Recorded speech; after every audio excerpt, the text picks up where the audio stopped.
Hello there guys, and welcome back to another session of Final Fantasy X2, where today we're gonna get back to doing what we were supposed to do last time, but we weren't able to because my stream decided to die, and because of that we're gonna fix that problem. Okay, so far we haven't had any drop frames, so I think today we're on a good step here, and considering that last time it went pretty much smoothly when I was playing Lifeline, so I think we should be okay today. We'll see.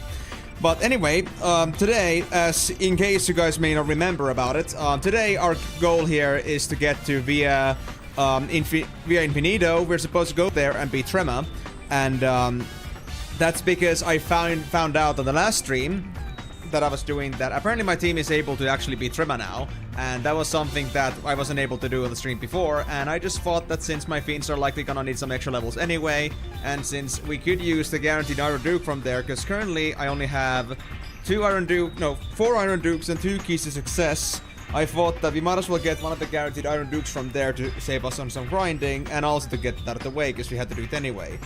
And before that, I wanna first get myself a key to success from the dungeon, and not from the dungeon, from the Farplane Cup, because that's something that will increase my XP gains by double, and we need to use that, honestly. So that's my plan. 3 keys to success, put them on the boys, go to the Via Infinito, kick the ass over there, get some levels, and get our last Iron Duke, hopefully. We'll see what's gonna happen first, though. I mean, are we gonna get keys to success first, or are we gonna get our Iron Dukes? Who knows? Maybe we're gonna get 10 Iron Dukes before we get a key to success. Maybe we never get a key to success, but we'll see about that. Fuzzy Wuzzy was a bear. Fuzzy Wuzzy had no hair. Fuzzy Wuzzy wasn't very fuzzy, was he? No, he wasn't. Now, if I had that scripted, I would have actually been able to do that. Because I did not really catch up on what they said at the first try. So now I could, I think, do it, but I'd have to like have the sentence in front of me. Because me actually trying to process what's going on and trying to say it also like in the speed that she was saying it at, I was like, oh boy, that was crazy. Anyway, thank you very much for the hydrate, Migo, but I assume that you're not gonna be able to stick around for too much today, because it's Wednesday after all. And I know Wednesdays are not good for you, and we have made the change on the streams for the variety streams, but we both know that this is an exception. So I'm assuming that you won't be able to stick around for long, right? Alright. We'll just live with whatever we have, I guess. So yeah, I think we're all clear on the goals here today. Man, that came out so well out of my mouth, I gotta say. So that being said, hope you guys are gonna have a wonderful time with the stream today. In case you guys have not been able to catch up on this yet, today we're actually not supposed to be streaming anymore. We're supposed to be streaming again on Thursday, but instead, because we're now on extended schedule, we're gonna be playing today as an exception. And on top of that, we are also intending to make this 6 hours. So we're gonna be playing for, well, 6 hours up until 10 for me. So you guys get prepared. We're gonna get lots done today. At least I hope so. So yeah, let me now double check this. So I have 4 Iron Dukes, and I only have 2 keys to success. Yeah, there's one right there, but other one I'm using, so that's fine. Actually, that being said, oh yeah, because I raised. Well, why do I need this anymore? I'm just gonna use key to success for this instead, because if I'm gonna need the stats or the HP bonus, then this is better. I don't need the crystal blanket anymore. Screw that. Nice. Okay, well, my guys are good. So, the goal. Key to success. 1 more and we can go to the Infinito. I don't care if you're gonna get another Iron Duke after that, or 2, or 3, or 4, or 5, but we need to do it anyway. So let's do it. But if you do get 5 Iron Dukes, then at least the girls are gonna have a super easy time with Megaton Berries, because we'd have so much defense that those things would barely even tickle me. And that's really honestly a life goal right there. Being able to overpower Megaton Berry. The thing that is supposed to be overpowered as hell. Oh no, we got an envoy. Okay, yeah, no, that's a big no-no. I mean, if you guys remember at least from before with this envoy, we cannot do this guy since they have insane amounts of damage.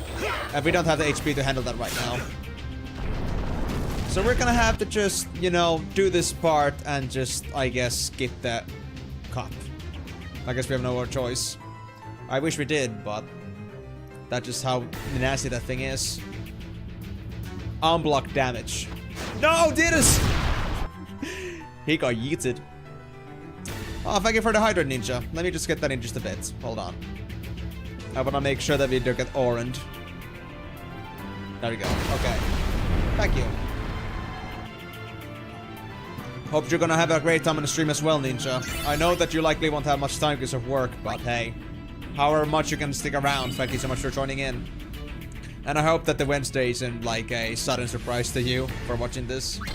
And I hope you won't get too used to me doing this on Wednesdays, because it's very much based on the random delays that I get with streaming. Nope. Goodbye, Envoy. Mega Meteor. Migo is really like adamant about showing what the Chocobo handshake is like. The Chocobo handshake we have very much come accustomed to in the overworld, because that's how Chocobos would usually greet me when I come and try to capture them. Those bastards. Migo, is this your fault? Is it your fault that Chocobos are so mean to me? That they wanna just, you know, shower me with meatballs. Spicy ones. The spicy kind that I do not like.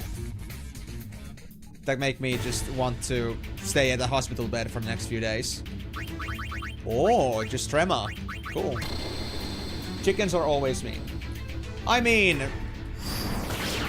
But MC, they're not chickens, they're chocobos. But we still do make Kentucky Fried Chocobo out of chocobos, so, you know, I guess it's all the same. Different looking creature, the same results. We're gonna eat them, we're gonna ride them. Yes, we ride chickens. And they probably lay eggs. And we probably eat their eggs. But I haven't tried eating a chocobo egg yet, so I have no guarantee about this. Anyway, how's it going, MC? And you tell me, why do you think chickens are mean? Where does this come from? Are we now talking from personal experience? Have you been pecked by a chicken personally somewhere in your life? Or what's the deal? Or have you been awakened very abruptly by a rambunctious cock? It's true. Well, where's the basis? Okay, Migo, you're valid because you're a farmer, but MC's no farmer. How do they know that chickens are mean? I need basis. I need validation. I will not believe you otherwise.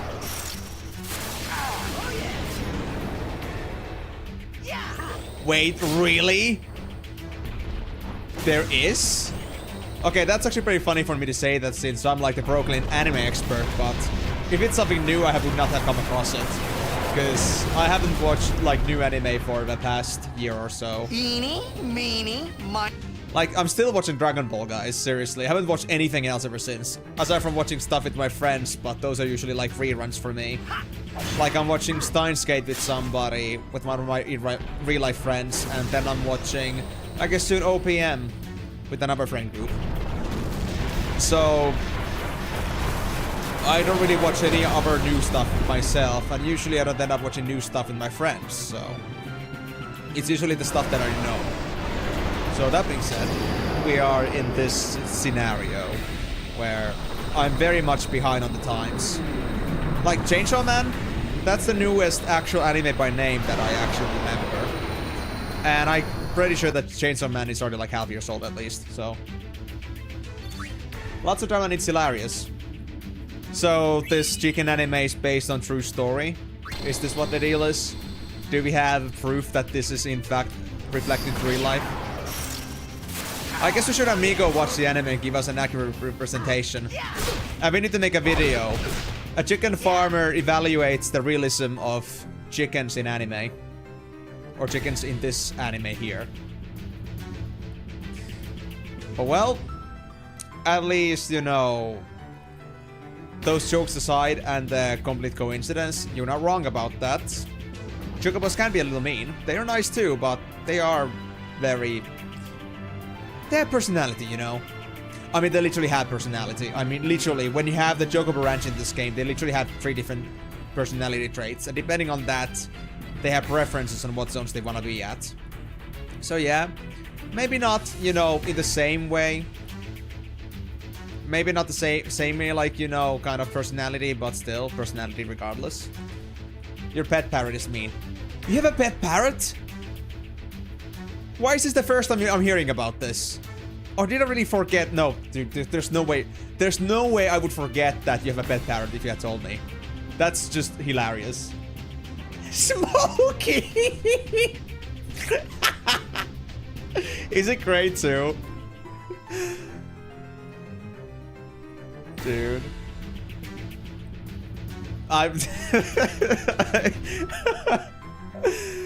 He's a cockatiel, okay. I just, when you say Smokey, I just can't stop thinking about the Speak Smoke from GTA. I just wanna imagine a parrot going over to a drive-thru fast food restaurant just to order some cheese hamburgers. fuck's sake, no. You have to look. If you don't know it yet, you should go check out like Big Smoke's fast food order. That is, you know, that's smoky to me right now. I don't care how mean they are. They just order a shitload of cheeseburgers and they will raid your wallet. How could you not know? Who knows? I don't know anything. So, you know, when you have the guy that is at the bottom of the pit, you gotta also assume that somebody else is also gonna be at the bottom of the pit. You can't go lower than me. But Roger's screaming in your ear, all you had to do was follow the damn train!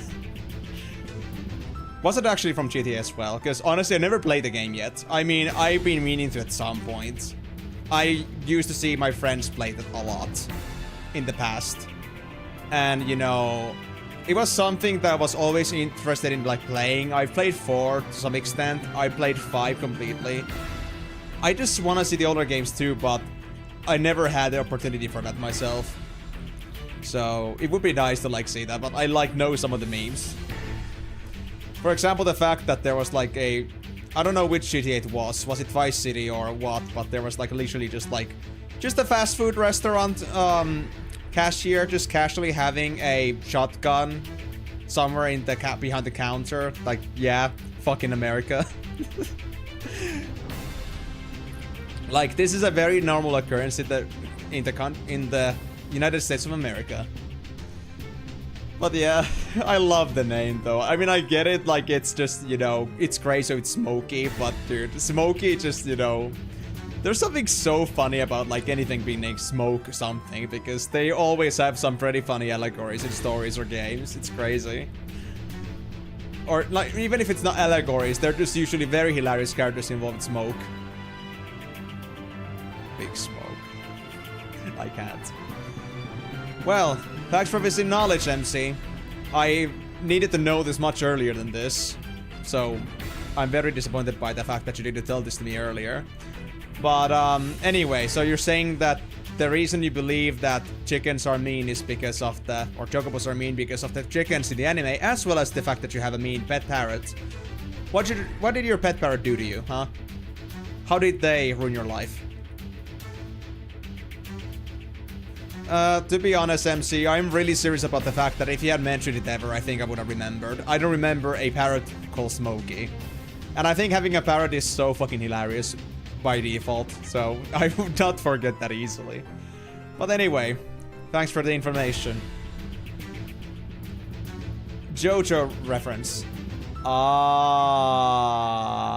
Part 2? I think it's part 2. With Joseph, when he was still young. Hell yeah! Okay, Smokey honestly in that anime was pretty cool. We haven't had the sidekick syndrome in JoJo for a while now, but, you know...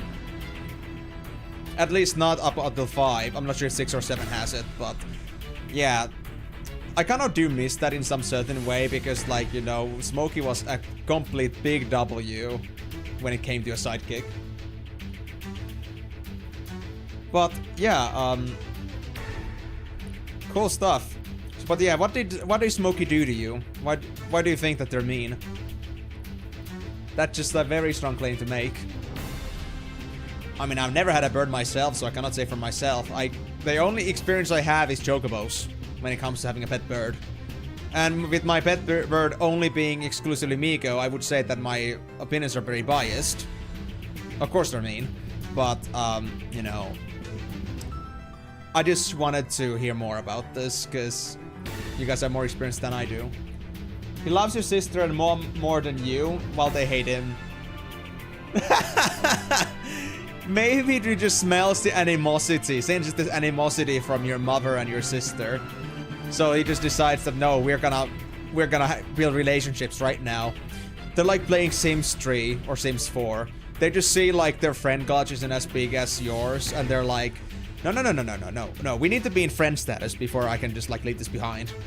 Like, I need to make you my friend before I can forget about you for all eternity, and just call you like maybe 20 years later and be like, hey, remember that 20 years ago? We used to be great friends. That's your fucking bird right there. They're stuck in a Sims 3 or Sims 4 simulation. I hope you're happy with that information.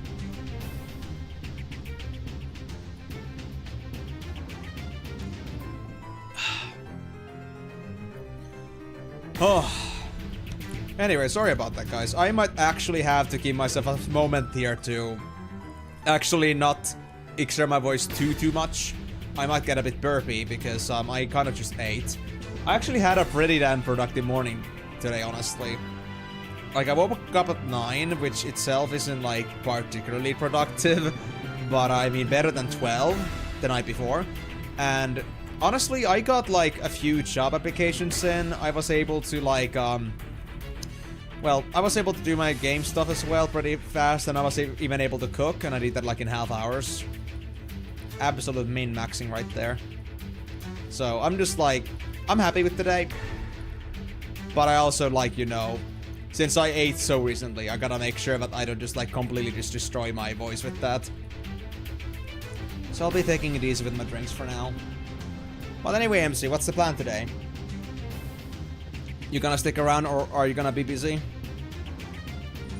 And I mean, you might still stick around even if you were busy, just like having it in the background, but still. Kinda like, are you gonna be active or not? Because I know it can vary a little bit with you.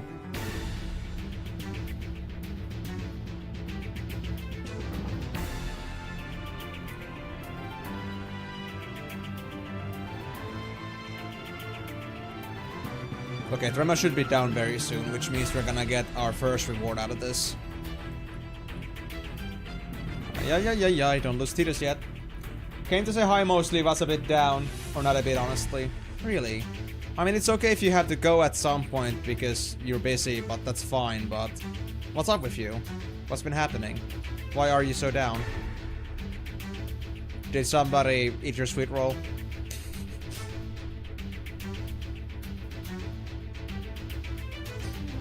Or did you get an arrow to the knee?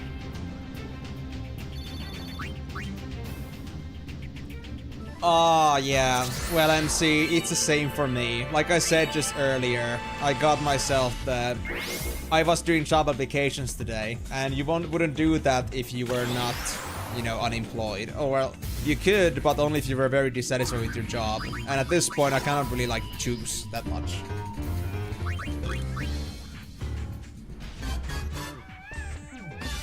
I mean, I kind of had a similar thing for myself, that because of unemployment, I have been feeling a bit down myself recently. Like, and it's kind of been like this kind of a stinging thing that if I got the spare time to do something, I shouldn't spend it on making content because that would be a waste at this point. I should really like focus on making more job applications because those things are gonna, you know, run away as they go, but my content creation can wait for that.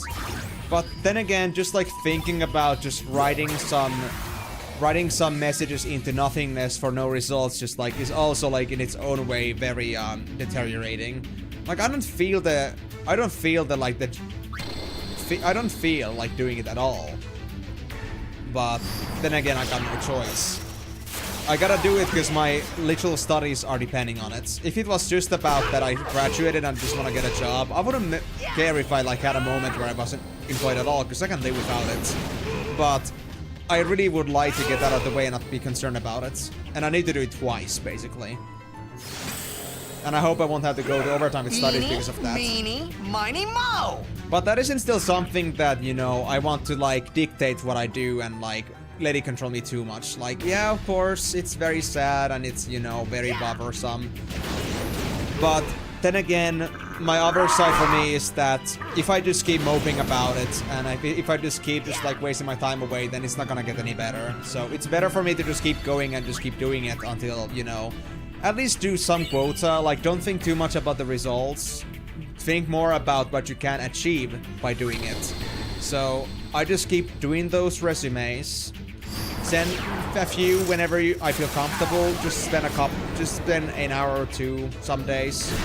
And if it works out, it works out. And if it doesn't, you just keep going.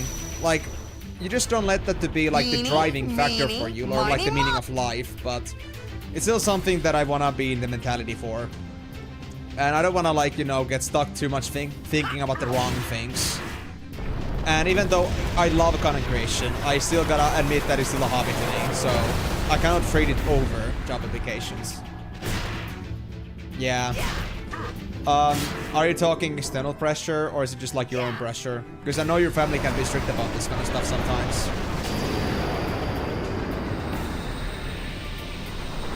But I had the pressure too, trust me. Like, I gotta time it as well. But then again, if I'm gonna worry myself over it too much, then I'm gonna actually make it harder for me to get any jobs, because I'm gonna do them out of desperation. I won't have the feeling for it. I'll just, you know, I won't be enjoying the process. I mean, of course, it's never enjoyable to begin with, but, you know, I'm making it worse than it has to be.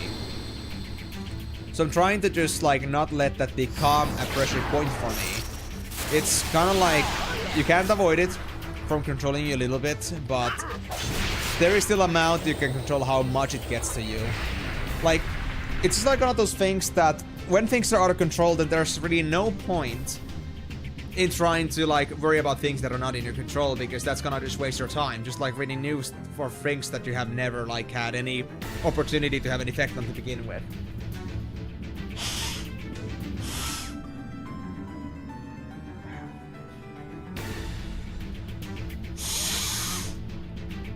Sorry about this.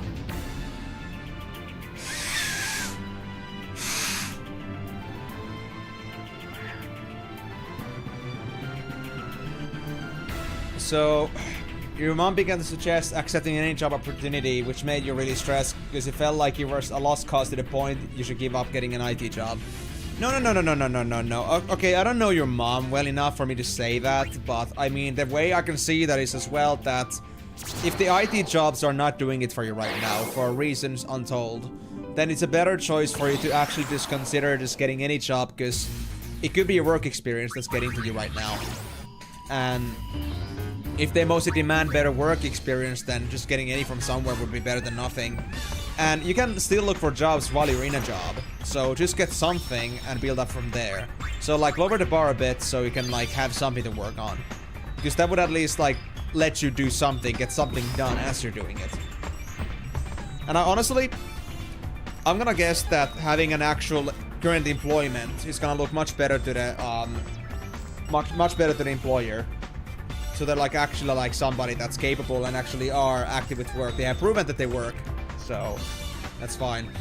But of course the problem is that if you're gonna switch jobs every 2 months, then it's gonna be another thing. But yeah, at least get some job. I'm trying to keep my expectations low too, but even stores are not taking me.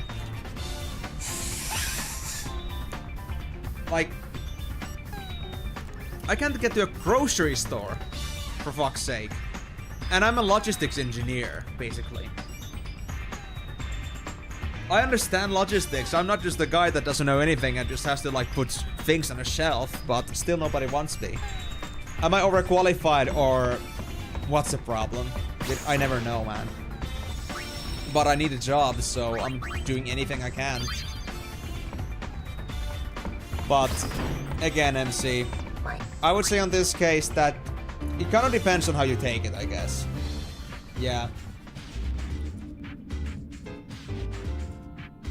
I see, yeah. For here, like, of course, having more, you know, work experience that is connected to it is much better. But on the other hand, having, like, some work experience rather than nothing at all is at least something. At least in here it does, like, I think matter. And, well, let's just say that there are still some aspects that can help you. Like, if you were a cashier, like, yeah, you've been doing something else than IT. But let's say if you wanted to work as an IT customer service desk employee. Well, you may not have been an IT customer service employee before, but you have been in real communication with people. You've been doing that in your previous job, so that can be considered an aspect. I'm not sure how deep they look into that, but it has to be looked into, like, what traits are, you know, characteristic to a certain job, and how those characteristics can be applied to the next job that you get. So I'm not sure how specific they are about that in your place, but if that is at least some of the consideration, that is better than nothing. But if it's that case around really, like, for you, then that does make things a bit harder, yeah. Yeah. Slice and dice. Well, maybe, yeah, but it's better than nothing, right? And even then, like, just having work experience at least shows that you're not just like all bullshit and you actually have a job that you have been able to keep. Because at least in here, I would say in Finland, like, being able to actually keep a job is pretty crazy. Because in here, like, any employment that isn't coming through a recruitment company, which, like, allows the employer to basically just easily drop you whenever they feel like it. Because, you know, they're not tied to the company per se, but they're tied to the recruitment company, which is not, you know, direct affiliate with the company that you're working for. So you're kind of like just an in and out employee, basically, with that. So with that being said, if you were to actually like get through like an actual, you know, employment contract with somebody else, another company, and you were able to get through the trial period, then yeah, you at least show that you can work, that you are capable, competent. Because your words are only words until you can put it to show, until you can actually prove that you have been able to maintain a job. Because if there's a lot of, again, you know, shows that you can only like keep some partial jobs, you're able to only like stick for a month or two, that consistently, then it kind of like raises some suspicion in here, I would say. So, yeah. I understand your point through there, MC, but then again, let's put it this way. At least what I'm always told is that rarely does like the job market to like ever like follow the same scripture to the T. So you may have employed or trained yourself to do a certain thing, but you likely won't end up doing the exact thing that you were looking for. So you kind of just have to go with whatever the situation is at the moment. You might end up getting an IT position later on, maybe, somehow by chance, but at this point, don't be too stuck thinking about what you should be. Think about what you can be. Because, you know, rarely any of us get whatever we actually asked for, and that's the sad part. So we could keep working on this, you know, idea that I need to become an engineer because I trained to be an engineer. We can't be stuck on that thinking for 20 years until we land a job, which we may not even be able to hold. Or we just, like, stick to the idea that we have certain skill sets, some of them are useful here, and we can use that here instead. And hopefully that's gonna give me a better job later. Maybe, like, through some show, like, maybe the company itself wants an IT specialist. So it's kind of like a ladder, corporate ladder, that is also, like, an opportunity there. Of course, not sure how easy it is to climb things in there, but, you know. I wouldn't say that you should like keep yourself too down because of the fact that, you know, things don't go exactly as you planned. I mean, again, these are things that we don't have control over, so we should be happy just with whatever we can get, if we can get it. Like, for me at least at this point, like, I'd literally be shoveling shit if it like got me my job training, and if it got me paid, so, you know, as long as I get something. Let's do it! Because right now the job market situation is very bad. We should all know this by now. So, trying to expect a miracle at this point, at least in here in Finland, is just bad. In fact, apparently in Finland, like, the employment rate is the worst across all Europe. Like, there is like over 10% of unemployment, which is pretty crazy for Europe. Yeah. That's true, maybe. I don't know your situation as well, so maybe not, maybe not. But still the point is that if it's looking bad, I mean, still like worse globally overall than it used to be. So if you're not able to get anything, then at least temporarily you can get something. I mean, your training is not gonna go anywhere, even if you get more employment experience in a certain area. You might get more opportunities, but that still doesn't like move your position as a potential IT person in the future, because your training is still all the same. You might be able to get some extra training in somewhere, maybe. That would be even better. But you can work on that as you're working. So, you know, I get you completely. Like, it sucks. Like, I would like to become an actual engineer too, but at this point, I mean, I'd rather, like, you know, make myself proven somehow. I want to get somebody that can actually vouch for me. Somebody that can speak for truth that I have been able to make some work happen. And I have a good reputation.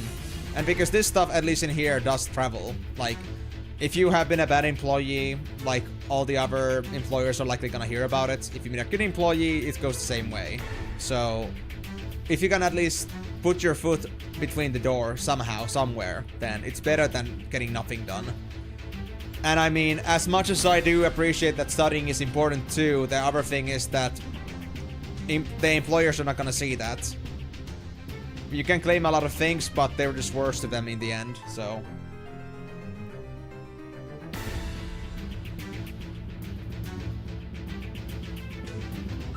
Yeah, I mean, they are not. No, they're not. But it kind of depends on, like, I'm not telling you to, like, go to, like, work in a kurokaisha like they have in Japan, but, like, I'm telling that if there's something at least somewhat in the direction, like, don't do a job that you would hate, of course. Like, I think that's the bottom line that I'm not willing to, like, you know, myself give up on. I'm not gonna do a job that I will not enjoy. But, you know, if it's something that you can tolerate, even if it's not your dream job, it's okay, maybe. Depends on you, depends on what your goals are, depends on how strict your own expectations are, but, well, it is a tough market out there, sadly. And I'd rather not be making it a case where, like, you know, I like to complain about it too much myself, but it is just, sadly, a thing that is, like, very relevant to me right now. Like, I'm living through the pains right now because I haven't been able to employ myself. If it was about 10 years ago, I would be in a very different situation. And that's because, like, the employment market was able to eat you out of their hands. Like, eat you out of the school as soon as you, like, were done, or even, like, doing your studies. But now it's kind of like the opposite, that even if we were ready, nobody wants us. So, at this point, yeah, I mean, we cannot choose the tides of change. If something makes it harder for employment to happen, then we gotta deal with that. And we gotta somehow adapt to it. We can't expect things to play out the same way they did several years ago. Because that is enough to us. In the end, it's the employer that should want us, and not us wanting a job from an employer. So, yeah. Just gotta adapt. I know it sucks, but... well, it's not like we can do much about that. So, again, very sorry to hear about that. I understand completely why that has you down, MC, and especially because, you know, knowing that your family can also be a bit strict in some cases, I can also understand that maybe it also, like, for you resonates as a message that, you know, you really should quit that ID job thing and just look for something else.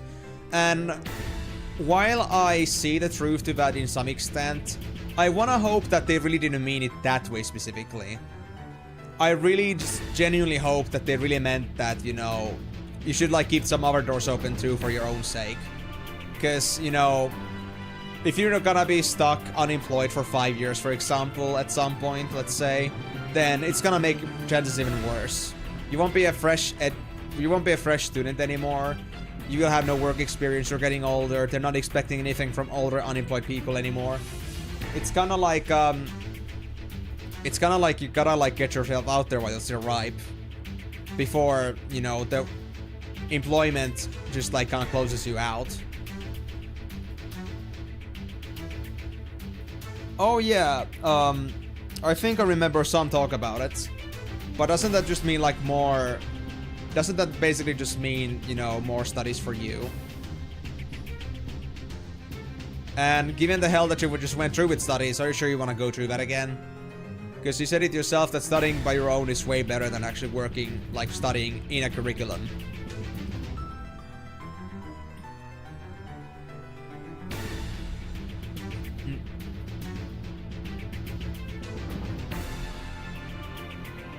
Ah, I see. Okay.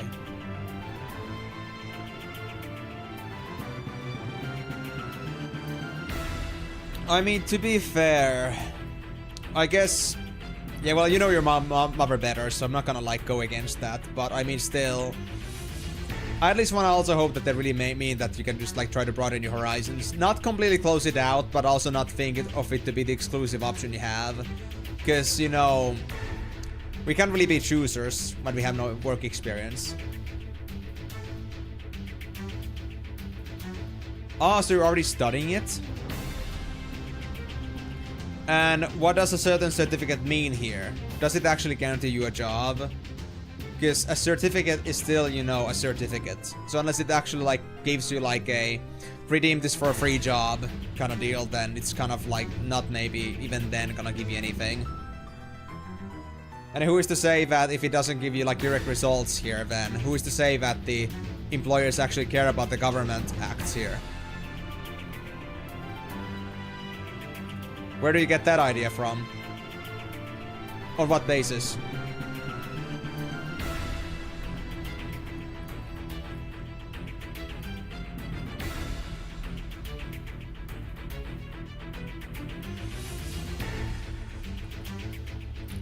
I know I'm making this sound very bad here, but I'm like very inquisitive and just very doubtful, but I don't know, just like a certificate as a word doesn't like fit anything for me. I mean, it used to be so like, or it was supposed to be so that like having a higher study was supposed to get you a job, but here I am. Third year, got nothing. Okay, go ahead. I got time to listen, I got 6 hours.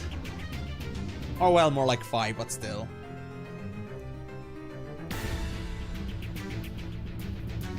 Close enough.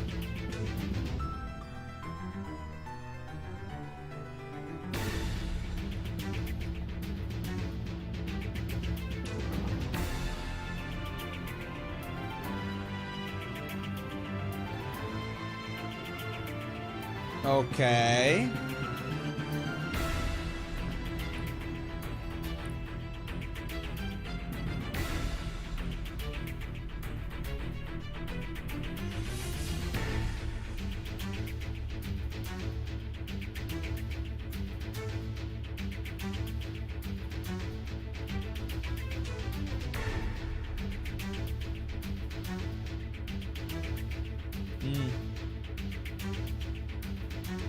Yeah, that AI thing especially has been a very tough one, I think, recently. Like, I'm not sure myself if like any of the employers like even think I'm like an actually proper student because of the fact that, you know, because of many other students that did the same thing, like they use AI for cheating or like to like skip their homework.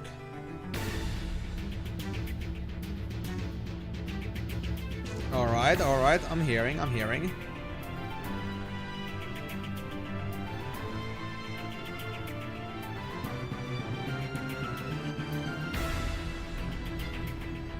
So is this government certificate supposed to be something that you can only like do without AI? And that kind of proves like that you're really capable?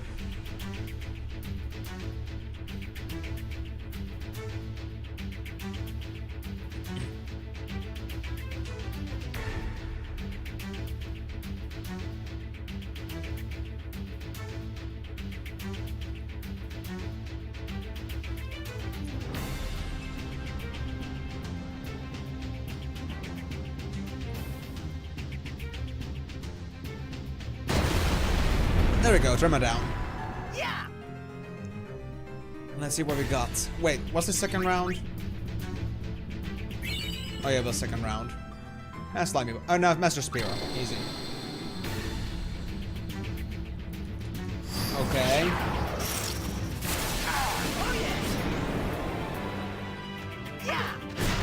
So what you're basically saying is that this would at least be a guarantee that you haven't been cheating if you get the certificate. But as much as I know, the point you're getting at here, is it you saying that, or is it the HR guy saying that? Because I get that point completely, and why that would be validation. But I would also like say that AI scrupulousness is gonna be more or less something of a like a bypassing thing. Like I would say in a few years anyway, I think AI concerns are gonna become somehow more regulated, and there's gonna be a better way to like evaluate somebody's real performance. Like in the past year or so, when like AI first came to school, we've been like using a lot of like, you know, we gotten lots of AI detection tools for all of our homework and such. And of course they, you know, may sometimes give false positives, but you know, for the most part they seem to be pretty accurate. And so like, so there is still validation for like if somebody's cheating, and more and more like our exams are made on paper rather than on actual like digital platforms, so we don't cheat on those. So okay, so at least it's in demand. But it's kind of like a thing that I feel like this is more of a bypassing thing. And the concern I have here, I'm not sure how long you have to do on that certificate there. But it could be like one of those things that you work on it, and by the time you're finished doing it, then at that time the certificate is gonna be more or less useless. So, of course, it's great that you're working on the certificate. Like, it could be a bonus still now, but, you know, I'm not sure for how long this is gonna be like an actual prevalent problem. So, we'll have to see about that. It's just such a, like, let's say, I would say, such a impromptu solution to a problem that's existing right now, but that may not be something that's gonna stick, because there is no real other value than the AI validation. What, really? Okay, fair enough then. So it's not just for the AI. But like AI has become an extra layer to it, I suppose.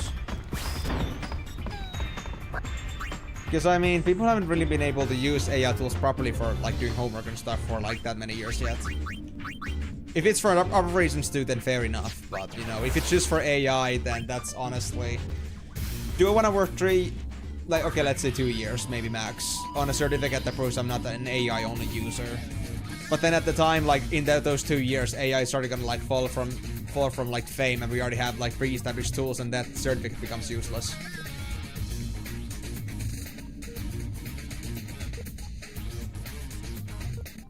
Okay, I see.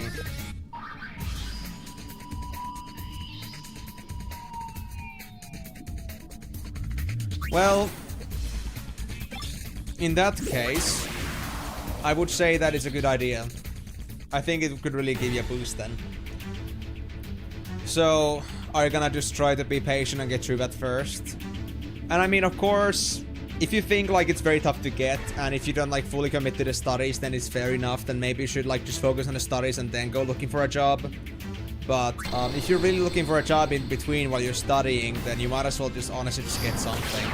I mean, again, you might get more opportunities from the same direction you were working at, but it's still better than... It still doesn't mean that, you know, you can't go back to, like, focusing on IT.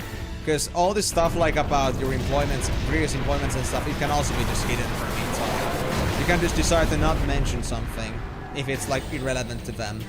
And, in general, just, you know... It's still better than nothing if you are willing to do the job. So it's kind of like, I guess at this point, just taking anything to help you go with your studies would be nice. But I won't be the judge of that. You know your own is better, but all I'm really saying is that you shouldn't like...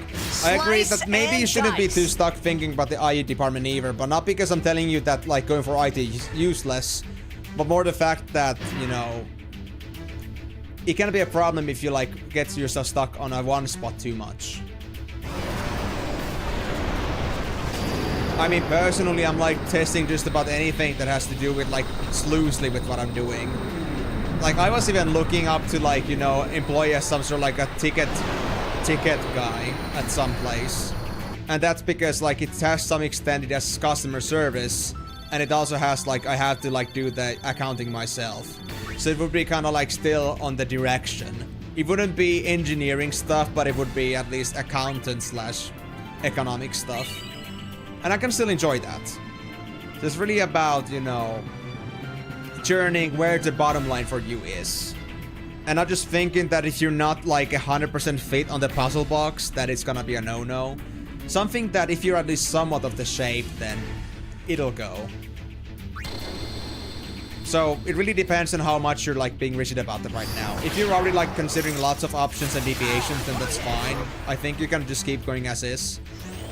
But if you're like too stuck on that certain brand that I'm an IT guy, then yeah, you're likely gonna be stuck as an IT guy forever. As a person that just studies IT and never actually gets a job as an IT. I mean, if you get the government certificate, that would be great as well. I think it would really boost your chances. But I still like have my concerns that they're really gonna look for work experience at this point. Like, at least in here in Finland, like, you know, you can't really get any like elaborate job unless you have work experience already. And I've gotten myself to an issue here that I noticed is that I cannot say like whenever my CV has been cancelled or like refused because I'm overqualified or because I'm actually not fitting this post. But I'm gonna like make an assumption here that I have a problem where I'm in a kind of a breakage point that I have too high education to get to any basic job, and any of the more elaborate jobs need me to have work experience. And it's actually a legal thing that I cannot be going there overqualified to apply to a basic job that, like, well, I'm well above the study level for. So how does a guy get a job when their jobs that they're supposed to get demand more than what I have right now, but all the basic jobs think I'm too much for their current job? So, you know, where goes the medium? How do I get myself a job in this situation? It's kind of like I had to like find a very particular capillary, you know, I need to get through a very specific tube here. Like some place that just doesn't happen to have anybody with better work experience, aka non-existent work experience in there, I somehow come across as the most valid, and they're okay with me not having any experience.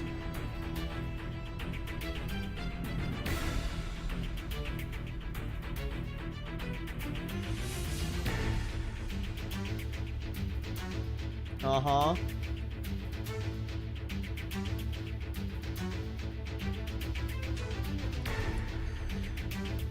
I mean, MC, when you like mentioned that this has to do with like your own self-doubts and like comparing yourself to the other students, like I get that it sucks. Like I also feel bad that I see like LinkedIn messages that this person has officially started working at this place. I'm like, oh, well, damn it. I missed that chance too then, I guess. You know, it kind of like also makes me feel bad that I'm not doing something right maybe, but I cannot like use that as a reason to like doubt my own capabilities. Like I know my own capabilities regardless. I'm who I am, and if I'm not better at something than somebody else is, then sure. And if I don't manage to land a job, then that doesn't mean that I'm automatically inferior. So it's kind of like, MC, I don't think you should worry about that too much. Like, you know, it's not about proving to others what you can do. I think anybody that really ever had you would always, like, be able to see that. It's just that they're not there to see that right now. So you have to give yourself exposure. But you may not get exposure from aiming too high.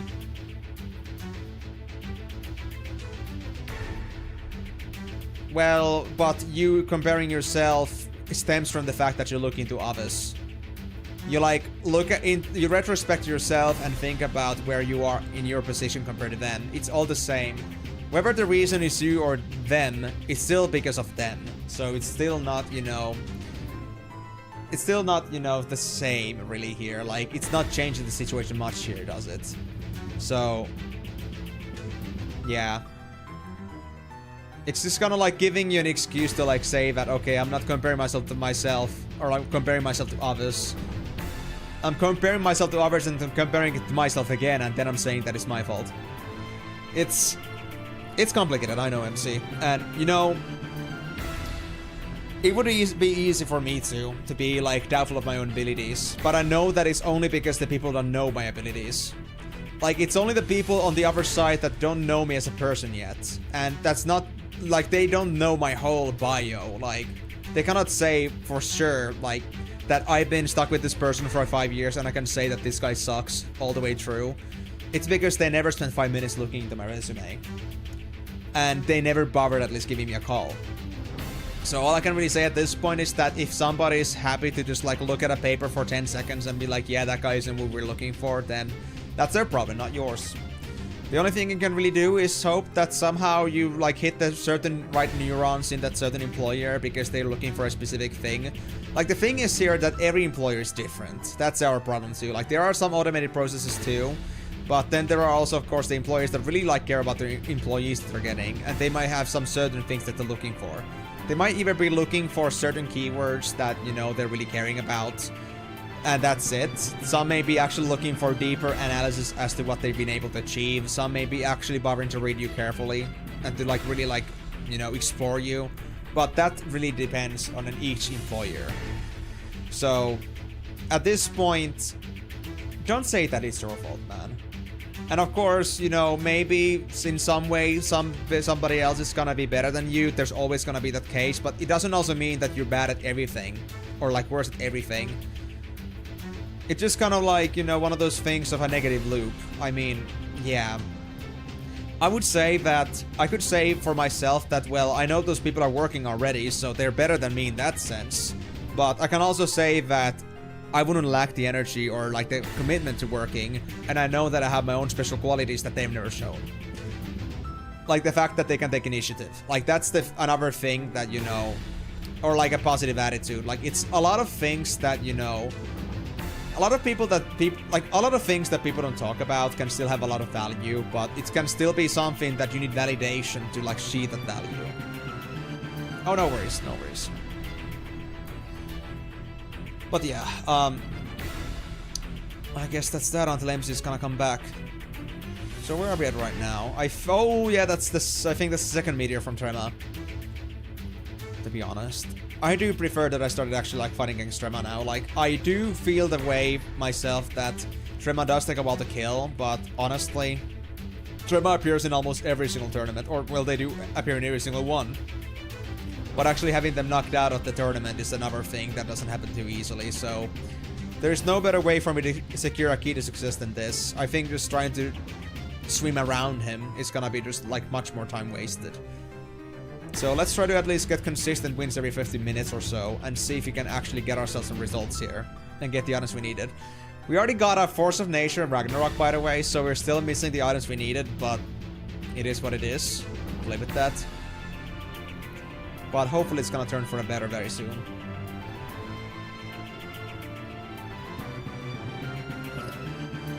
I'm gonna get another drink after this.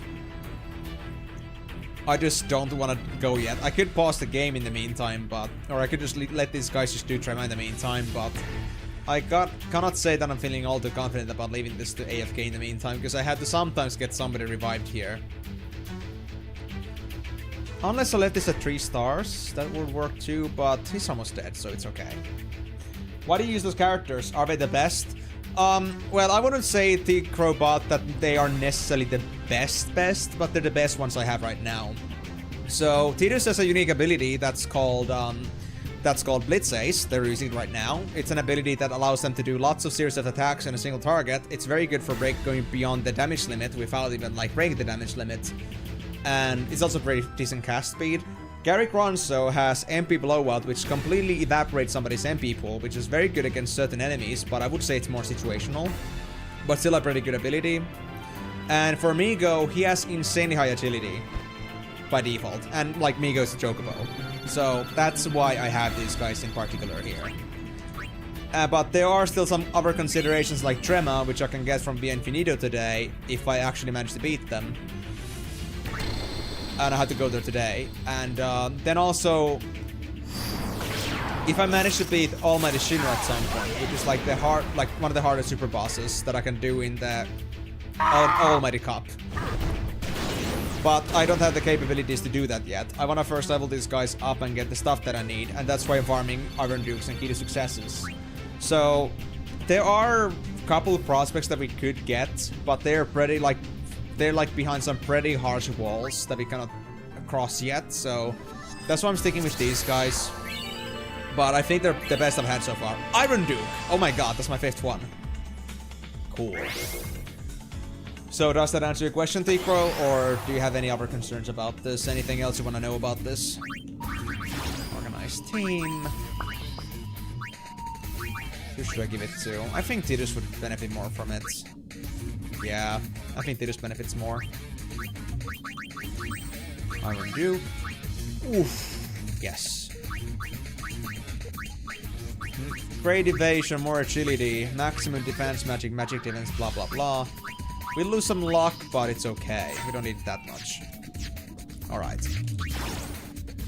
Cool. Let me just get back to get an autosave. And let's get back. Now BRB, let me get another drink.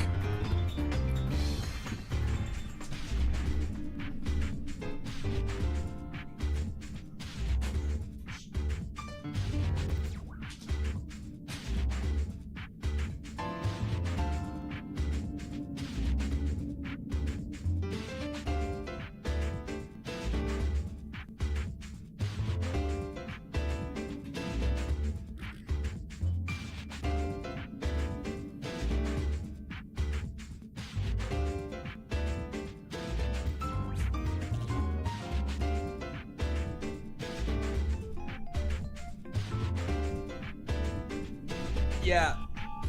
No worries, T-Crobot. That's great. I'm glad to hear that you were interested. And I'm glad to be transparent with the people that are watching. So, wasn't it so that, like, you had played this before? I'm trying to, like, remember, like, who said what on the YouTube side here.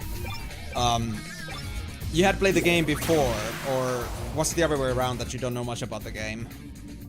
Because I know there was at least some guy that had played this game many times over, and they had everything. Like, they knew basically everything. But I'm just kind of trying to figure out which was what. Sorry about the uncertainty. I do get a surprising amount of new viewers here every once in a while, so kind of trying to remember who said something at one point is gonna be a bit tough until I see them often enough around the streams. But yeah, I would say that this has been a careful selection for me personally, that I went for this one specifically. For now. But I'm kind of like also leaving some open areas here. Like, I could already like go deeper on into gearing up somebody, but in case I want to replace them later, I don't want to do it yet. So I'm having only like this semi-gear up, and that's it.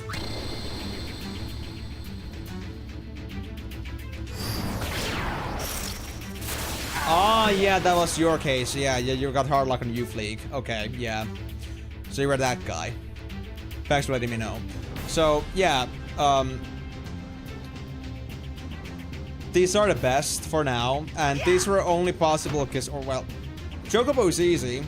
Garrick can get on Chapter 4 already, but Tidus had required Farplane Cup, which is like way beyond the Nooch Cup, the Youth League Cup. But the Cup of Noodles was great, dude.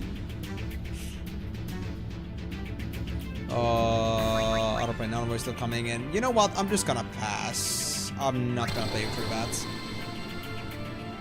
I'm gonna escape.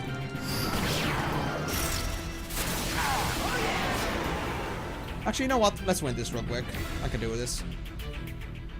But yeah, T-Crow, are you like intending to maybe replay the game at some point, or are you just like done with this? Do you not want to bother with this yourself? I mean, I've been playing this for 40 streams, so I can say that maybe for some people this wouldn't be too encouraging, but it happens. No worries, T-Crow. I'm glad to hear that. And I hope you're gonna enjoy the rest of the stream as well. We got a pretty long session today, and actually a session that we don't have regularly. So let me also explain this to you. So, T-Crow, I have this rule in my channel that if I miss too many hours, I have to make up for that. And I have this thing called an extended schedule. And that makes it so that the pre-existing stream days I have, they're gonna be longer. At least for the weekdays.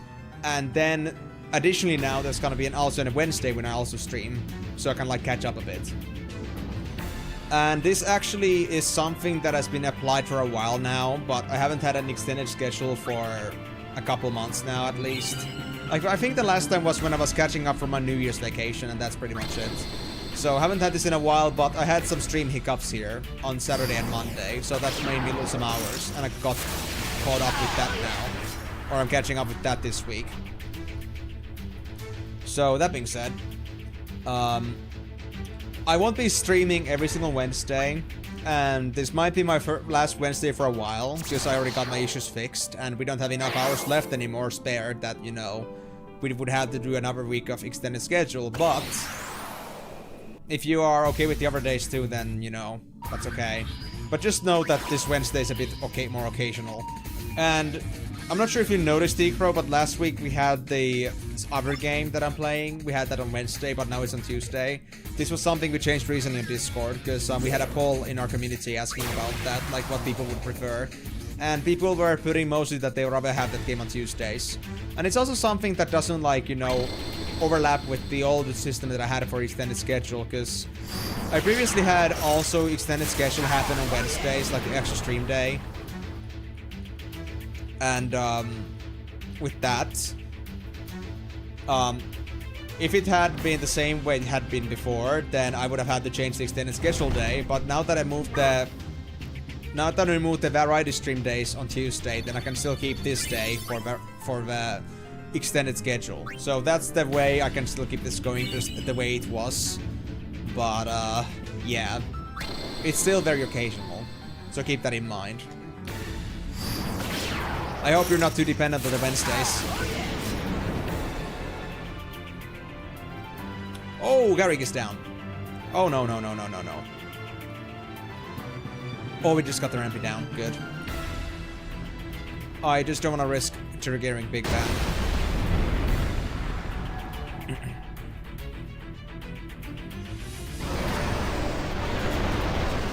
But yeah, are you gonna get back to FFX to yourself, the robots? Or is there like any other Final Fantasy that you're looking forward to me getting to at some point? And have you actually been around here often now? Because I'm thinking. Because I only like messaged at one time, but have you been lurking before? I see, halfway through 5, but taking a break from FF. You do plan on going through X-2 again, but that's a while away. Okay, so you're having the same thing as I do. Are you playing through just the traditional number games like X1, 2, 3, 4, 5, 6, 7, 8, 9, 10, blah, blah, blah? Or are you trying to also like play the other games that are more or less relevant to the series and franchise? Because I'm not gonna go through every single Final Fantasy that's out there, but I am gonna go through like some deviations too. Because they are apparently considered to be somewhat relevant to the game. And kind of like tie up some loose ends. And this is coming from people on streams that I've like been hearing from, that there are like some connections between some certain games. Blah blah blah games? Which blah blah blah games? I think there's a lot of blah blah blah games, but like, okay, every Final Fantasy is a blah blah blah game, but it's not as blah blah blah in some blah blah blah games. But blah blah blah is still something that might be more apparent in blah blah blah games. So the question is, what are the blah blah blah games? I don't know yet. Blah blah blah. Yeah, because I do play on top of like the Final Fantasy number games. I play also tactics games. I also play some other games that are actually not on the list so easily and clearly. There's like stuff like Dimensions and Dissidia typo, but you know, I've been told that there's a reason for them, so that's why I go for them eventually. But that's gonna still be some time. Like, I'm gonna have to hold on. Like, I'm gonna play through Final Fantasy X to X to 8 right now. So I'm gonna play this game, gonna play 2.5 and 2.8, which is just an audiobook. And then I'm gonna go for Tactics Advance, which is very different strategy game instead. And, well, I did play Tactics. Was it already a year ago? When did I play Tactics? Oh my fucking god. Has it actually already been a year? It still feels like yesterday.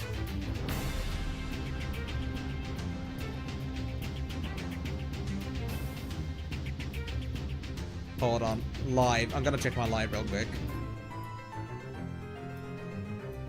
I finished the game 9 months ago. That's crazy. That's actually crazy. I can't believe it's already been 9 months. Oh yeah, okay, so mainline besides 11 and 14, so you had the same idea as I do. Like, I do love MMOs, but I love them too much, and I know that they're gonna take long, so there's no point in that. Why play something looking for a closure when there is no closure to MMOs? No such thing exists. Yes, Miko, imagine that. At least you're soon done with this game, I'd say. Soonish? Soon. But yeah, you will not play Tactics, and you will play the remakes and stuff. Okay, yeah. I'm also intending on playing Crisis Core and also Dirge of Cerberus. Which are both like Final Fantasy VII expansion things, I guess.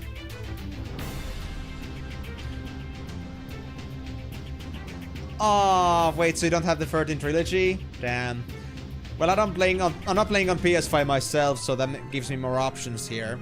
And I already have all the Final Fantasy 14 games bought, so that's no problem. Like, I got every single Final Fantasy up to 15 already prepared.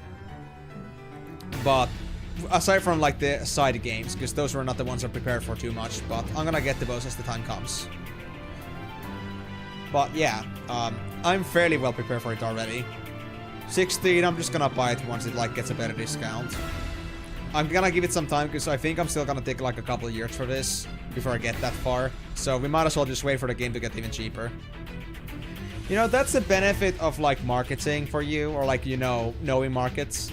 You know, when you don't follow things by release, then you can just get them a few years later, be behind of the times, and suddenly things are half the price. And you're not like missing out on the experience one bit. Like, who would have thought? Kingdom Come Deliverance, when it first came out. Big thing, I was excited, I got interested, never played it. I never got it, because it was too expensive. And what do you know, Epic gives it for free. Now I can play Kingdom Come Deliverance whenever I feel like it. It's a solid strategy, but also something that is just built on the idea that I'm not exactly just the kind of guy that like likes to hype about things too much. I'm the kind of guy that just looks for an experience that I know has been verified to be good. And just like, I don't follow like game news much. If I find a good game somewhere, no context, like no referral or anything like that, I'm cool with that. If something just pops on my store, I might look into it, and if I like it, I'll take it. I don't like think that much further with it. I haven't been following anything like E3 or any other game events or any certain publishers like ever, so I'm kind of like behind on the times myself. Like I may like miss some popular titles because of that, but then again, not everything popular is good. So my main reason why also I don't like follow these kind of things is because I don't trust in the such thing as AAA titles. They don't exist for me. I mean, they exist, but they exist more to be a laughingstock rather than being an actual high-quality game. So that kind of changes the way I look into things. Yeah. I don't really, you know, I don't really want to deal with myself with too much like with the most modern games out there because of that. So it's kind of a benefit for me in that sense that if there's a game I like a lot, but I'm not in a hurry to play it, why should I be? And it's not gonna change in 5 years, is it? So, rather just wait it out. I already got enough of games in my backlog that I want to play, no matter how crusty they are. So, I can just look into it once the prices are actually good. Like, I've actually been looking into Baldur's Gate 3 for like 3 years now, I think. Has it been 3 years? And well, it hasn't gone much down in price yet, because it's still a pretty popular game, but hey, it's already down to 25%, I think. 20 or 25% once it's on discount, so better than the 10%. Gotta take it. Waiting for the one day when Baldur's Gate 3 is gonna be half off. Nah. If I ever get my hands on Baldur's Gate, I might take it, but right now I'm not in a position to get it. Too much EAM streams to watch. You just gotta drop in on the stream, get this freak, and get the fuck out, Timor. What are you doing here? But hey, thanks for dropping in, man. Sorry to bother you too much with this. Extended schedule is a crazy one. Bro, if you guys are already fatigued with the amount of stuff you had to watch, have you imagined how fatiguing it is to do this? Like, actually, I was looking at the numbers. I like announced it on my Discord. Like, if things had gone as planned, I would have spent 28 hours doing this week. That's insane. That's almost like a full-time job. If I did 6 hours every single day, that would be 42 hours. That would be more than a full-time job. Imagine that. I'm almost there. Speaking of games to look forward to, FH6's Forza Horizon's preload went live yesterday. Yesterday for Friday. I see, okay. Even though I won't have a lot of time to play it since we had the family gathering this weekend, that's fine, Migo. It's not like you're gonna die if you don't play it like a day or two sooner, right? I don't understand why most people think that way. Exactly, T-Crowbot.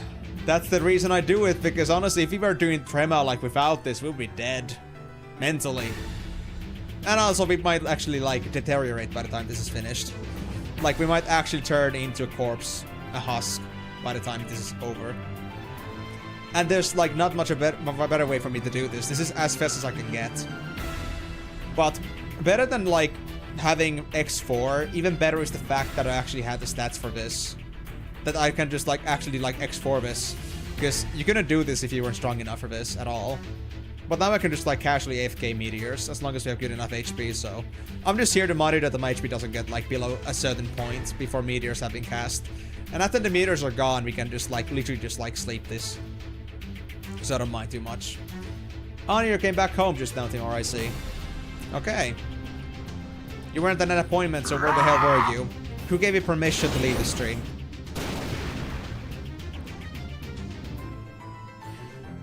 But yeah, I've actually heard about Forza Horizon as well, amigo. But yeah, haven't played any of the Forza Horizon games before. So I cannot say that I'm exactly looking forward to anything. Come on. Another Iron Duke. We're done with those. I guess you don't have to get the Infinito. You need groceries, do you? Timo, I thought you were just like living off of everybody else's sorrow and tears. Sorry, I had a wrong idea.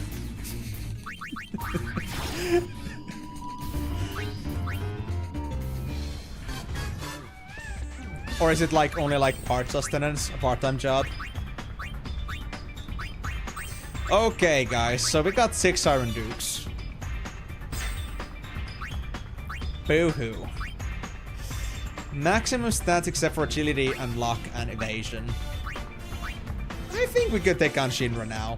Maybe.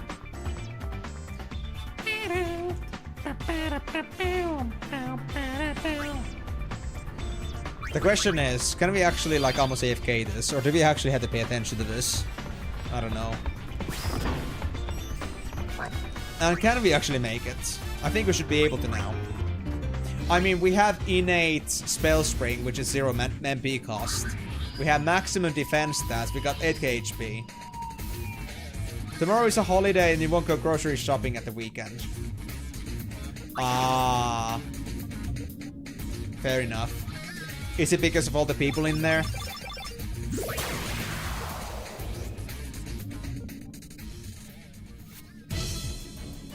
Oh yeah, the music.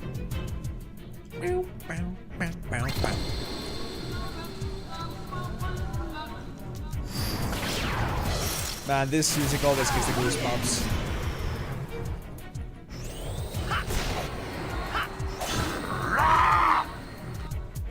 Gonna need a meter for that. Thanks, Migo. He was full today, but weekend would be hell, to be honest. Yeah, like full to the power of 2. Yeah, I get that. To be honest, I don't really fear like having too much people in there, but then again, I'm not going into like some massive department store or like some super big grocery store. Like I'm just going like, you know, to a little down the street. It's kind of like medium size anyway, so I just don't get that much people in there. And I honestly mind like having to deal with people myself, so has never really been a problem to me. But of course I understand your feeling, because my mom used to be the same, or even still is. Like having to go to a store because of all the people in there. She just goes crazy with that, I swear. So I'm just happy to be the one guy that doesn't get those goosebumps, and I can just like go to the store without having to worry about who is there and how much people there are in there. It's very nice. But yeah, fair enough, Timor. But you still didn't... But I guess that kind of answers the question that no, you don't live fully on other people's despair and sorrow. Like, that is not your only way of sustenance. You have to, like, use actual human food once in a while.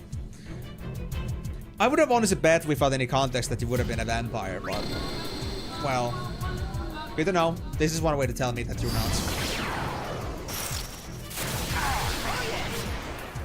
Oh, it's Tomberry, hey! Oh, you're so weak, bro. You knife me and only do 2k. Such a weakling. I'm even on full offense mode right now. Ugh.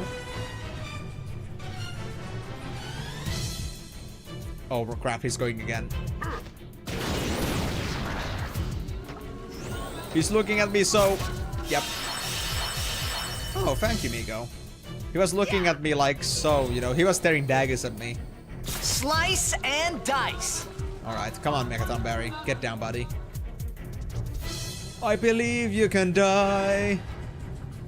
I believe you can touch the floor. So... Megaton Barry just got completely oofed there. So I would say at this point, I have full belief that we can do this. Like, if you want to get the girls to get Megaton Berry's skill, then with Iron Dukes, fully possible. We got this. But now, the real deal here, Shinra. And I'm gonna take this slow at first, because I have no guarantee that we're gonna be fine yet. Although, if we are not fine with this, then the only reason, or only thing I have left is to get more stats and level ups. Oh, my HP still remains, right. This is that cup. Prepare to meet your doom. What if I like Doom? Good game. Never played it, but I still think it's a good game. Okay, we can kind of handle it. Okay, right wins, guys. Get those HP stats up. Shell, good guys. Doing really well right now. Ultima. You know what? Full offense mode. Let's see. It's a joke. It's fine. We got this. Alright. Let's get offensive. You are one ugly motherfucker. Wait, not that kind of offensive. Right, attacks. Morgan! I kinda do need the fireworks though. Bullet break, a miss. I'm sorry, bro. Yeah, fireworks is where it's at. Time for an experiment. I just love the nerd voice he still has, even in that form. Slice and dice. We're gonna skip that. How much damage is it actually? About 6k. Not the best, but it gets the job done. So Meteor and Blitzes are still decent at least. But I still need to combat against this region. But fireworks will make use of that. Your doom. Okay, it's Cleon. Hold on, guys. Oh, that's a joke! Easy, we can take another one. We can take another Cleon. I believe. Oh yeah, Shinra is so bold right now. Unless he has some extra tricks up his sleeve, so far he seems to be very fully beatable. Took me just only 6 iron dudes to do that. Madness.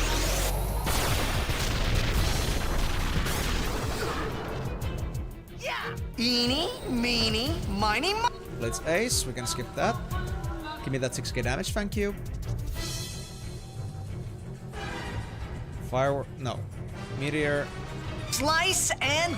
Another Blitz Ace? Oh god damn, the Hazuka's really doing a lot of work in here. Very nice. Full break. Oh, Final Impact. Okay, I was not able to react to that quickly enough. I should be careful of that at least. Because that does hurt still. Alright, so let's get the team back up.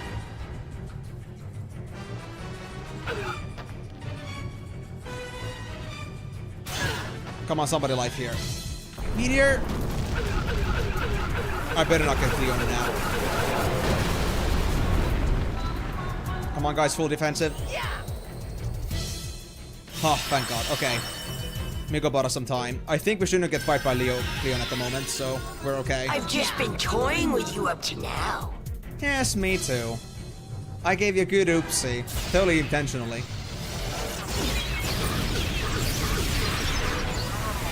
And still not deadly. I was half HP, young man. You're about to face divine retribution for that.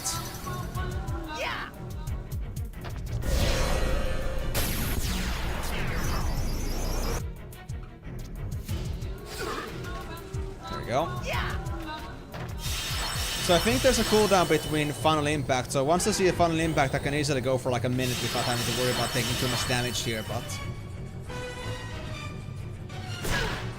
I still kind of want to try what would happen if I went to take Cleon at full offense mode. Because I've only like always defended myself against it. So I want to be fully certain about this.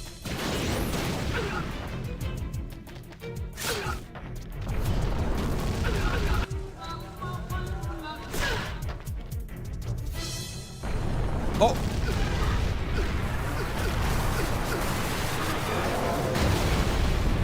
Final Impact, and this time nobody died. Slice and dice. Even though I think I reacted a bit too slowly to that.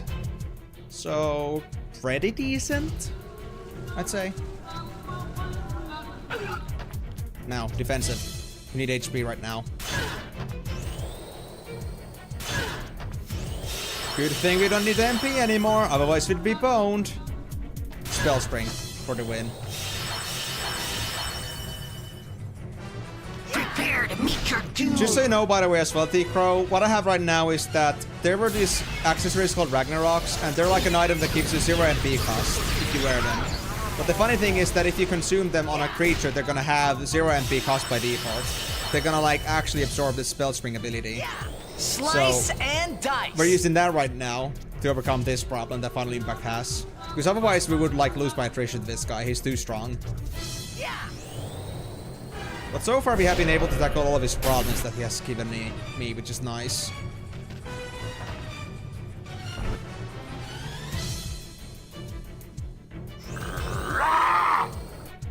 Fireworks, thank you. Let's say, dude, this guy doesn't even get a chance to heal here.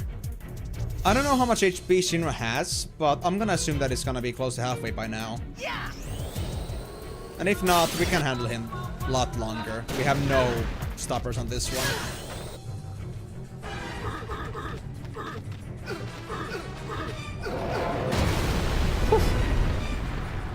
Eeny, meeny, Yeah, no worries, miny, T-Crow. moe. Okay. Just remember that at first, you should really consider who you get this spell string ability to, and Ragnaroks don't really come across as farmable until this point in Farpling Cup. But if you get past that point, if you get to that point, the Ragnaroks are gonna become a reward potential here. And you should take advantage of that on creatures that you know are good for you. Prepare to meet your doom. Give me some doom. Nom nom nom nom nom nom nom.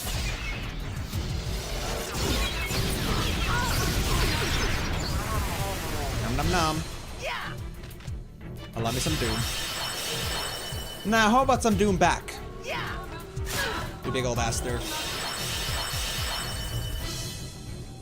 Yeah. Slice and Yep, that's Blitz Ace.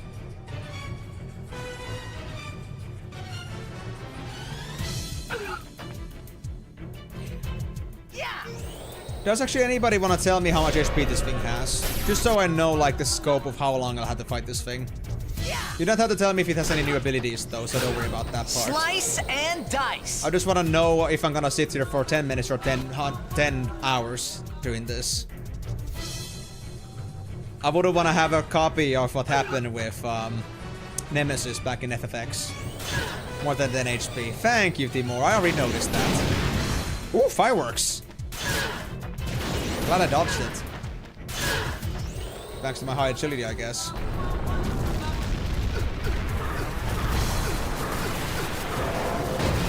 Final Impact happened so suddenly, honestly. It's kind of hard to react to it.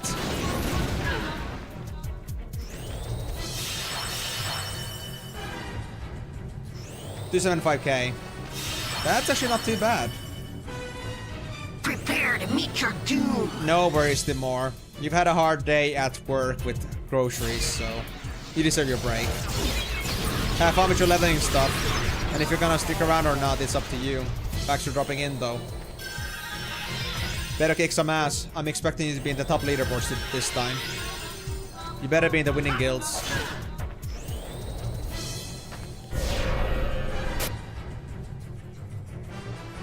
No.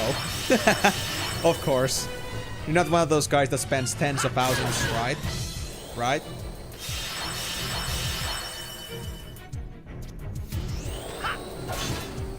Or has enough time to like 24/7 in the game. One of those two. Both, actually. I sell my soul and give my money to the game.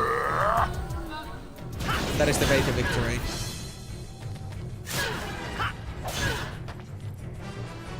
Yeah, exactly. It's a different thing. Can't up the rankings when Ben already has 23 level 300 characters. Oh, dude, you don't even know the half of it. Ben is gonna just like single-handedly carry the entire tournament. Like those two guilds that they're gonna have, like fighting against each other. The top two guilds, they're all his alts. He's just fighting with himself, like he's playing with like Lego He's like playing with Lego toys. Yeah, that's good, Timor. I mean, for me personally, that's a better way to play, because that's more enjoyable than just like being able to just swipe for everything in the game. Effort at the outcome of it is part of the fun there for me, at least.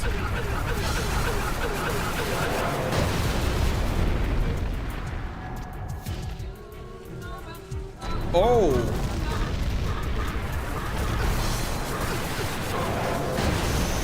Close, but luckily I have a life coming in. No, it's White Wind. Okay, Migo. You're the fastest. I believe in you, buddy. Whew, that got close. I guess I shouldn't play around with that too much. Alright. Shinra, you're gonna get a moment to heal yourself, but you won't be for too long. Oh my god, another Final Impact. 59 HP! Migo, Migo, Migo, Migo, go, go, go, go, go, go, go, go, go, go, go, go, go. Heal up the shit! Heal up! Prepare to meet your doom. No! Not the Cleo now! Oh shit. He got crazy. Amigo's down, but that was expected. Oh, oh, oh, oh, oh, oh, oh. Please do this. I'm expecting you to do this, man. Hasting up? Sure. I mean, those guys too can use haste. Final Impact? Oh my god. And what does it do? 4k damage? Fuck, man. If he gets you too low, he's really gonna get you, because he does... I don't know, does his Final Impact frequency increase if he gets lower HP? God damn. That thing is nasty. But he doesn't have any new abilities so far. He just gets faster. I already checked that he is immune to slow. So at least that cannot be stopped from him. I don't think this spell would work either. Would it? Yeah, exactly. But I wasn't expected to do this on first try anyway.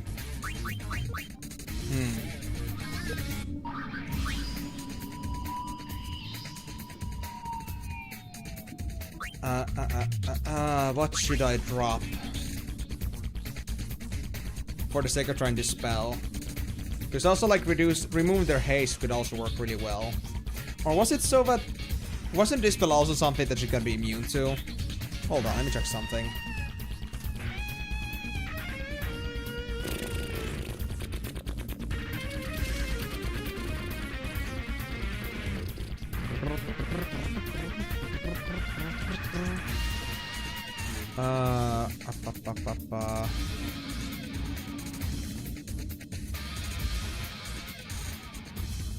There's no such thing as immunity to dispelling. At least not in the status effects menu.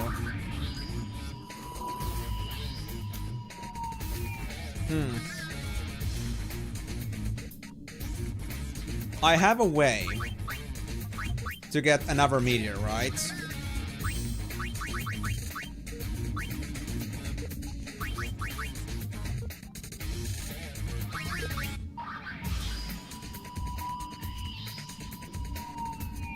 Well, we cannot actually drop meteor because we need still somebody to do spell damage.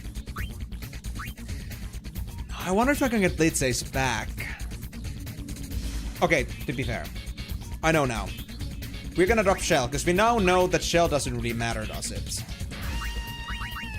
For now, at least. Let me say first, in case I don't like this choice.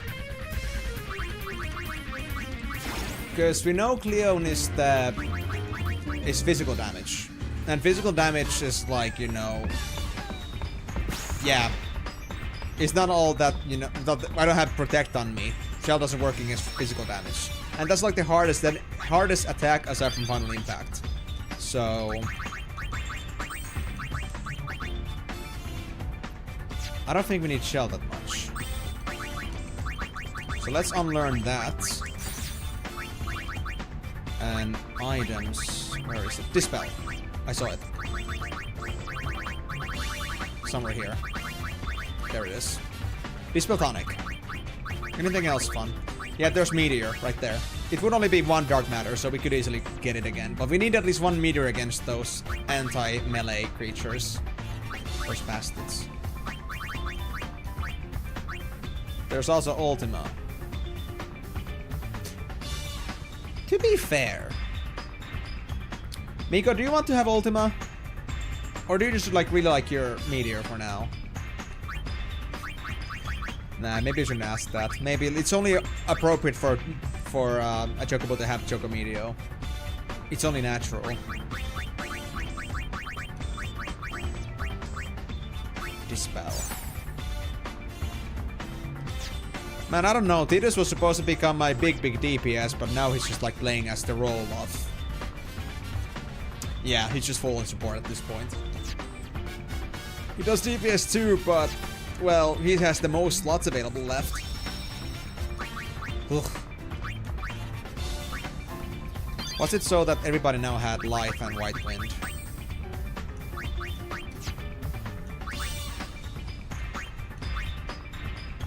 Right, Tidus doesn't have White Wind.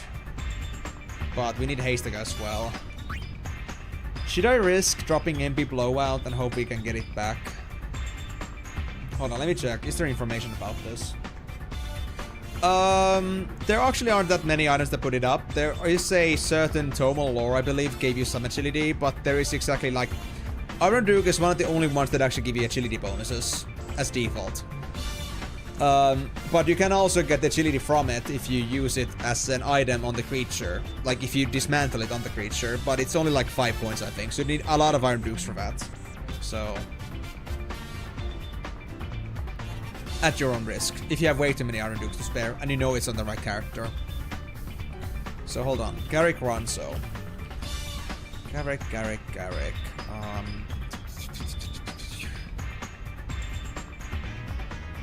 Creature Creator.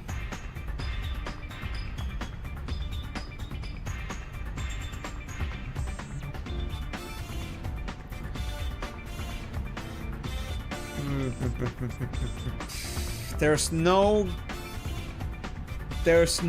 actual indication that MP Blowout is something you can actually get back.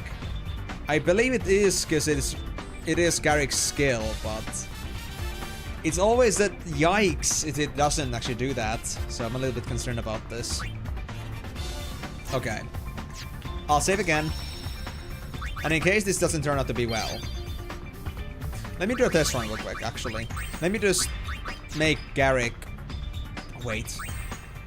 Okay, let's just do this. Unlearn both Life and MP Blowout. I'm doing this because we also would get attacked by default as soon as we attack something. So I want to have another slot for MP Blowout. I'm just gonna give another quick spin.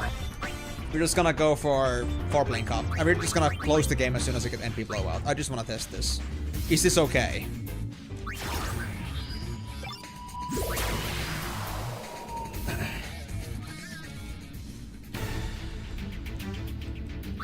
Oh, Trema, perfect. This is actually great for this purpose.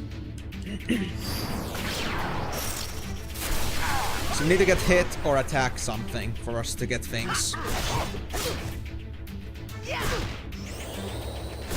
Didn't learn anything Slice yet. and dice. No, Tidus, you're wasting my time here. Stop. Stop.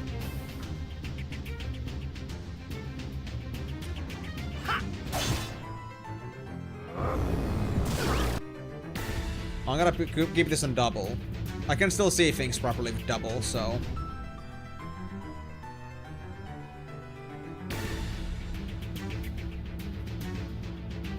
Surprisingly hasn't learned anything yet. He should have at least learned attack by now. Attack at least is something that just usually comes like on first turn. And he now has ability slots for that.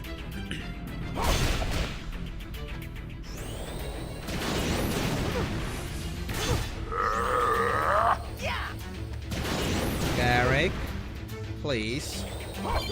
There we go. We can learn it. We can learn it. Good. Screw this game then. Do you want to quit this game? Yes. Okay.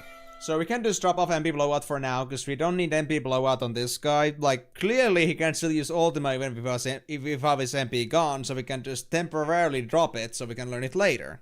Duh. So that's the idea. Because I was already saying this, that MP blowout is very situational for Garrick, but it's still useful. Like, there are many enemies that need MP blowout. But this is the one particular enemy where we don't need it. So we can use this chance to make a temporary change here. So Tidus right now has this spell, but we still need... Yeah. Tidus is gonna unlearn this. Instead, I'll give Tidus White Wind. And then Garrick is gonna bear the responsibility of between the supporting a little bit, and they're gonna actually get the spell instead. So this should be a decent choice. Life Haste to get White Wind Blitz Ace, 1 support spell. Fireworks Dispel Life White Wind, 1 support spell. Fireworks Meteor, Life White Wind, no support spells. But Meteor is important, so... Yeah, I mean... I can't go much better than this at this point. I could get a third Fireworks, but... same thing with Blitz Ace, I'd rather keep it, to be honest. No. I could overpower this if needed to be honest. Like, I could just temporarily replace it and hopefully it comes back, but... I just, again, it's one of those things that I don't want to take this for granted. It's always gonna need some testing. But then again, Fireworks is way faster as well. Well, I'll look into it if we really have nothing else to do. If you're still stuck with this guy. If you need more DPS. But for now, we have better healing capabilities, and we should be able to remove his haste. And when he does get haste and we start dispelling, we have to actually pay attention if his speed goes down a bit, because the game isn't exactly all too good always at telling you whether it actually works or not. Or then it's gonna guard it. Guard or miss. So if it's a guard or miss, only guard guarantees that it doesn't work. Missing is just bad luck. And if he does get slower, then that means that his haste can be removed. And if his haste can be removed, he can do much less final impact, which is a very big deal here. Because honestly, at this point, having good healing capabilities doesn't matter if half of our team is dead because of it. So, we have to plan accordingly.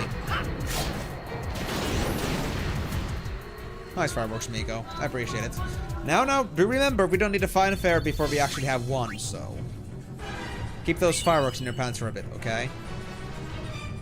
Oh, it's Sunberry the Ripper. Meggy is coming over here. Oh, he wants another beating. He likes it.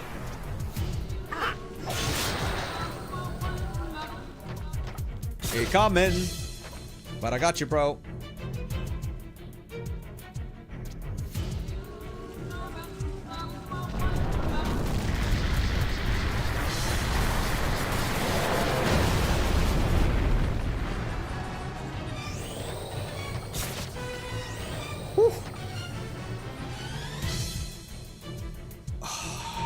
I'm just happy that I already know how this guy works, kind of. Because it doesn't work like a normal enemy at all. So in case you didn't know this yet, T-Robot, the funny thing about Mega Tomberry is that you cannot just cast abilities as soon as you get the chance to. If your ability isn't completely finished by the time Tomberry casts their next Chef's Knife, you won't be able to use it until they have cast the Chef's Knife before that. So Mega Tomberry has a special rule where they get to go through the action system where, well, I guess Jeff's knife is virtually instant, so if you don't have it already prepared, then you won't get your ability in. So Megaton Berry can be a very big cockblock. He's scary. But now, we got enough defense so it doesn't matter to us. And it should be the same for girls too, I think. With 6 iron boots. Alright. Let's get the show on the road then, guys, shall we? Let's kick some Shinra butts. Shinra's given me a butt sore for a while now. I've just been toying with you up to now. Yeah, right. You haven't done anything yet, Shinra.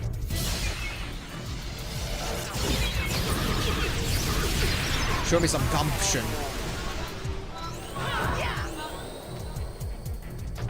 And I love how his melees are virtually unable to hit me anymore. The only way he's gonna hit me is with abilities. That's a miss, but that's fair. He didn't haste yet. This can also mean that it's gonna waste his time putting haste on himself. That's cool.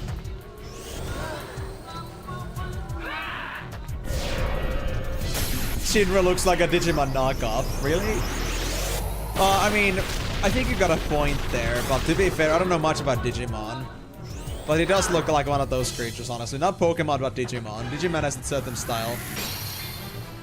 Shinra is like, you know, also, you know... I wanted to be the most badass demon overlord. And they made the outfit when they were third graders.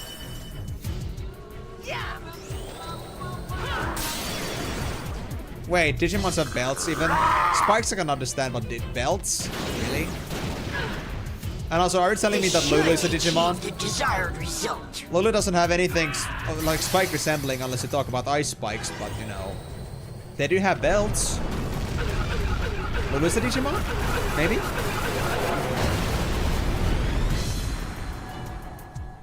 Eeny, meeny, miny, mo. Really? Wow. Here's the context, Miko. I've only seen like first gen Digimon to some extent, so they at least still look like normal creatures at the time. But I guess they have gone more into like the enjoyment of belts nowadays. They just really want to like deliver that Japanese work culture to you through children's shows. Suits and belts.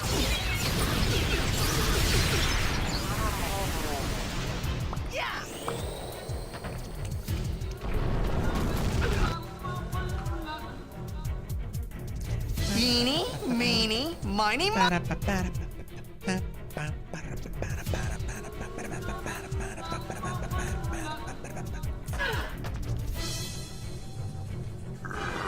You know what? I have a better idea, guys. I'm gonna keep myself at 3 stars at all times in case it got just Final Impact. And I'll just switch to 5 if I see an attack being used. And I'll go down to 1 star if I need to defend myself. This way we can minimize risk and maximize damage still. And still have like decent supporting as well. Yeah, ultimate can screw off. I don't mind that one too much.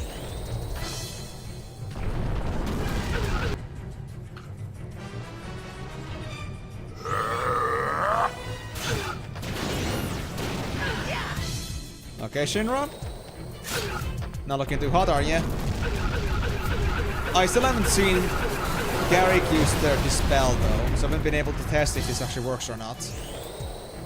Come on, Garrick. I'm counting on you, man. Slice and dice. We don't like this guy's haste. The more belts, the stronger someone is. Wow. Not even like karate belts. Actual belts. Like using karate belts is like old-fashioned. We need to use real belts for this shit. It's not about the belt color, it's about the amount of belts. Imagine if I actually showed my capability in karate by having 10 white belts on me.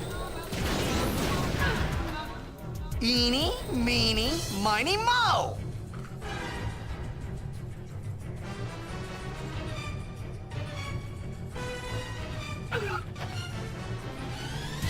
Okay, guys, defensive, please. We don't like Final Impact, nor do we like Cleon when we low HP. Woo. We got this.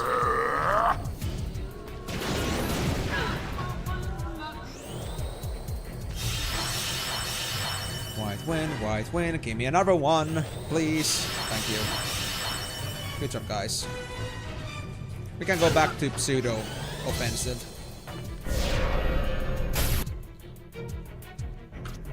Not big enough for me to care about it. And we still got white win, so it's fine. Okay, come on. Where's my Dispel? Garrick? There it is. It works! It works! It works! He slowed down. Slice I saw and that. dice. He slowed down. Oh my god, yes. Peak strategies right here. Awesome. He's so boned. He's so boned. We improved so much in a single run. Okay, he's slow. He'll have to waste time on hasting again. Dispelling is way easier. And Final Impact, he doesn't get to use it as frequently, but it still hurts a lot. Everybody's alive. Slice and dice. Not now, Titus. Please. We need healing, we need healing, we need healing. Full defense, full defense, full defense. Come on, broskies. Yeah. You got this, you got this. Very good. Okay, I'm happy, I'm happy. I just love how Titus always thinks in a mug with every single action. I've just been toying with you up to now. Yeah. Little crybaby. Hey there, baby J. Glad to see you around. This time my stream is actually working just fine. I got everything fixed up. How are you feeling, man? All good?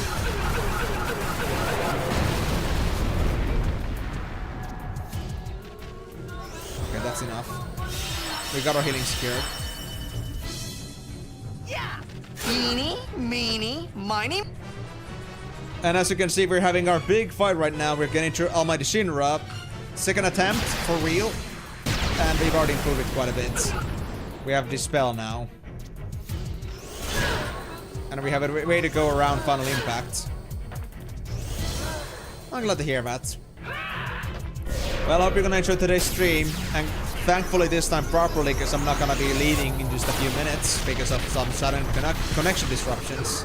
And we're gonna go for 6 hours today, so we still got 4 hours left here, so yeah. Have a good time, take it easy, take a chill pill, and yeah. I hope you're dealing with your own things overall better. Just fine. Actually, Baby J, continuing from what we were saying before, talking about before, do you have any plans for any operations in the recent days? Or like in the coming days? Time for an experiment. No, not Final Impact! Haste! Okay. I can use that. I've just been toying with you up to now. How are you enjoying this so far? Does 40 streams not give enough explanation how good this is, DK Nick? Or is it DKC Nick? Donkey Kong Country Nick. Slice and Is it Donkey Kong dice. Country? That's you. Alright. Awesome. Well, at least you like hold your preferences and your favorite games to your sleeve. Don't have to ask around much. I haven't played really Donkey Kong Country properly myself, but I guess I have to do that pilgrimage at some point. How's it going, man? Is the Final Fantasy franchise to you common? Something you're accustomed to? Oh, this is very bad. This is very bad. Garrick, please.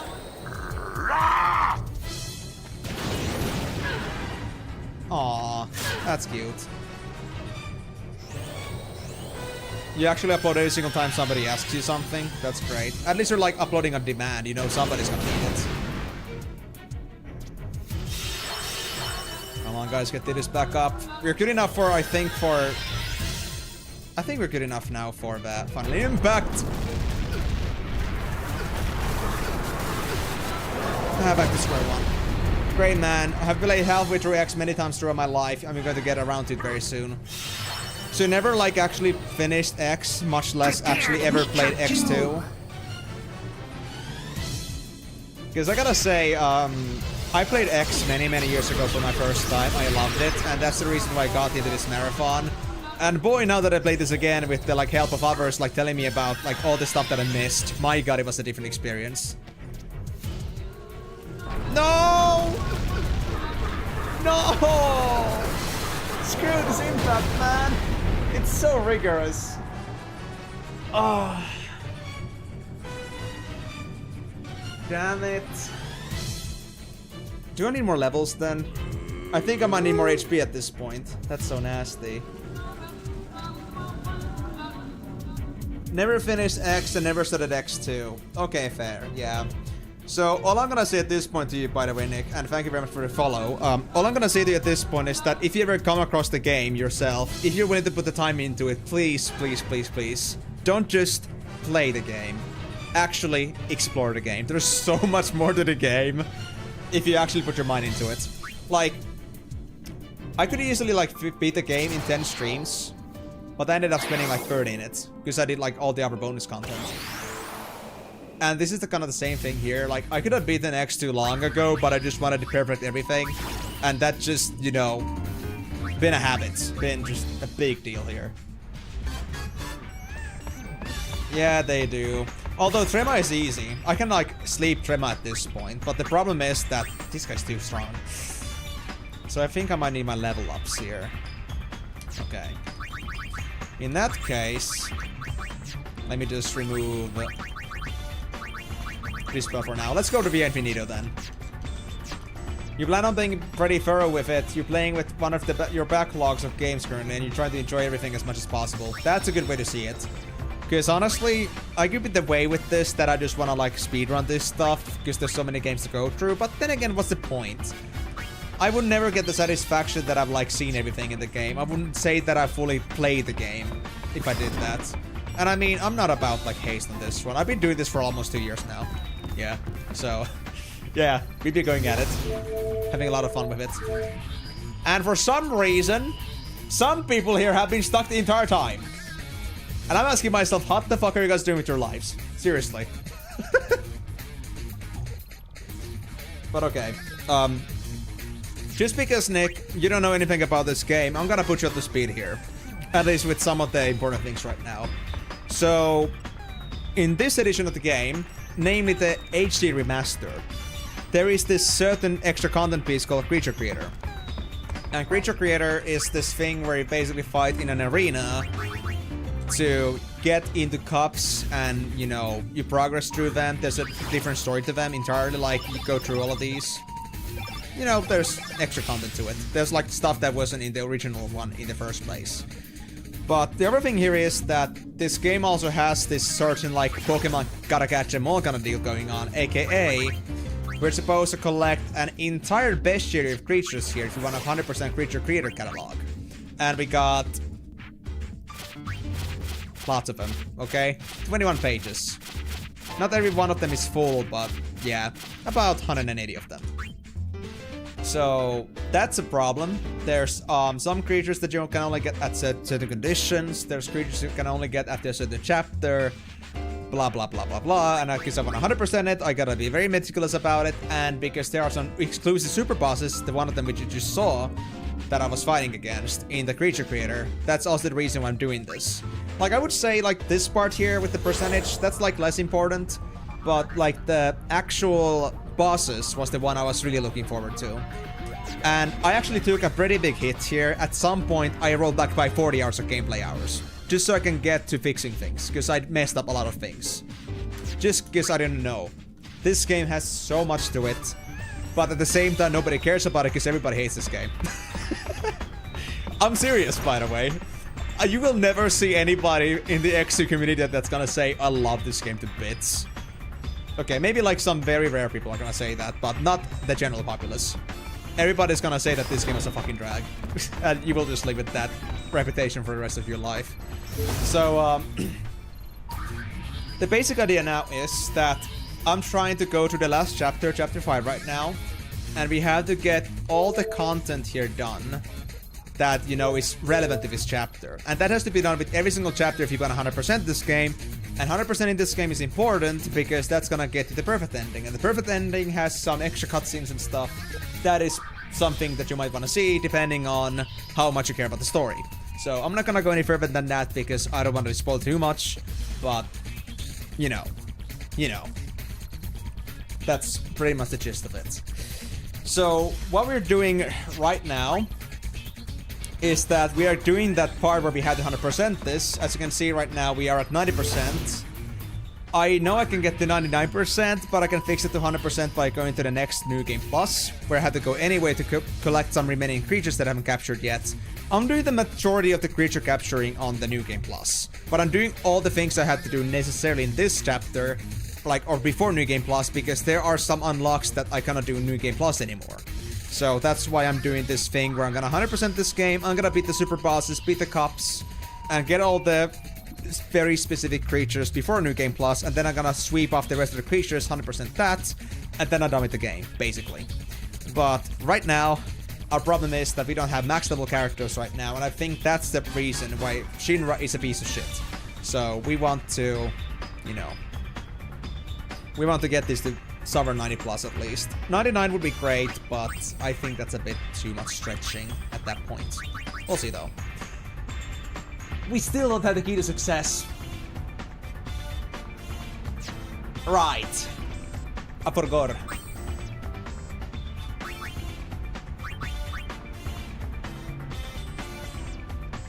Yeah, there is only 5 there, Big Baby J, but there's also another reason. I actually messed up. Like, I was like relying on this fandom wiki on this game a lot, and that's the first time I've actually used a wiki on this game. Up until this point, I've just been going with what people have been telling me, so I don't spoil myself too much. But this is the first game I had to actually pull out the wiki for, because nobody knows like the creature creator numbers, like where to get whichever. And I had this great idea that I'm just gonna follow this wiki telling me that if I collect this creature by this chapter, I'm gonna be fine. Turns out the fandom wiki is not accurate, and some of the creatures already like dropped from selection earlier. So I already had like dropped some. So I was like thinking to myself at that point that, you know what, let me just ignore that and just like do it again on New Game Plus. Well, what do you know, New Game Plus, you cannot get half of the creatures because you had to have done some dungeons done already. And even if you have done them on New Game, it doesn't matter because you didn't do them on New Game Plus, then you had to do them again, which means you'd have to do the story again. With all the bonus content, that's a big no-no. And that's the reason why I am back here. Oh yes, DK Cynic, I'm still using GameFAQs myself. Like, I'm actually having... I have 3 game FAQ guides in here. Two for the actual gameplay progression, just to like cross-check each other. And then I have 2 guides for Creature Creator. One of them is from Game FAQ, and one of them is the Fandom. Fandom has very good idea and details and more up-to-date stuff, but they might be misinformed. So I have the other guide as a, you know, as a safety guide. I'm glad to hear about DKC, Nick. To be honest, I don't really like intend to work on like making my channel particularly like big, like in terms of like visibility. Like, I do like the idea of having more people come across here, but I don't want it to be something that I do it for PR. I want it to be something that people come across it, love it, and just stay around. And if I'm ever gonna be like known more or less, people like make me known somehow. Like, I live with the, let's say, the community popularity kind of thing. So I'm not pushing my own popularity too much. I'll do whatever I want to and can, but honestly, I'm not all about like trends and, you know, following all kinds of algorithms. I hate that stuff. So I'm just doing what I want. So I'm glad that you at least found this on your own. And well, if you happen to know anybody else that might be interested in this kind of lunacy, then yeah, you might know who to recommend and to whom. But yeah, don't worry about it. Thanks for dropping in, and thank you for enjoying the stream so far. I hope you're gonna have a good time with this. Exactly, that's my thing too. Like, personally, I am pretty happy with my channel. Like, I've had a pretty successful YouTube channel, but I stopped doing the successful thing because that game kind of started sucking. And I'm fine with that. It's like, of course, popularity is cool and all to some extent, but if you're doing something you don't like for it, then it's not worth it. For some people it may be, but for me it isn't. For me, like, my enjoyment is first and foremost. So, yeah, I lost my, let's say, handle on videos that got tens of thousands of views. For the sake of playing something I prefer to play. I barely get any views nowadays, but I'm more happier than I was with that, like, at the end of the day. Because, I now know that I don't have to worry about a game getting bad on me over time. And like having bad management, so. Before I started your channel to do a challenge, it wasn't fun. Now the only purpose is to make friends and have fun. Well, to be honest, I do like the idea of like making challenges on my channel as well. Like, I was thinking of like going for like some channel, like this challenge type of content. Because I seem to have a knack for having absolute persistence for crazy stuff. So, that being said, I came to this conclusion that, I could try that, but if I never ended up liking challenges in the long term, I'm just gonna go back down on that. But that was an idea that could actually work for me, because I like challenging myself, and doing them feels great. But I don't want that to be at the cost of my fun or others' enjoyment. So we're just doing like the decent medium, doing what I like to do a lot. And if our people enjoy the idea, then go ahead and join along. Also, thank you very much for your 5,000 community points there, Miyako. Finally, we have the next Wednesday's variety game on the list. So, I'm not gonna start the community challenge yet, because we already have Hogwarts Legacy coming in, and we haven't started it yet. What I'm gonna do is that as soon as we start the game, the next game on the Wednesday variety, I wanna put the second game on poll at that time. So we'll have like, you know, we won't end up stacking too many games. And Hogwarts Legacy is long enough, so we'll have enough time to deal with that. And also for anyone that doesn't believe with the death counter, let's make it happen, people. Oh god, no. Well, we'll reset the death counter once we actually get to that point, I think. Actually, well, it's gonna be hard. I need a death counter for FF deaths and for, like, variety deaths. I think if I did that, it would work really well. You could invade him. Perfect. I mean, of course you would. I mean, Timur, not good, you would. I know that. Do it. I'll do it later, Miyako, don't worry. But so, I'm just gonna explain this also because I know there's new people in here. So, on top of the Final Fantasy stuff that I do, I have a schedule on Twitch that is regular. I also like do once a week on Tuesdays I play this, or actually yeah, we're now on Tuesdays variety. Keep that in mind, Miyako. We switched that to Tuesdays. So, yeah, but you already know that. I guess that came just like out of habit. But anyway. Yeah, fair. But still. Anyway, we have this thing, we have a consistent schedule, but for one day a week on Tuesdays now, it was last week on Wednesday, but we moved it recently. We have this thing where we also play a random game that is suggested by the community. And that's something that people have voted on Twitch side specifically. Like the YouTube people don't know what I'm talking about right now, but on Twitch side we have these channel points, and channel points can be used to like redeem lots of stuff, cool stuff in here. Sometimes something more fun and hilarious, like making me shut up for the next 5 minutes. But then there's another thing, for example, that you can actually use points to suggest a game, and that would be like prioritized over the other suggested games that are just like thrown at me. And the other thing is that once the challenge actually begins, the challenges work intrinsically in Twitch so that you can put up to 2,000 points per stream, and channel points are gotten by watching streams in general. So with that being said, the idea is that we have now the game suggestion here now ready, and as soon as I start with Hogwarts Legacy on my Tuesday streams, I'm gonna put that up on the board, and people can start putting points into that as much as they want. And if the vote passes, the vote number of days and the amount of points needed kind of depends on me. But if it passes, then I will play that game after Hogwarts Legacy. And if it doesn't, then I'll just put it back on the back line and just wait until it gets another opportunity, and if it gets voted up again, then it's gonna happen. Although I think I remember that if the vote doesn't get passed and it like is returned as a failure, then the points are also returned, but I'm not 100% on that myself. Actually, Timur, this is actually something that Miyako and me have planned a little bit. I'm actually have plans to actually go see go up on that. And I mean, I kind of at least, you know, I owe him that for getting me Elden Ring, so... with the DLC. The challenge was to say that I couldn't be a good content creator. I felt that I was doing it to prove myself, then I realized that I didn't have to prove myself. Yeah, same thing here. I mean, I've already proved myself. I've already made videos that, like, you know, get thousands of views. I know how to make videos that are, you know, attractive. I know how to make videos that get attention. I know how to go with something that is popular. But I don't care about that. If I'm not enjoying it, then why should I do something popular? So the conclusion here is that I could do it if I wanted to, but if it's not fun, then I don't care about it.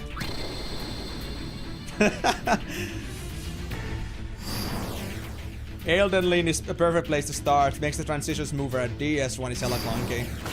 But you know, Miyako, that I play clankers. Oh, yeah, Nitsu, don't put it that way. You're making it sound very wrong. At least for me, from what I've seen so far, I have no reason to believe that I would be considered desirable. Maybe in some ways. In this case, yes, people may enjoy my stuff, and for reasons I do not know, but as for desirable per se, I don't know about that part. So that is still something I have yet to see. But who knows, maybe I'll be surprised one day. But yeah, I hope that now explain a little bit of things. I'm sorry for going on a tangent about that, but I just thought, like, because I know that I don't get, you know, new people that often, I feel like I might as well explain things right away.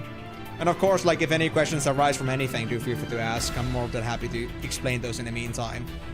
But it's just, like, good to know that there are, like, you know, people that are willing to put time into this. Like, also, like, willing to, like, put points into this and just, you know, actually are excited about stuff.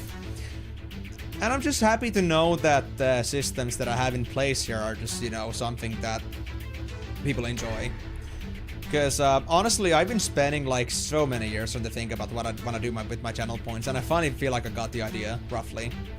Moo!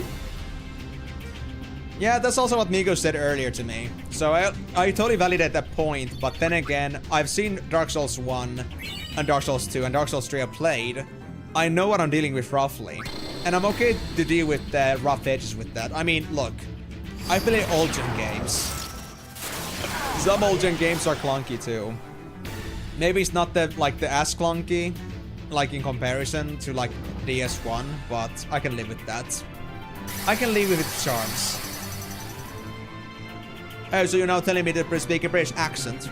Alright, mate. You gotta have your bottle of water. Thanks for a hydrate, mate. Night Rain is a lot of fun. Night Rain. Why is Night Rain, to be honest? Is Night Rain like the... is it a DLC for one of the Dark Souls games? I mean, I never really looked into it. Really, you would really be willing to put up with old games for the lore alone?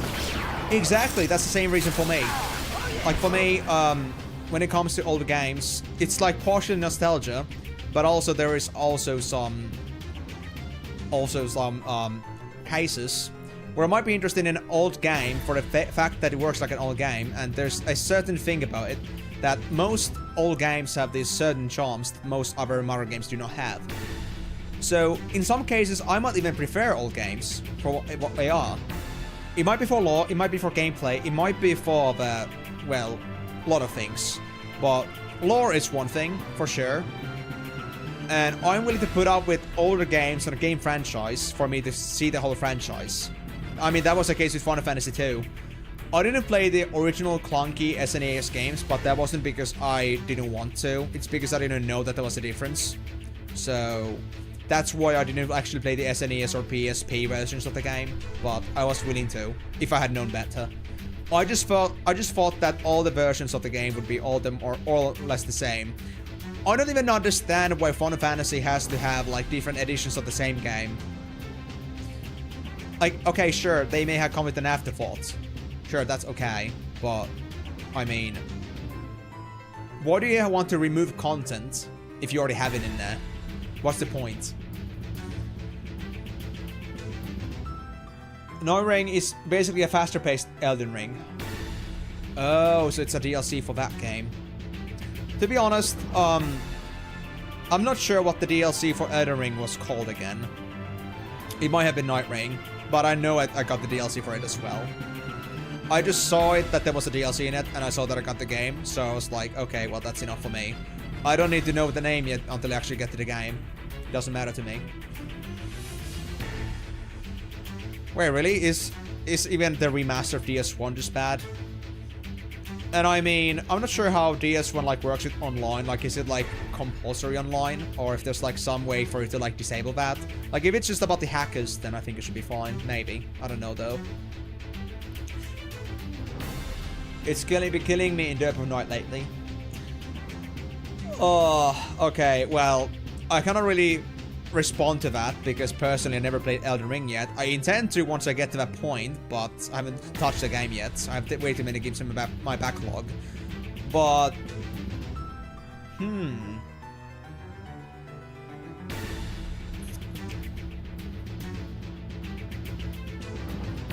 I'll maybe find out. But I know for myself that if Miyako complains about the RNG, then I know it's well placed, because Miyako himself is pretty serious about RNG. He doesn't like RNG at all. Well, I guess he can, you know, accept RNG if it is somehow well put and systematic. Like, there's a way to, like, maybe play around the RNG, but if it's an actual game about pure RNG, he most likely will not enjoy it.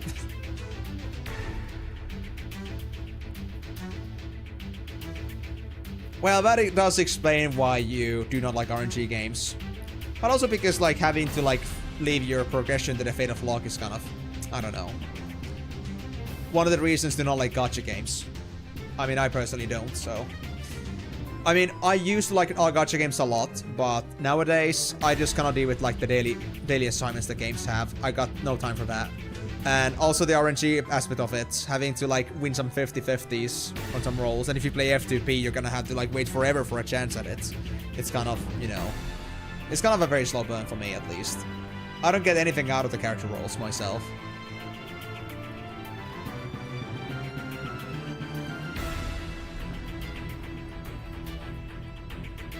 Okay, I see. So it's kind of like, it is part of the, I guess, the franchise, but it is not a Dark Souls game.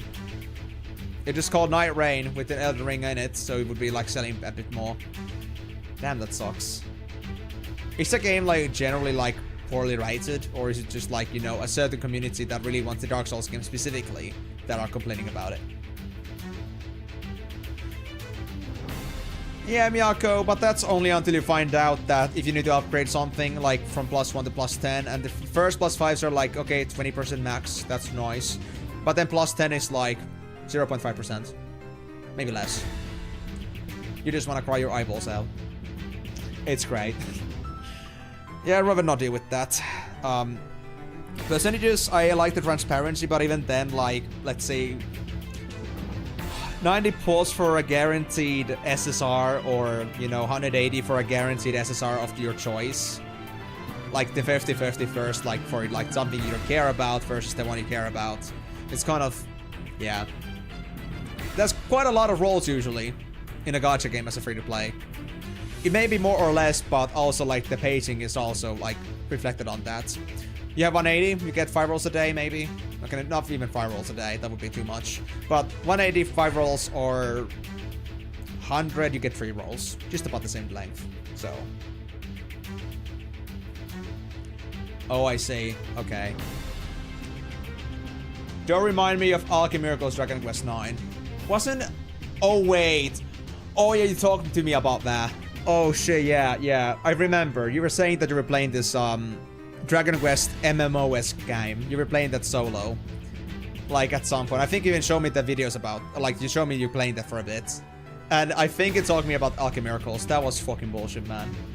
Like, the actual grind that goes into just to have a chance of a decent gear piece, that's just insane. But then again, if it was made to be more of an MMO, it was meant to burn your time. That's also, like, the reason why I don't, like, spend much time on MMOs nowadays. Like, I love MMOs to bits. Like, there's so much depth to it, but... The problem is that unless I'm willing to make content out of it, it's kind of hard to, you know, commit time to it. Because I have to choose between content creation most of the part, and then I also have to, you know, at the moment, I gotta also work about employment. Well, maybe Miyako can say something more about that. I don't know personally. That game's a luckfest. Yeah, I never played any Dragon Quest, so I wouldn't know. So, yeah. I'll have to pass on that comment. Well, my personal opinion is also kind of same with Miyako's here, that I don't mind RNG if it's like fairly placed and if it also like you can see transparency with the rights, that's fine. But if it's like, even with the raid seeing, if you're gonna like play with like, if you're gonna have to spend hundreds of hours hoping to get something to work and it actually doesn't because you have bad luck, it just, you know, doesn't warrant the feeling of it. And I'm not the guy that's gonna spend shit on those kind of games, so if it sucks, then it sucks, and if I have to spend for it, then I'm saying goodbye. Especially because typically those kind of games are gonna expect you to spend thousands to get the results that you want, and that's not my game.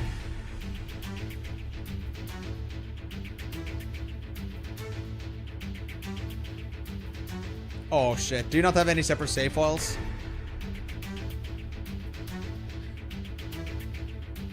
Oh shit, dude.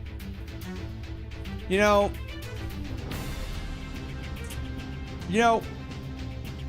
about this Pokemon. You know Epic Battle Fantasy series, right, Migo? I mean, I know you know it, but Epic Battle Fantasy 5. It's a great game, at least from what I've seen so far. But my biggest gripe about this game is that they have this Pokemon collecting system, But the other problem is that it depends on you not killing the creature. You wanted to bring it lower for it to have a chance of catching it. But sometimes the enemies are super tough or are otherwise unobtainable other than in that specific scenario. So you have to go through a very difficult fight and then try to edge it towards the end so you like get the capture. And it's so nasty. It's so nasty, honestly. So nasty. You're confusing me. This is not your usual Wednesday stream for this game. Yes, Ninja, this is the thing. This is not supposed to be a consistent thing. So, on top of the fact that we moved our variety streams on Tuesdays, on top of that, we also have a extended schedule going on right now. And an extended schedule happens if I miss too many hours. That's something that's mentioned in my Discord server. And now we have the extended schedule active for this week. Next week shouldn't have Wednesday anymore unless I get more missed hours. So, yeah, I understand the confusion. Just say that Wednesdays are very rare. I will tell about them if they happen, but they don't happen normally. We should now have streams on Mondays, Thursdays, and Saturdays for Final Fantasy, and then we should have on Tuesdays for Lifeline, or other variety game once we're done with that game. World of FF is genuine FF Pokemon, and it's really fun. The most cursed FF game in existence that will give you nightmares, but still fun. Interesting. Did I have World of Final Fantasy in my list, by the way? I don't remember. Did I put it in there?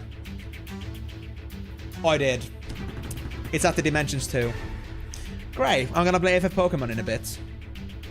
And if I cannot capture a behemoth, I'm gonna be sad. So wait, you're saying that the Steam release is not good? That's not good. Okay.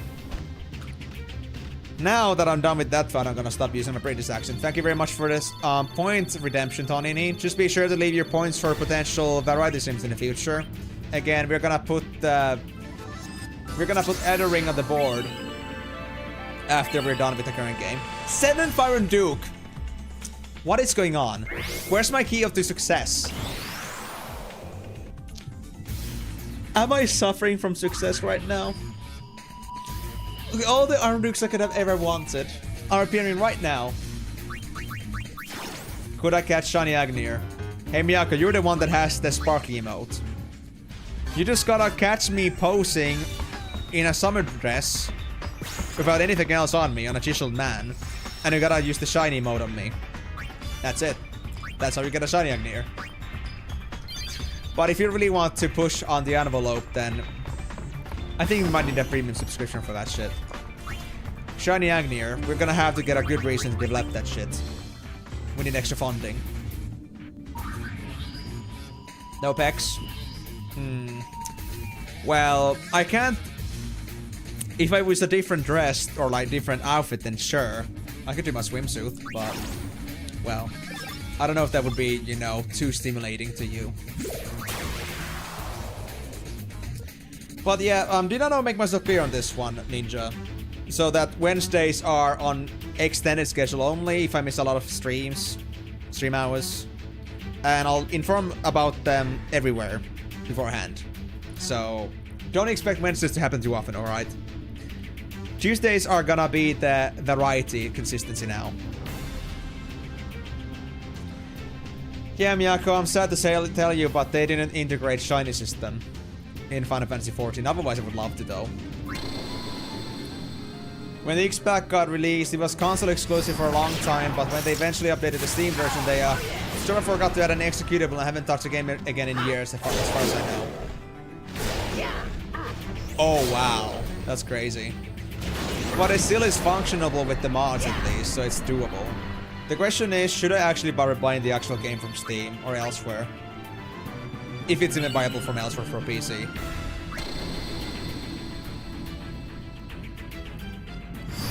Oh, it's just, well, to be honest, Big Baby, I think they do, like, kind of reflect how, like, they reflect on how strong the items are. Like, the deeper down the tournaments you go, the better the items are. Like, Iron Duke should not be something you get on basic cup, but, let's just say that there are times when I do, like, want to cry internally when I look at these. Because, The RNG of it is kind of sad sometimes. Like, you want to get this certain item, you don't get it. And you have to farm for it forever. Like, did I not get 3 Iron Dukes in a row? Yes. I had 4. I had 4 Iron Dukes. I started with Force of Nature, I got Ragnarok, and then I got Iron Duke, Iron Duke, Iron Duke. Which is great in its own way, but fuck's sake. Not now! Not yet. When I declare the success, I'm gonna go to the Infinito. I get my max XP. But no. Now that is too convenient. You have a gold? Never mind the gold. We're gonna give you whatever you don't want. But I mean, I would say Ragnarok, Force of Nature, Key to Success, and... Well, Iron Duke I think are all like, you know, they're in a viable spot at the very end of the game. But to be honest, I would say that the Key to Success could maybe be a bit earlier. Or maybe, maybe also with Force of Nature. I don't even use that thing. Don't worry, you'll get your last Key to Success that you got in your Knife Iron Duke. Okay. So, Miko. I got 7 now. So I need 2 more Iron Dukes for me to get the Key to Success, and we're not even guaranteed to get Iron Dukes time and time again. Alright, this might be a long stream then. Or this might be a stream when we actually don't get anything done because we cannot beat Shinra at this stage. I mean, maybe we could, but it's a bit too RNG at the moment. And I'm gonna reduce the RNG at least a little bit. What? Really? I mean, this is RNG for you. I mean, I got 3 Iron Dukes in a row, and that's only something I would have hoped earlier. And I was complaining about getting keys to success earlier, but now I just want to have them, but now the game doesn't want to give them to me. But just 1 in 4 drop chance for you. You get 1 of the 4, nothing more, nothing less. I'm not sure if the rates are fully balanced, like it's 25% for each, but I'm assuming so. But yeah, the RNG is just, you know, way too unpredictable. Like, at least you could give me some soft pity on something. Like, maybe at least let me put soft pity on a certain item that I really want to get, and I haven't gotten it in, like, the certain amount of tournaments. It would be nice. Some kind of safety. Okay, I guess we're fitting this one then. My guys are too eager. But I know that there's an envoy in this championship, so I won't go for it. Yeah, I'm not gonna risk it. Or just Seymour. You know what? Sure. Let's try Seymour. Let's see what happens.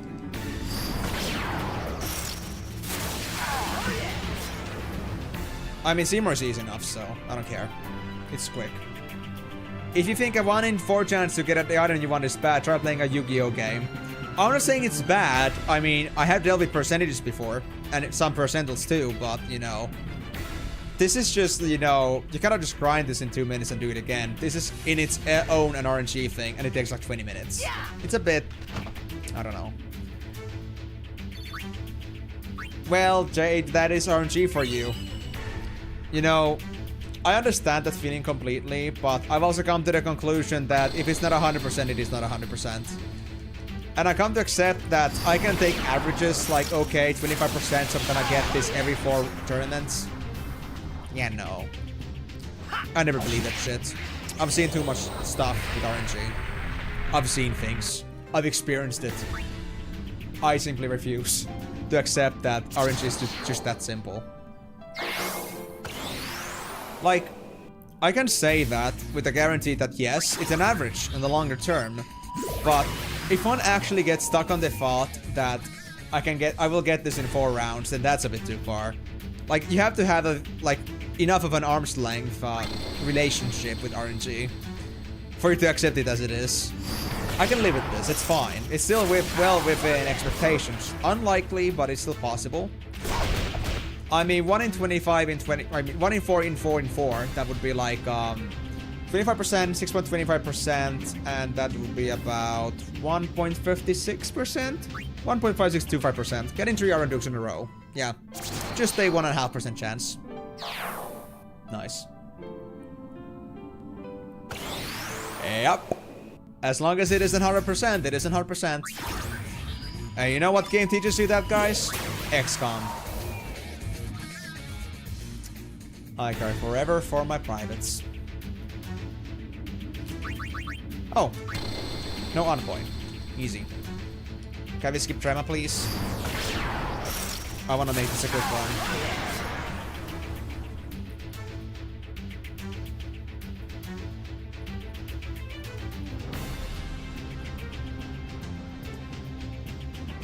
I just, you know, after all the effort that I went through to get those Iron Dukes earlier, I would have thought that I would get the key to success first. I didn't expect I'd actually get overstacking of Iron Dukes at this point. Another thing I could do is that get another 20 Iron Dukes and just use that to increase my HP to like maximum. Start like limit breaking it and then go crazy with that. But I'd rather get the E-levels first before I go too far with that. Of course you did. Of course you did. To be honest, I haven't played XCOM 2 yet. I'm supposed to, but I've only played Enemy Unknown this far. And Enemy Within, the expansion game for that game. And I gotta say, their experiences. Even as an experienced player. Although, I gotta say, the other win condition in XCOM Enemy Within, at least, was pretty weird. I didn't get to fully finish the game that time, because I won it early, so to speak. But it was kind of like a either win or lose situation right there, so it was kind of, yeah. You just have to deal with it when it happens. Iron Dukes and Ragnarok are easy for you to get farm. You don't use Force of Nature. The only one that really matters to use key to success. That's the same thing for me right now, Dick Baby J. I already have Iron Dukes and Ragnaroks. Although, they have still the same farming ratio for me because I don't have a way to defeat the Envoy yet. But I can get Dukes, Ragnarok, I got Penny, I got enough. And I don't use Force of Nature either, that sucks. And yeah, the key to success, I would love to have that myself, but... Ouch. Not happening. I only got 2 so far. So, proportionally, I've gotten the least of keys to success. So, it still kind of stands that it's the rarest item in here, in the pool. Like, 7 Iron Dukes, I would say 5 Ragnaroks, maybe 5 Forces of Nature, and 2 keys to success. The ratios are quite low. And if we are now assuming that we have a 425% chance for each of these items, there is a certain likelihood that we would end up with the Force of we would end up with key to success instead, but we're not getting any key to success because this game doesn't like me. So we had to live with this bullshit. Have I made myself clear? Yes. No. Yes. Perfect. Great. Just a name issue. Like everything is. It's always my fault. Everything in and of itself is my fault. You were born, my fault. Okay, don't read into that any further. I'm bad at the game, my fault. The orange sucks for me, my fault. The electricity goes down, my fault. The world ends, it's my fault. It's Emishu. Emish. Yes. Hold on, what was the rule again? Hold on, where's the rule? Was it quote 5? Not that. No, not that one. First one. No, 6th one. Code 6 comes right after rule number 1. It's always an issue. It's always an issue. Yeah. But with the quotes don't work on YouTube yet. I haven't integrated YouTube to Stream Elements yet. And believe me, Stream Elements doesn't have an integration to put 2 on the same page. I have to do YouTube and Twitch separately. I believe so. I might be wrong about that, but I haven't noticed anything else about it. So, if you want to use quotes for now, you gotta do it on Twitch, but I'll get it on YouTube at some point. Once I get a fucking job. I would love that right now. But, Imishu.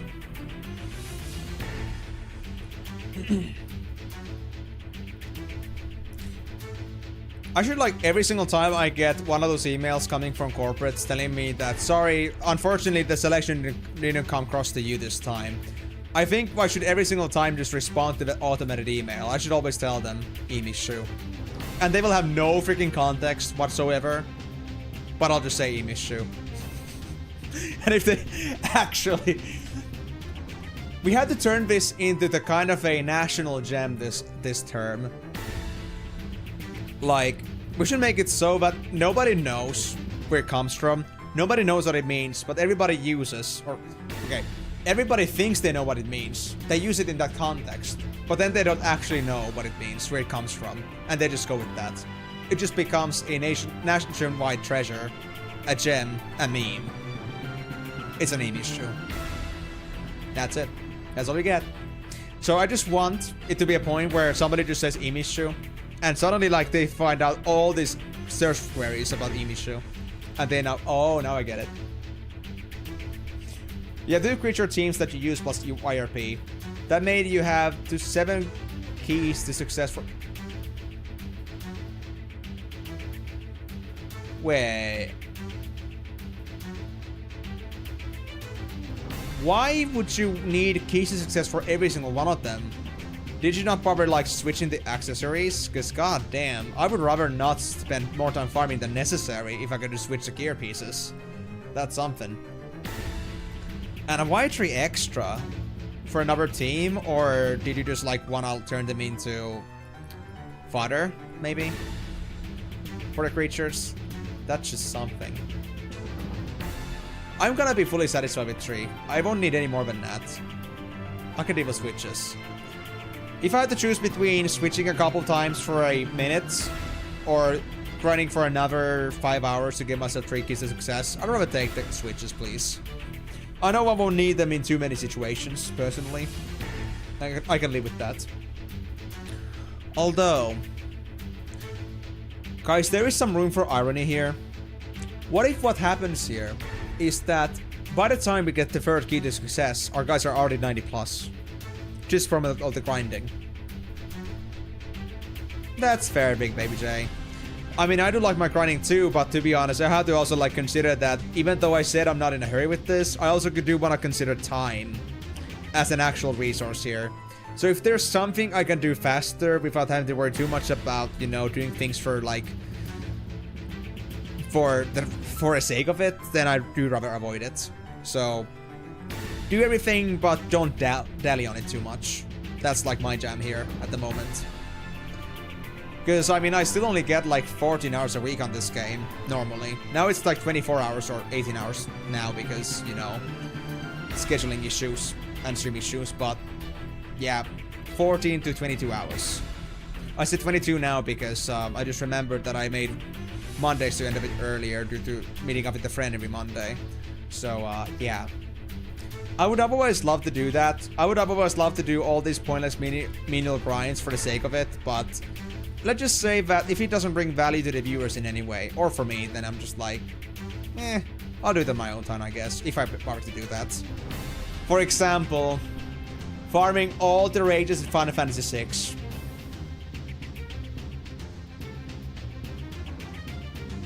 Yes. If you know, you know. And you may be thinking that, of course, nobody's gonna do that. Yes, I would do that. But just because, like, 98% of the rages are pointless for actual gameplay, I didn't need to do that. I just got all the bare minimum important ones for damage, and I just left it at that. I explored the system fully. Everyone knows how it works. But I'd rather not go any deeper than that, because nobody's gonna get anything out of it, other than me just, like, staying at the savannah forever. I mean, to be honest, Big Baby J, I mean, I am an MMO veteran myself. I am very accustomed to grinding. But there is also like a certain point where grinding might be a little bit too boring to watch. I make some considerations for the viewing sake. So grinding is one of those things where I also like think that, okay, I'd rather not go overboard with this. There's no reason to. Let's just keep it, you know, let's keep it not family friendly, but more like, you know, let's keep it composed. Yes, I would do that too eventually, but I'm still stuck at 100% in Final Fantasy V. I haven't touched the older Final Fantasies now for a while. I've been stuck doing other things instead. Like, usually when I play Final Fantasy games on my free time to, like, finish them up 100%, the only time I'd really do that is when I'm, like, elsewhere, like when I'm not at home. I can't do my editing stuff I can't do my own, well, I guess I could, but it would be a bit tougher, and it's not the same energy, because I don't have my own office, you know. So I just like do these kind of casual games while I'm waiting for others to wake up. So generally, I don't really play this too much in my free time.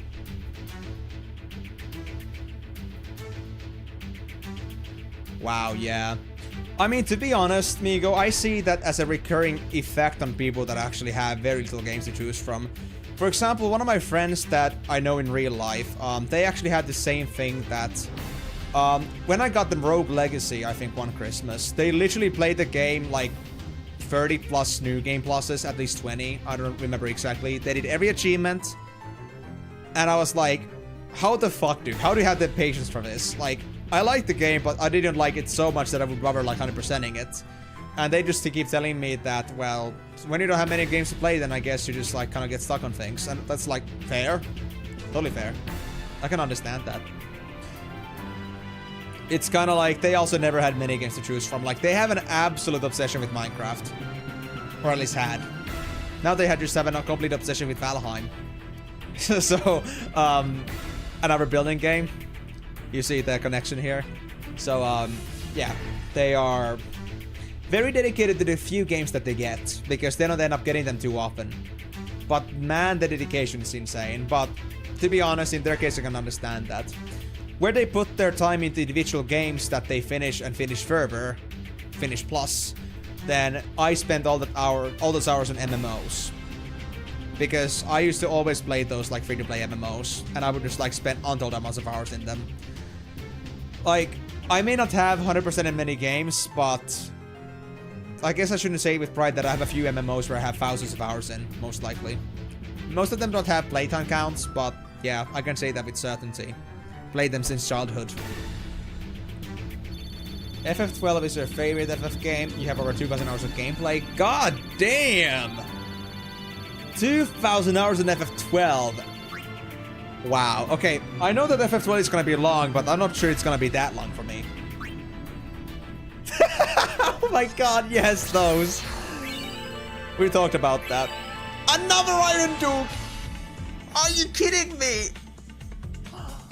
Okay, guys, if it was 1.5625 before, then now it's gonna be something around the 0.4%. 0.39625. No. 1.5625. 0.39625. Yes. Very good chances. Okay. Interesting. That wasn't supposed to happen. Cool. Very cool. Migo, I hope you're not serious about this, because then we'd have to get one more Iron Duke. And I do not like that idea. Please spare me from this fate. But, I'm kind of looking forward to Big Baby J. Like, I'm looking forward to Final Fantasy 12, but it still is gonna take some time, because we had to first beat the Final Fantasy Tactics Advance. I think that's the only thing we actually have in between. Yes. We have Crystal Chronicles as an optional one, but honestly, the people that suggested that to me initially are not even here anymore, so I'm not sure if I'm even gonna touch that. But we'll see about that. But assuming things go in the normal route, like all the necessary games, yeah, it would be Tactics Advance and that's it. We're gonna go for Final Fantasy 12. Now, I'm not sure if there's something different about Zodiac Age specifically as an edition. I'm assuming it's just like a game with more content to it, like more definitive version. But if it is then different, then I'm not sure how much different it is. But yeah, I have the Zodiac Age of that game. And my knowledge of that game is so far as... Let's get ready for Rage Bait. Vaughn is the main character. And soon we're gonna see something on the chat that I will be expecting.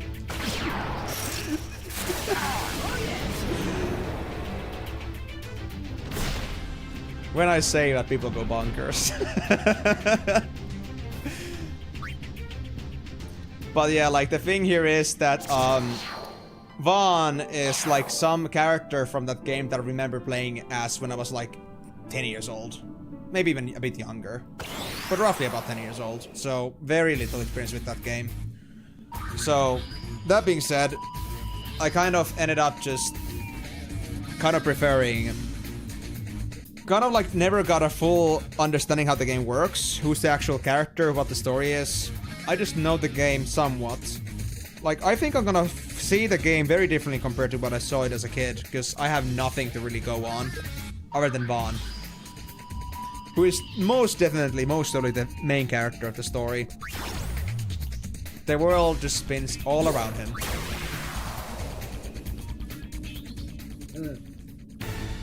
Anyway, I'm gonna get to that as well soon enough, but first Tactics Advance. And oh boy, from what I've heard, that's gonna be a long game too. 300 missions. I refuse. I'm gonna hear Timur say again, fuck Vaughn. I need the life in my life. Let me get another drink, BRB. You play the normal, the new game plus, and the new game minus of FF12. Oh, they mentioned the new game minus. I've heard about this too. Now they're doing pointers on new game minus. Okay, fair. But you know what? Even if it's a one and done game, if you enjoy it, then go fucking ahead. I mean, I got nothing wrong with that. If I like it too, I might as well do that on my free time too. But very rarely a game gets to that level for me. We'll see.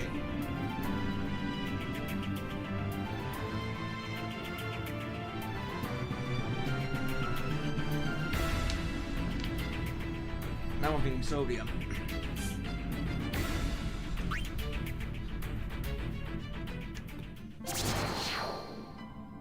Alright, that's because I saw Envoy in there. What's gonna be our next cup like? Just give me one that doesn't have Autoplane Envoy in it. And for anyone that doesn't know, there's a good reason why you avoid it. I cannot beat it. 100% lost rate. Ah, it's at the bottom. Damn it, I almost made it. Alright guys, it's about time to do the Joestar signature move.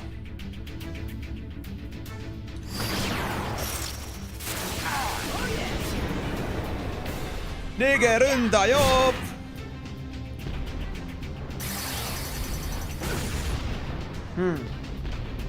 I just thought about it. Is there a chance that, you know, for saying that Twitch might catch me for saying offensive terms? It's not intentional, but, you know, now that I think about it, it kind of sounds like that, if you cut a lot of it.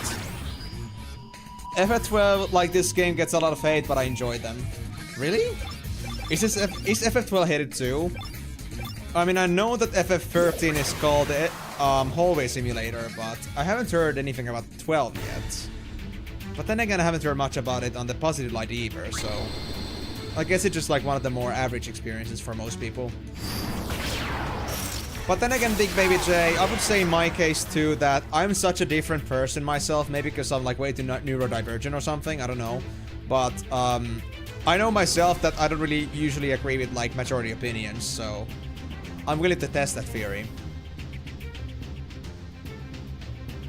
Did you check your watches? Because I believe it's Snickers o'clock. Well, props, Ken. I would love it to be Snickers o'clock, but sadly we don't have Snickers here now. We've lost the Snizzard, so our life is gone. Our life has no meaning anymore. Nigga runda yo, Smokey. Actually, Miyako, did you see earlier when MC said that they have a parrot called Smokey? And it's for that reference. For JoJo specifically. Now I want that. Now I want a cockatiel called Smokey. It just gotta call out Emish every single time I do something bad. Best sidekick. But yeah, hello there, Props Ken. Glad to see you're aboard. How's it going? All good? But yeah, without going too much to detail on this, Baby J, how come FF12 is so hated? Like, a general consensus. Yes, it is, Miyako. Believe it. For the first time when somebody actually said JoJo reference, or is that a JoJo reference? Yes. Yes, it is. We skipped Trema! We skipped Trema! OG12 is the worst, Zodiac Age is one of the best. What? Really? Whoa, interesting. What's the difference? No! I lost my titties. God damn it, Oren. No, no, no, 2 shooting stars. No, please don't do this to me, man. You, away! No! No! Oren! Oren!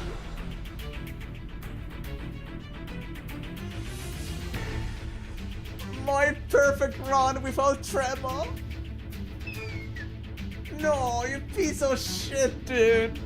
That's never happened before. That's never happened this quickly. 3 shooting stars in a row, and that's even an unlikely ability to happen. I think that's like 1 in 16 or 1 in 8. My guy just absolutely went bonkers on that one. And it took the characters out in actual, you know, best in order.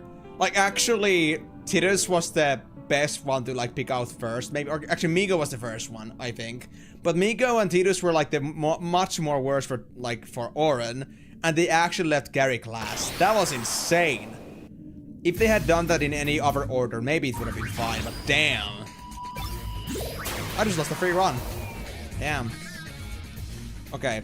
While OG12 has a more enjoyable leveling system similar to the Sphere Grid, Zodiac Age has so many absolutely crucial QoL updates. It's not even a competition despite switching to a fixed job system. I see, okay. So the game was very clanky, I see. Okay. Now we get the envoy again.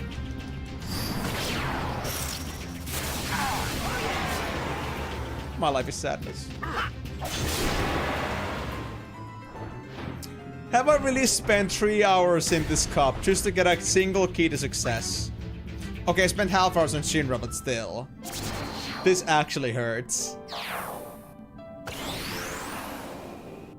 I can't believe this. I can't believe this. Wow. A lot of it has to do with the story and that Vaughn is not the main protagonist. Yeah, I know about that part. I've been told. Like, when I first time said very confidently that Vaughn is the main character, like, people were just like... The fuck did you just say to me? Like, that was an absolute rage fest right there. Okay, not rage, like, we don't have that kind of stuff in here, but, you know... Actual, just, you know... Really, like, big raise eyebrow moment. And I'm just like, I stand corrected. I didn't play the game far. That's all I remember, Vaughn. Okay, I do know another name, but I don't want to say it yet. But starts with a B. I know that, at least. But those are like the only 2 names I remember. Because they were at the very beginning of the game. I think slaying fucking rats, dude. Actual RPG starting with slaying rats. Ladies and gentlemen, this is like one of those games that really like goes on with the actual trope of RPG game beginning. So you either start with slimes or rats. Freaking dungeon crawling 101. It always happens. OG12, the max damage you could see deal was 4 9s. And the super boss that takes about 10 hours to beat. Yeah, I remember that one too. And you can only have 1 magic spell on the screen at a time, so that's just a slog of waiting for animations. Oh yeah, god. Okay, so the gameplay flow changed a lot on the Zodiac Age. So even though they took away one of the open systems, they also made the game much more easier to play. Fair enough. But actually, like, on the OG, like, did they not playtest that, like, 12 hours to beat a boss? Like, did they really want people to spend their entire day, or even, like, 2 days, leaving the console open just to beat that boss? Like, holy hell, dude. Somebody would have to spend their entire Saturday on that shit. Just beating a boss. Like, bro, what did you do this weekend? I beat a boss. Really? Just a boss? Yeah, it took me 10 hours. What? No. You played the original version, yeah, and you played the super boss in about an hour and a half. Really? How? I mean, that's true, but the fact that it's a single player is the point here. At least with bosses in XI, for example, like, I guess they're scalable depending on the amount of players. But was it really, like, was it actually something that bosses took 12 hours in the game? You had to actively play and press buttons in that? Dude. Square had some pretty big, you know, boots on that time. Wow. Yes, because every single person out there just has 12 hours to spend on beating a boss.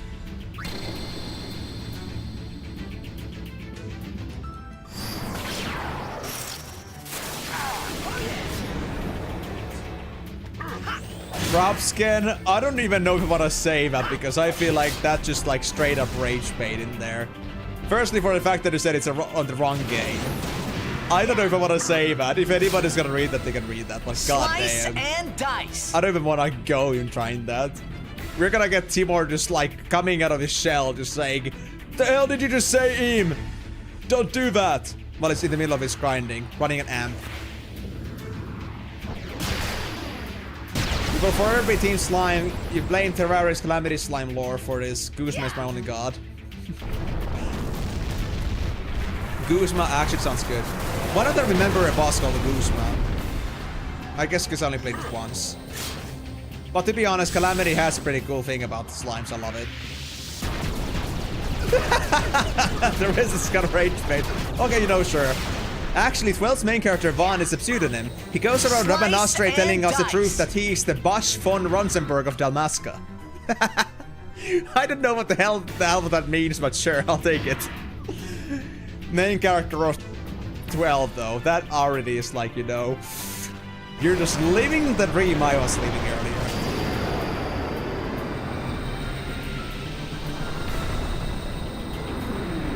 Wait, we're not talking about the Bosch washing machines here? I thought that was just like commonplace in FF12. He's an expansion super boss, Heart of the Old God. Oh! Wait, when did an expansion happen? I only played the base Calamity. At least I think so. Did he not come with the base game content? We got it! We got the key. We got the key. Okay, Migo, you were almost there. You almost got it. You almost got it. 8 Iron Dukes. Not 9. But still got it. Oh. Finally. We can move on to Via Infinito. And go via Obsoleto in Delito.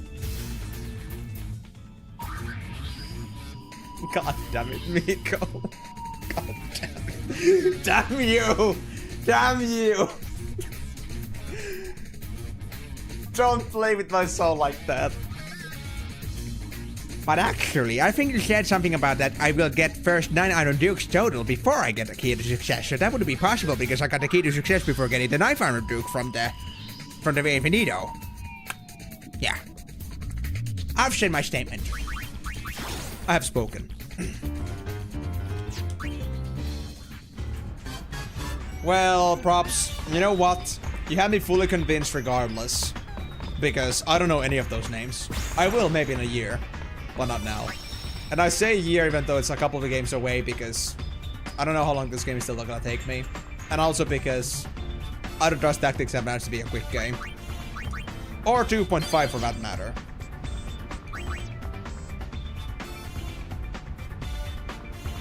Oh.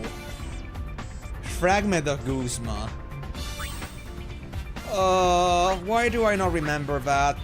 I remember there was like this Queen Slime, and there was like the King Slime. Like, King Slime is base game, but there was Queen Slime, I think. But I don't remember a Fragment of Guzma. And Guzma just, you know, sounds like a very good...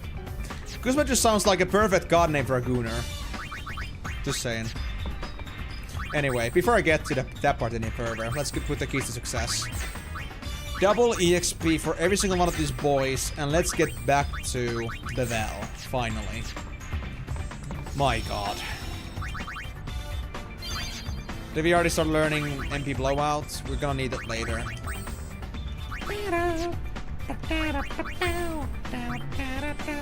I didn't. Yes. I'm gonna learn this back later. Oh wait, I have attack in here. Attack and like White Wind. We don't need that much White Winding at the moment. I'm just gonna go get my MP blowout back, and then we're gonna fix it. You know how to capture Oren and use him as a party member per request. Oh, I see. Is it like you're streaming the game yourself at the same time, or do people actually passively send you requests? Like, are you like making a YouTube video series of this? Because honestly, like, one of the main reasons I stopped doing like like gameplay videos on YouTube was one reason was the fact that people don't really like stick to those, and the second reason is that it took too much time because of that. Like making a single hour video took me like a week. Very slow progression. But actually making gameplay videos of that, man, I do respect that. But if you don't mind too much about the numbers, then it's okay, I suppose. Lost my thoughts for a moment there, but yeah, the bell. Oh, we got right here, right. Okay, let's go. Continue. Stoat still holds a grudge. No, he doesn't, Migo. I promise, I took very good care of Stoat afterwards. He's a good boy. He's a very good boy. Do I have to like now do like some Stoat friendly run again on that game?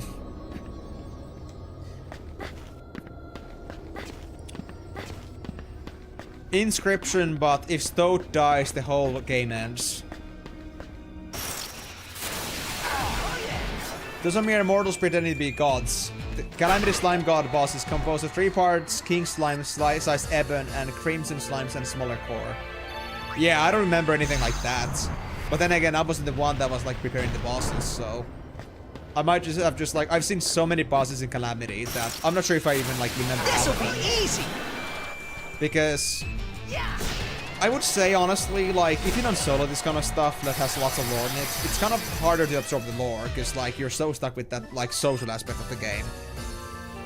And I very rarely play Terraria solo, even though it is a fully soloable game. It just always has come across to me as something I always play with friends, rather than alone. But I do want to, one day at least, beat Terrarian solo expert, because I never did that. I kind of just went so far with that friend gameplay stuff, so. But yeah, I gotta say though, Miyako, I do respect that you have a lots of passion for Calamity. When did you like intend to like get on with that Terraria gameplay thing that you had going on, by the way? Because I recall we were talking about, or you were talking about like at least having a server at some point. We were waiting for some certain people to become available, right?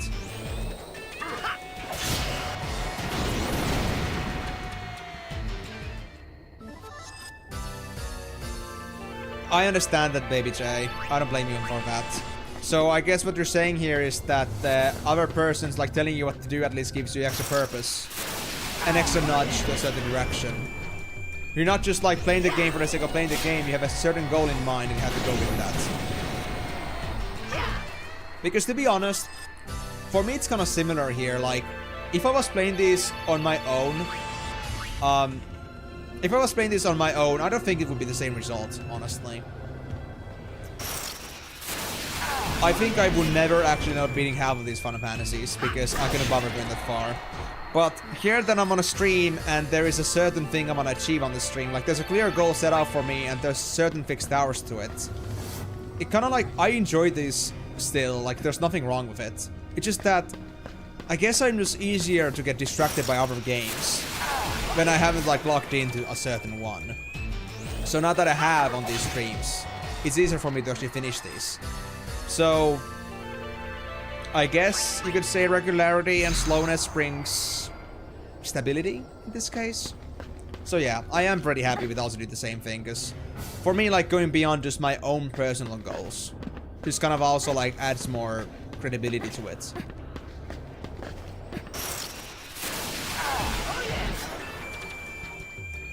But yeah, I can fully understand though why you're doing it, AJ. If it helps you focus and get the thing done, and you know, you get to make somebody happy with it in the meantime, I think it's perfect. Nothing wrong with that. Oh, 16 turbo efforts because key to success also gives double items. Oh my god. Oh yes, this is great. So we basically now got Lady Luck experience here, but it's free. Man, I can skip that class now entirely then. Awesome.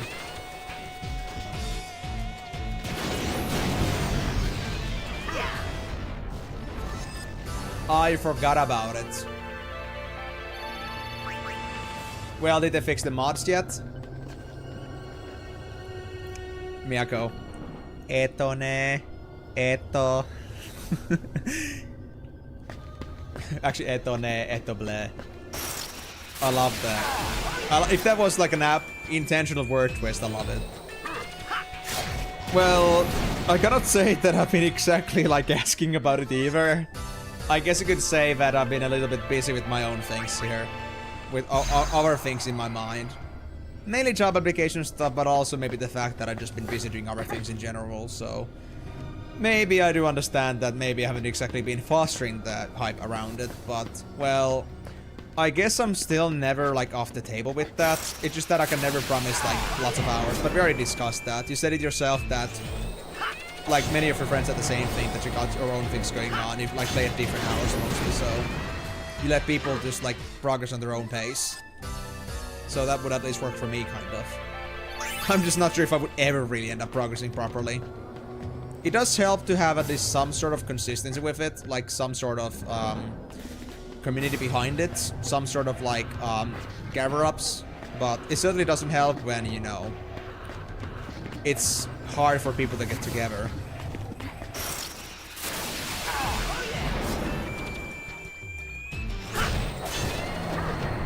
But yeah, Baby J, I also want to ask then, do you have any other challenges you have going on right now, other than just like having Auron as your party member?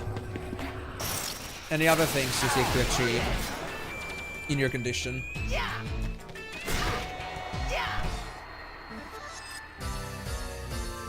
I mean, that's true. But also, Big Baby J, I don't think I'll ever actually end up maxing my stats, because I would need lots of Iron Dukes for that. Unless I start farming Envoy, which I'm not sure if I will. I mean, I'm gonna get Envoy at least once, but I'm not sure if I'll actually end up being able to farm it. Or reach a point where I would need to do that, because if I beat Envoy, then I've beaten all the hardest stuff in this game that we have, so... It would kind of like remove completely the reason for me to do that. Like, if I beat the hardest boss, then what am I getting stats for? That's kind of the same thing I had with like Final Fantasy X as well, that as soon as I got enough stats to defeat all the Dark Aeons, then I just like decided to just drop it. I was like, okay, I'm fine with this. I could technically just get max stats for every single character for the maximum stat achievement, but it would just be another 50-ish hours just like doing nothing but stat grinding, maybe even 100 hours easily. It's just kind of, you know... It's again one of those things that I could do it, but is any of my viewers gonna like find this fun? Probably not. Just 2 requests. Okay, so what's your second request then? So yeah, I would say that my relationship with grinding is pretty healthy. I can deal with grinding, but it's just that, well, again, I'm making viewer considerations too.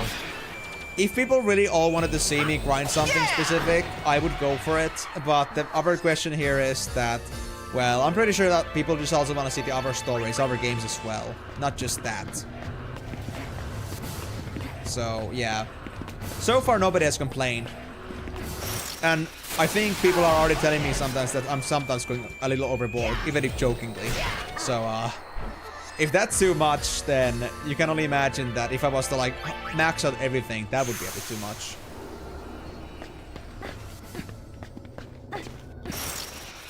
Ah. So somebody else who also knows the Paynes, huh? I'm still figuring that out. But I guess what matters here is stats and not as much about the... Not as much about the actual team. You're complaining? You always complain when you go. So, point not taken. Ah. So you think that Auron is great for this? You think Auron is great for Autoplane Envoy? Ah, wait, I think I know why, maybe. I think Dragonfang could be decent there, but only if it does max damage. It didn't seem like a powerful ability though, but maybe that's only just because of how I defense now. But still, would I like prefer that over Meteor, for example? I don't think so.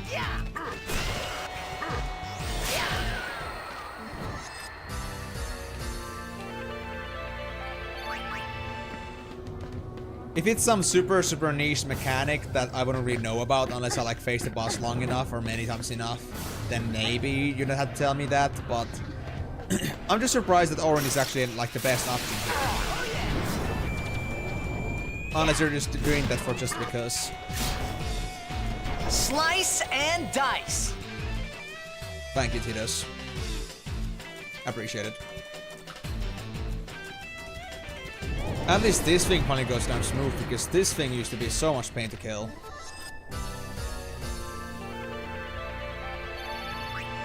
Yeah. I'm glad. And you know what? I'm just happy that we actually get to this after getting 6 Iron Dukes, because I'd rather have the defense bonus for my girls too once I get the Megaton Berry.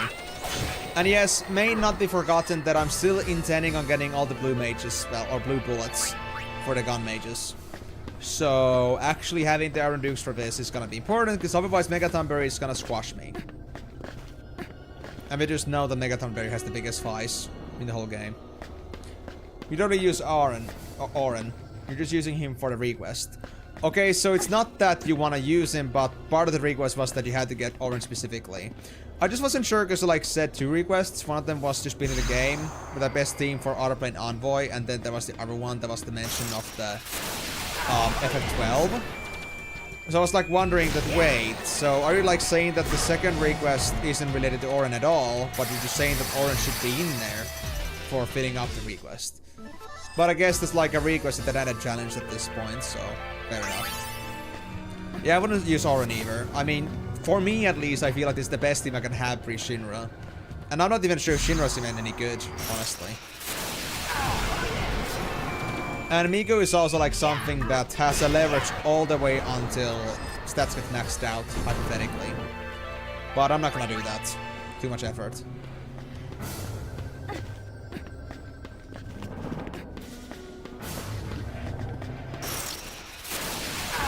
Correct. Alright, that's fair enough. Well, thank you for the clarification there.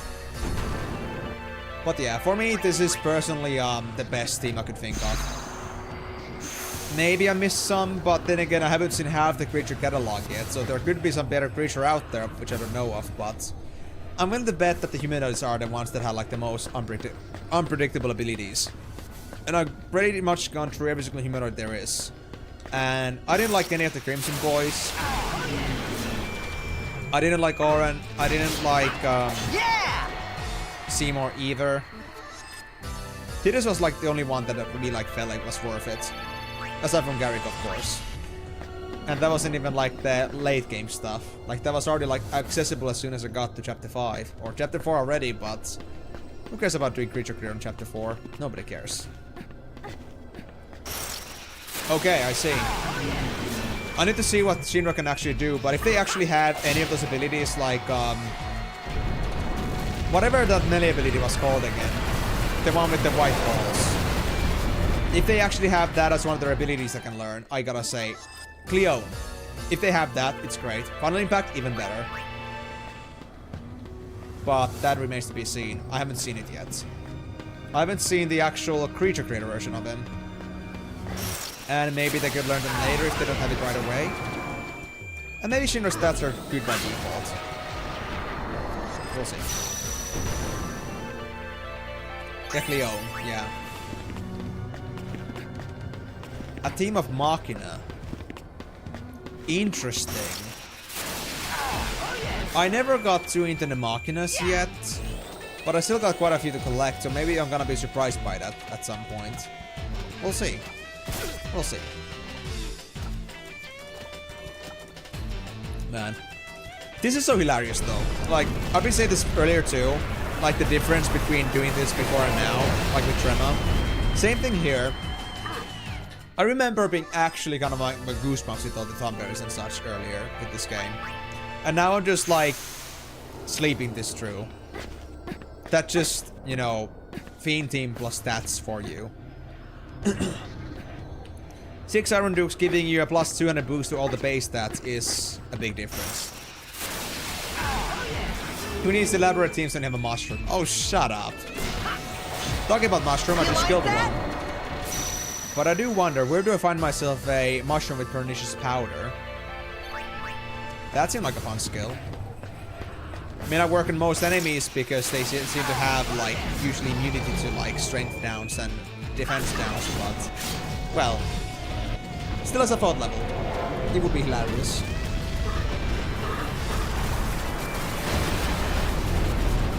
Even meteors don't scare me. They use impale attack and it ignores defense. Oh! Oh! That would ironically be actually very good for Shinra. And maybe for... No, not for Envoy. Envoy doesn't have that much defense. Interesting. Very interesting. But you know, these are the kind of things that you wouldn't really notice in a normal situation, because most enemies don't have enough defense to make it matter. So I would have needed an encounter like Shinra to see that. It is effectively like a better fireworks.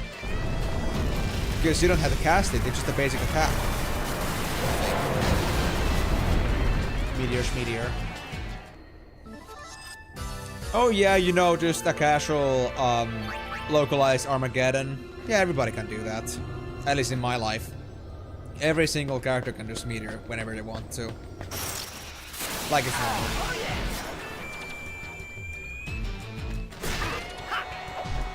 You know what, guys? Just because we know it at this point is pretty easy, I'm gonna export this whole thing. Let's make this way easier for us. Just because I know this is gonna take us a long time. So let's save us some effort and not run into walls. You can beat the outer plane, Envoy, and Trema in less than a minute. Really?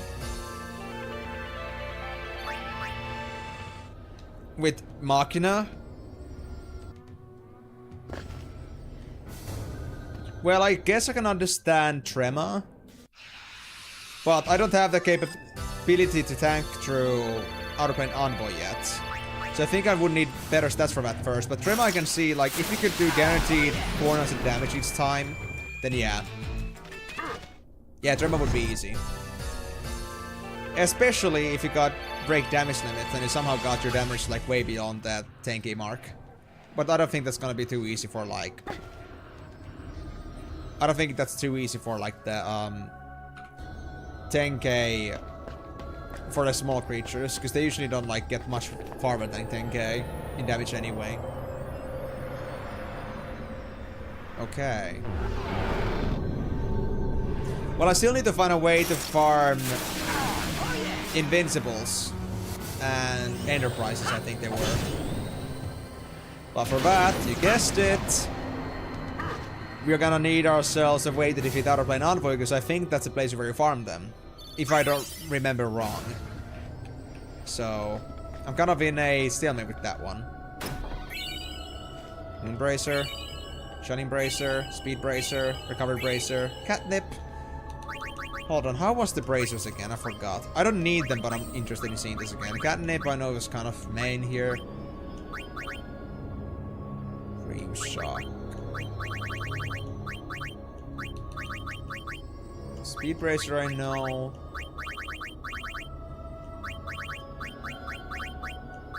Moonbracer, Shell Effect, eh. So if they're like new, not in the bottom of the list, then that means they are not new to me, so they're more or less the same to me then, I guess. Okay. But anyway, I will not go into the Machina team myself, at least not at this point. But it's a very interesting thing to hear now that there was actually like a thing like that, because yeah, you would need an enemy like Trema to find out the damage difference. Like if somebody used an attack, did like 500, and then you see a high level Machina do impale attack and do 5000 at least, then that would like tell you that. But if it's like, let's say, a difference of like, let's say 5000 and 4700 damage, you can like go second guessing with yourself, like, is this an actual difference or is it just like RNG luck with damage deviation? Like it may not actually be a relevant number. So, you'd really need to know enough about the game, or just get proper dressing grounds for this stuff. which we don't really have at early game. Like, they don't make bosses that hard in those, usually. Okay.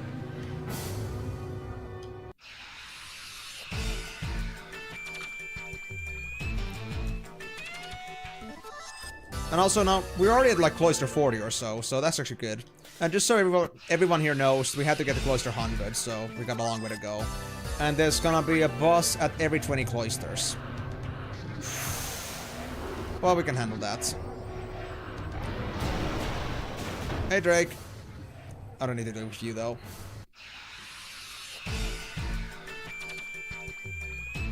And at least my boys are getting good EXP out of this. With your Machina thing maxed out, you can do 40,000 damage per hit. Oh, wow. That is pretty good. Yeah. I mean, if Trema was taking 40,000 damage per hit per Machina, then yeah, if you have haste and stuff on top of that, yeah, he would like melt in less than a minute, admittedly. But 40k, I'm assuming Impale attack is a single target hit. So I guess that uses break damage limits.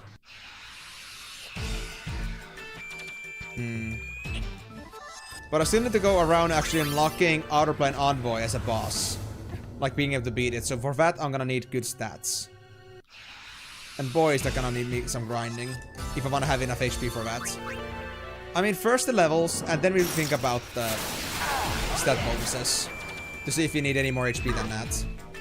But at least know that the Garrick is decent for this. Because they had the highest base HP here.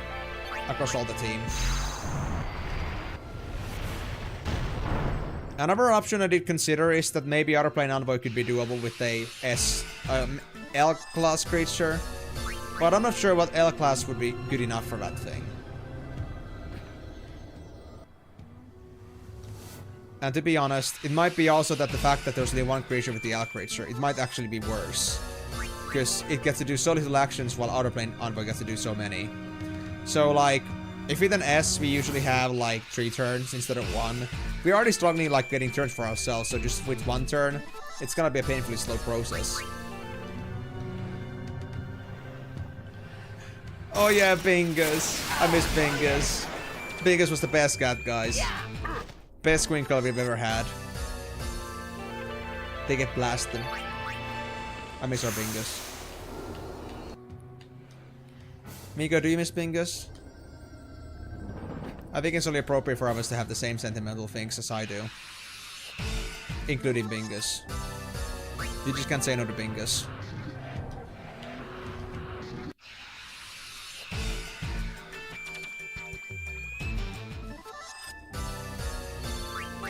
Oh, actually, all of our boys are already 80 level, which is nice. So we're getting at least somewhere with this, but we still need lots of EXP. But I know Cloister 60 plus is gonna be decent for EXP. So that's gonna be fun.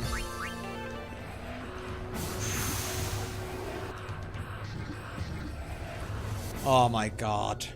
Why did I not do turbo earlier? I swear. I was so stuck thinking about the genuinity of the gameplay. I just spent so much time doing this just for the sake of it, but in the end, turbo just becomes kind of necessary in this game. It isn't, you know, gameplay defining, something you have to do, but my god, some of the fights take so long that this is actually just, you know, this is just straight up ambrosia. Oh, hi, Ultima. Well, there is still a risk we could get ourselves boned by Ultima a bit, but I think we are still like good enough on stats for that. If they only have Meteor. I mean, Meteor's nothing anymore, right, guys? I believe in that statement. Garrick 81.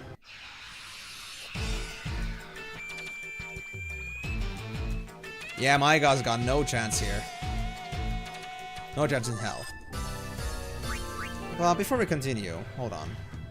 Did Garrick already get MP Blowout? Because I could get my heal spell back.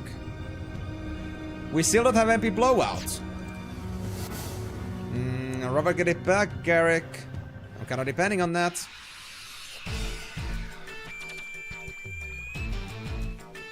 I guess I'm gonna low-key get it back at Frema or something. Because everything else just dies too fast. Gary doesn't get a chance to bear his fangs. But hey, cool beans. Ultima's like 7k XP with doubling. 48.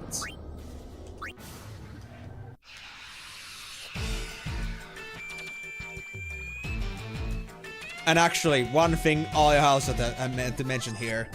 I'm so happy that the normal Ultimas actually have a normal, like, turbo affected dying animation. Because the one thing I kind of didn't like too much about Fiend Arena is that every encounter also, like, when they die, they just, like, die in the normal pace. Like, the turbo is just, like, taken forcibly off. Even though I don't need to see Master of Spira die dramatically for the 50th time. It gets a bit stale after a while. So I appreciate these kinds of quality of life that we don't have to deal with normally. Imagine if that was commonplace. Yikes.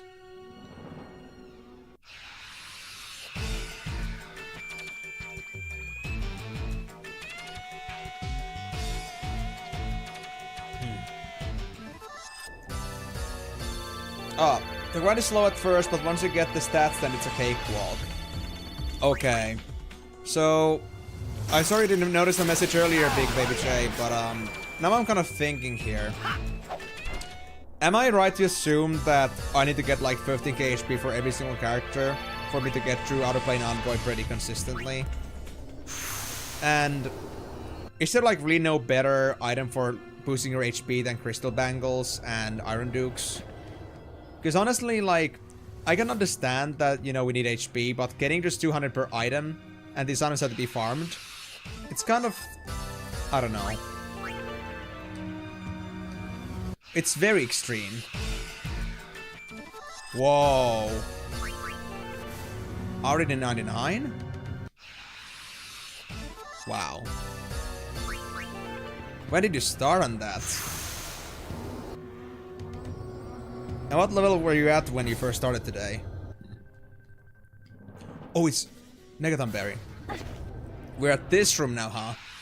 Okay. But this time we don't actually have to be afraid of the Megaton Berry, so we'll just say screw you to him.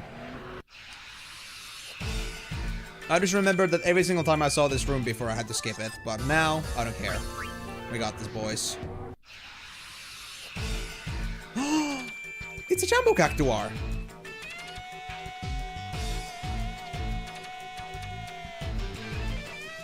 Whoa. Wasn't expecting that in here. But it's with no HP though.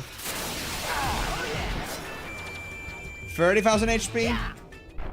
You mean total? Or 30,000 HP per character? He was at 16? God dang, you got some pretty effective grinding methods there.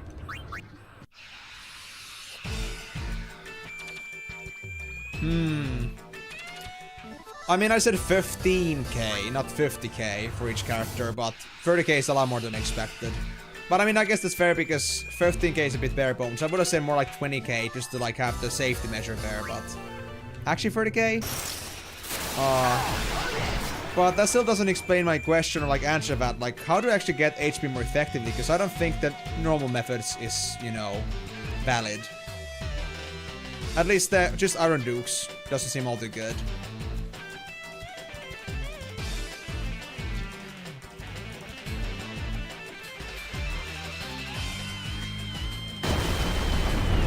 Yeah, 30,000 per character. But yeah, like, Iron Dukes and Crystal Bangles give only like 200 XP, I think, or 200 HP per item, so... Is there a better method for that, or is that really like what I'm working with? And if that's the case, then how do I like effectively farm like Crystal Bangles? Because I don't get a good Iron Duke farm until I actually manage to beat that guy.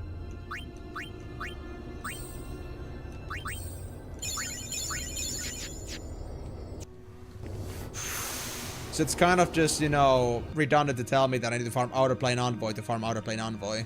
You know what I mean? Yes, I know that. Yeah, but it still won't get me, like, way past the 10k mark. Or does the HP bonus scale on level with Crystal Bangles and Iron Dukes? Because, I mean, look at this. We already got 3 doublings here. And Migo is at 9.1k HP at 89, and Tidus is at 8.6k. So like we already got key to success on Naraduke, which means we're having 300% HP. So by default, we should only have like, yeah, about 6k. And 3k. 3k.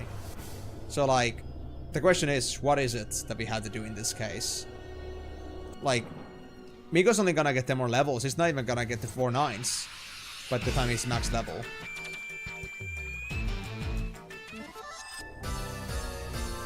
I'm using keys to success to train in here. That was the whole point here. The reason I wanted the keys. But there isn't anything that increases health any further, is there? And if you're gonna have to get the bonus HP from like sacrificing items on the characters, then...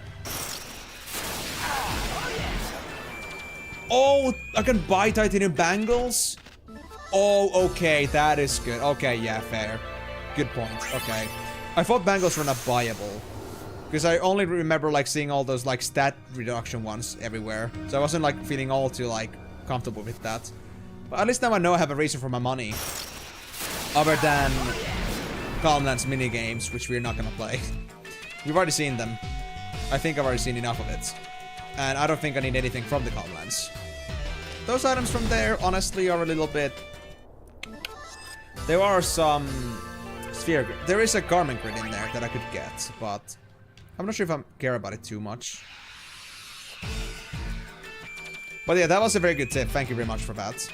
I would not have figured that out myself. I would have thought that I had to farm it somehow, or like find some other method to increase my HP, but that is a big one. A very big W there. Thank you. So yeah, if I get the HP then covered, then I should not have any other problems. Like now I feel like all the problems and all the concerns I had are now dispelled. The only thing I could really increase at this point is my luck and maybe my agility a bit, or not. Yeah, agility, luck, and evasion. But I know the luck and agility kind of come with Iron Dukes, and we're gonna get enough once we get out of an envoy. But they're not necessary to be at max once we get to that guy, so it's okay. Yeah, I know. Don't worry. I have 3 keys to success on me right now, so I'm earning a lot. Could I stack Gillionaire with key to success? I'm just trying to think here. Do I actually have Gillionaire anywhere as an item? Can I get Gillionaire from anywhere? I mean, I think it was a key to success thing specifically, so I don't think so, but...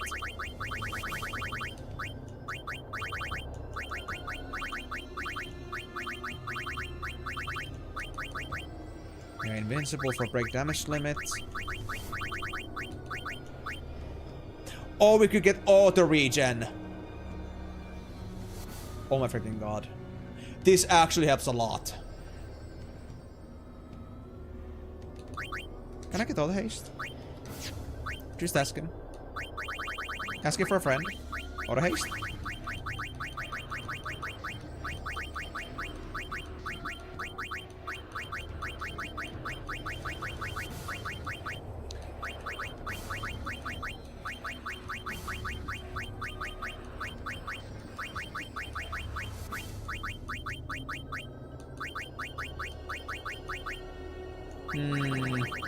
Damn, no auto haste, it seems.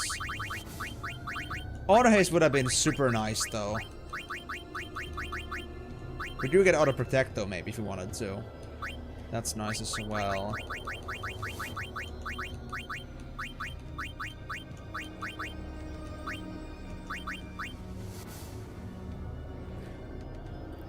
So does the Gillionaire not stack with keys to success double all? Because I was thinking that because even though I know double all has Gillionaire in it, it still doesn't take the Gillionaire slot. So I was thinking like, can't those like exist with each other and therefore like give me double on double? But I guess not. It's just like one of those things that you have to know by testing, or if you like have to happen to have like some better knowledge, which I wouldn't have in this case, because honestly, nobody else here is really particularly as, let's say, devoted to the specifics of Final Fantasy X-2 here. I mean, people have played Final Fantasy X-2 here before, but it's either people that have just completed it and been said done with it, or they just never wanted to even like bother with it too much. They don't want to even think about it anymore. It doesn't stack. Okay, good. Well, it's good to know now. And I assume that means the same for the other effects too, that you can have double EXP on top of that double all, or any of the other things, like double AP. But you can still get triple AP, I think, from AP Egg, with the key to success. So we could get up to 6 or 9 points. Yeah. Either 5... No. Hold on. I'm trying to think here. Yeah, either 5, or 4 or 5, or even 9 points. Or 6 points. 6 points. Or maybe Egg.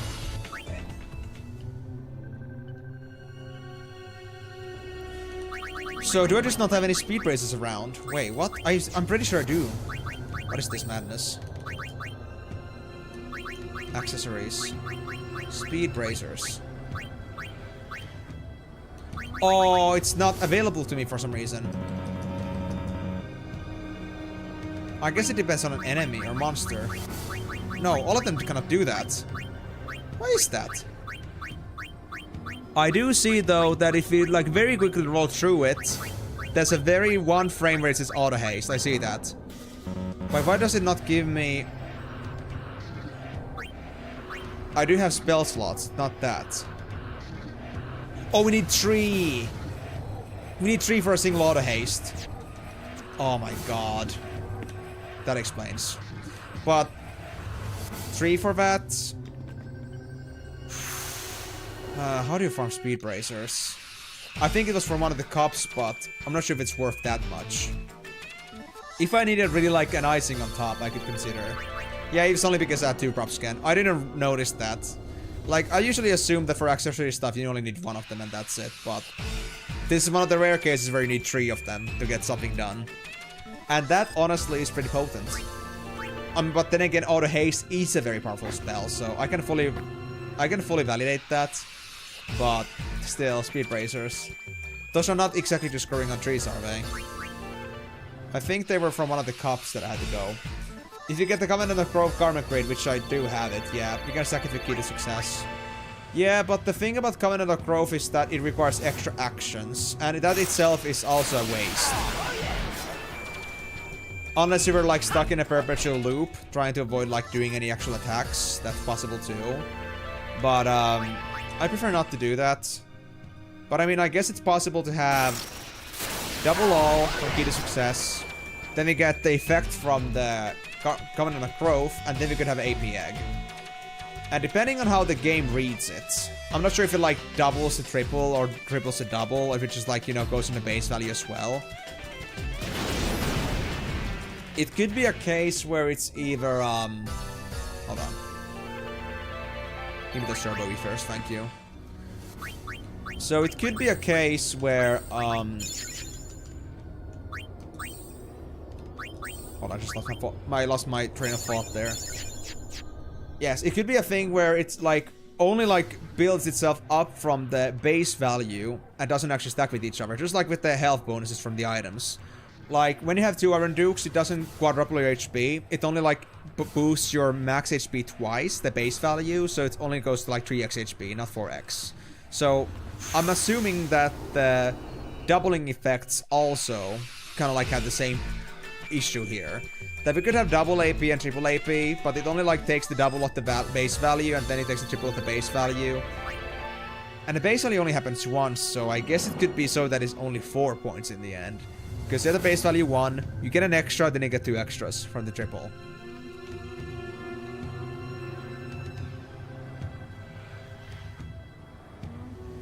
Oh, I'm not good at random reels. I haven't done reels at all. Yes, unknown boy, we are trying to get through Via Infinito, and because this is 100 floors of like some pretty pretentious patterns, then I thought it might be better to just turbo this shit. It's better that way. But yeah, I would honestly say myself that I would definitely go for U-Fleet Cup instead. At this point, it should be pretty easy to beat, so I'm not too concerned. Nuge is gonna be a bit of a pain in the ass, especially now that they have the triple team together, but my guys are so high stats now that I should be fine. I can easily just, like, destroy those teams. So yeah, Speed Bracers might be an option from there. Only if I really need the auto haste, though, but I'll put that on the back burner. Like, let's put it this way. I'm gonna go for the primitive bare minimums, which is the thing I did with Shinra here too. And if I find out that my current status is not good enough, in this case I was lacking HP and levels, then I'm just gonna go and I'm gonna just go and get myself auto haste as a backup. But for now I think I'm okay. I got haste as a spell. And I don't die that often against Shinra. Although I guess in the same way that if I had to increase my HP anyway when I'm fighting against the Outer Plane Envoy, then it would also help me to just get the HP bonuses for Shinra as well. And if I can just buy Titanium Bangles, now that I know that, then I should go do that after Via Infinito. Get myself straight to like at least 20k, go fight Shinra, get that out of the way, get Shinra, and boost Shinra then afterwards, maybe. Oh, I've heard about the pause tricks and stuff, but to be honest, I'd rather not be playing that kind of game. Fully viable, fully possible, but I prefer to avoid it. I kind of like to have my own preference of not cheesing things too much.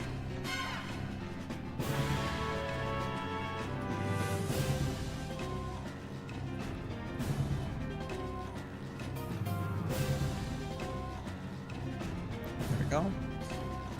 X-2 director is now employed on SNK. What do you mean by SNK? What is that like an abbreviation for? And also, that's a random thing to bring up suddenly. Interesting. So, what exactly happened then? I assume that is a very recent happening then. And also, I'm not into... I'm actually not into fighting games that much. I mean, I know Tekken, I know Street Fighter, I know Mortal Kombat. Who? Trema. Oh yeah, right. Who's that? Trema. Trema is the founder of New Yevon. And the dead guy. He kept all of the spheres from Spear's past to himself and then vanished without a trace. Who'd have thought he'd crawl down here? But that was a year ago. So he's probably already... Dead? Maybe he was from the start. They say he was able to control the most powerful of fiends. Which is why I really think we should go home now. Heh PC pants. The Chocobo lady is not having it. Well, she hasn't even lifted a single finger this whole time because we're playing with the fiends. SNK is a game dev of King of Fighters and stuff. Yeah, I don't know that stuff to be honest. I mean, when it comes to like pop culture anyway, I'm really bad at this stuff. Like, unless it's like a game that I basically like played before, you can never guarantee that I know about something, even if it's like something of like, let's say publicly well available knowledge. Because I don't really like get all that like deep into that kind of stuff usually. Also, very funny of you, Migo, to go for Attack on Titan on that one. Shingeki no Kyojin.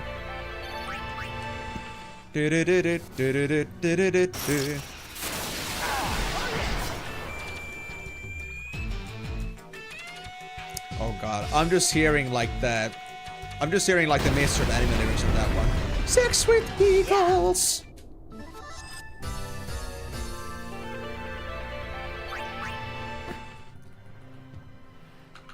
Wait, that's a King of Fighters game?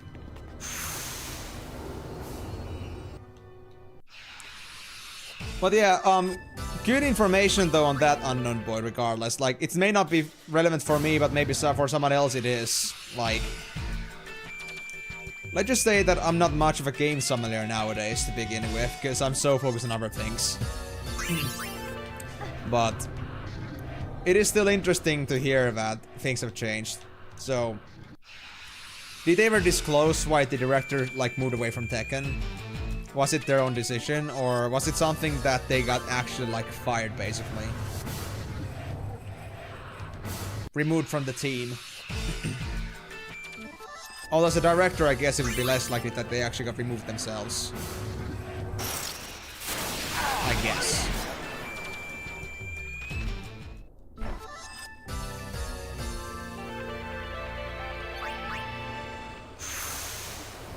Also, guys, before I forget, the moment we see another Megaton Berry, we gotta do something else. There's still one thing I was supposed to do, but I haven't done it yet.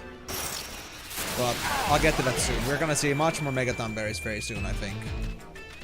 I mean, we're already like at closer 60 plus. It's about closer 80s when it gets super congested with Megaton berries.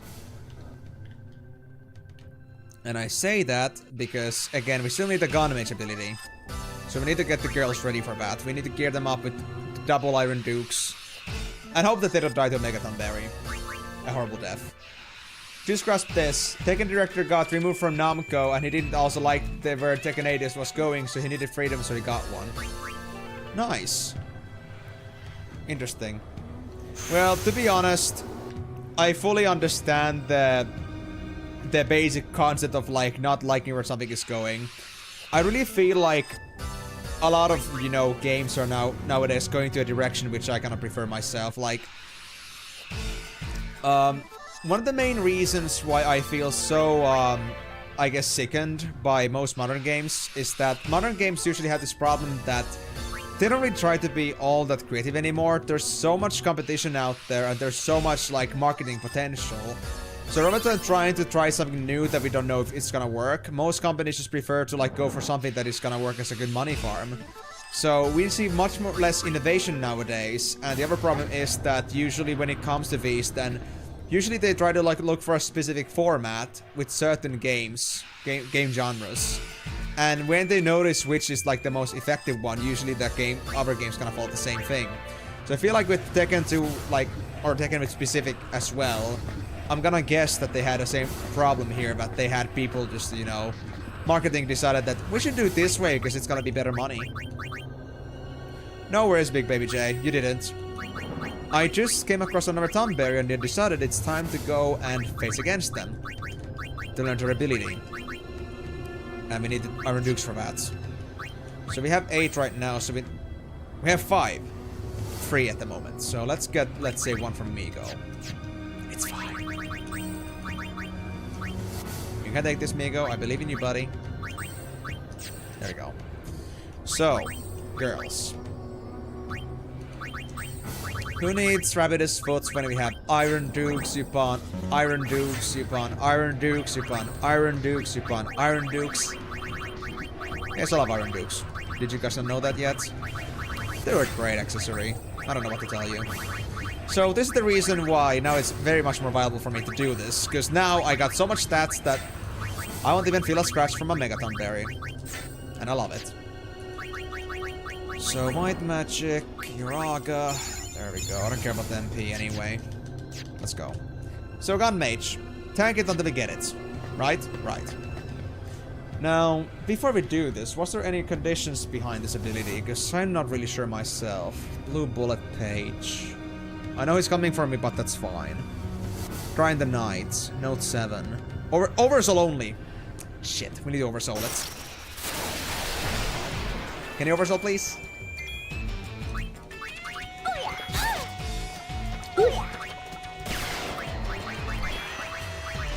And oversoul. Damn shame. So we have to kill this one. But we have to keep these girls out in here. Until we have gotten what we need. Because we cannot miss a oversoul Megaton Berry. Because we cannot switch party members.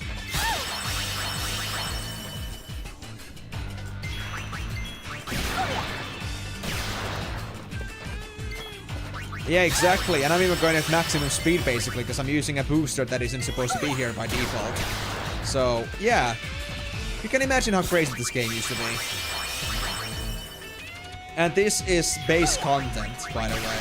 This was in the original as well. Yeah, so 1 white win always. And we should be fine.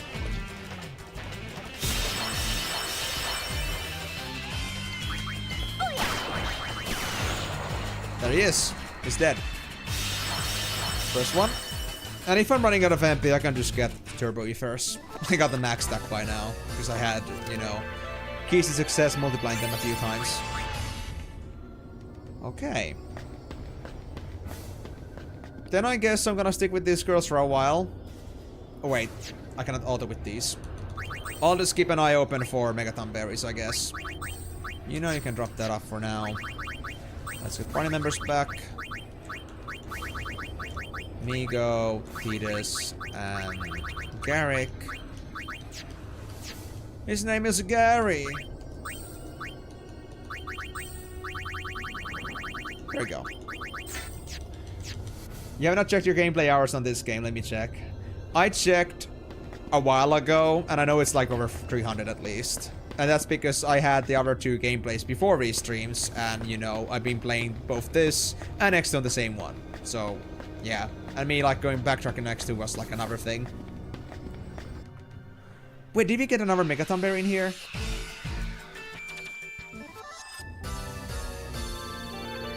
FF Avalanche. It's a beat 'em up playing fully with Tifa with proper movesets and stat management. It's also a hard game.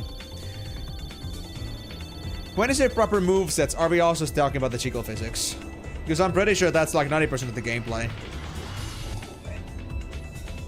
That's my guess. At least that's one way to market it. Because I know people loved Tifa back then. For two reasons.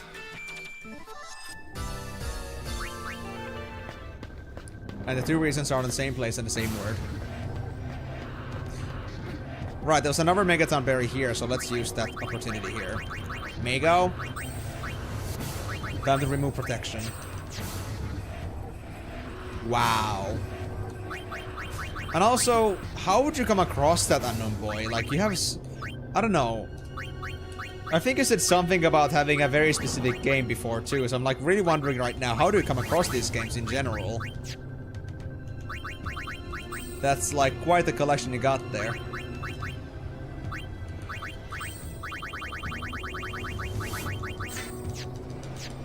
PS1 models. Yeah, but I mean, PS1 model is the one that people are like really excited about. I think Tifa got a bit nerfed on the remake.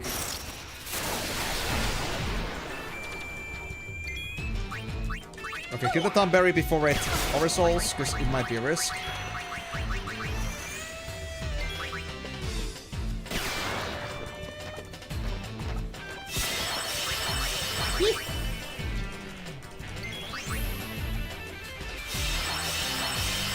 So this one didn't oversoul either. I'm not sure how many it needs for an oversoul, but I'm pretty sure that Tomberries and Megatomberries have a shared oversoul system.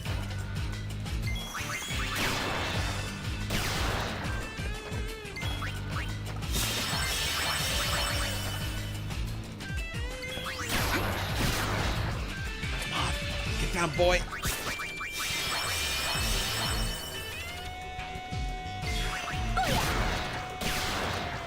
You were surfing on a ROM site that also archives PC games, if that's what I came across. That's such a weird thing, man. So wait, are you like saying that... How old is this game exactly? I guess it must be pretty old then, if it's like still using the PS1 models.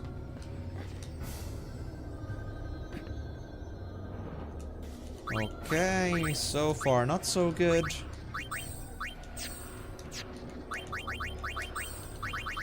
I kinda do wish I now had one extra Iron Duke. That would make things way easier, but it's fine. It's not a deal that I care about too much. I'm not gonna be fighting Megatomberries forever after all. But I guess on that note, I should avoid fighting with Megatomberry, like with Tomberries in general. So we don't end up just accidentally just like removing the oversoul chance from my Megatomberry. Tomberry. 127 hours? Dude, I think, like, last I checked on this one, I had 135.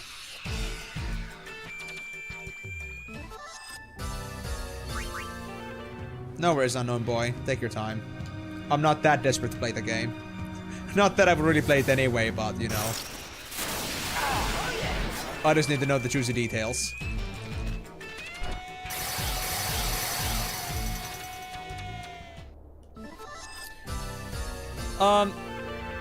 Does anybody know, does Tomberry actually share oversouling with Megatomberry? I'm pretty sure they did, but I could be wrong about that. I just know a lot of enemies do have that kind of system. That, for example, I think weapons, like Ultima, Omega and such, like also share the system. So I could be wrong, but I don't think I'm wrong. But then again, believing you're not wrong is also a bad thing, so... I'll take any counter statements on that, if you have any. Okay, avoid the normal Thornberry like plague. Yes, they share Oversoul. Okay, yeah. So I better avoid all the Thornberries and I get a Mega Thornberry. And then I can Gun Mage it. And once I'm done with Gun Maging it, I can play this normally again. I just want it out of the way, please. Because I know Mega Thornberry is gonna be the hardest one of them all to get. The other ones have conditions, but they're not tough enemies necessarily. Oh, wait. I know this. We're now on the other form of this room. You guys hear it? That crawling sound. Yeah, that's a Megaton Berry. We just love Megaton Berries. Equip, equip, equip. I still need one from Miko.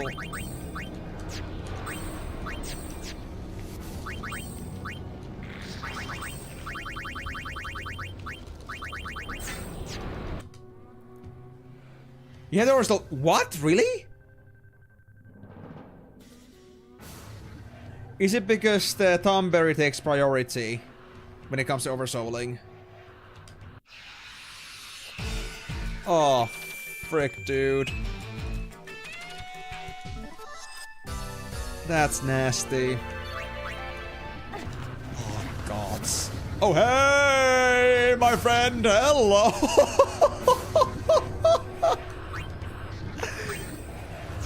You just really wanted to get into that, you know, posterity for a thumbnail, didn't you? Hello, Mr. Popular. How are you feeling? Nah, just fuck me. I need my oversized Thornberry plushie.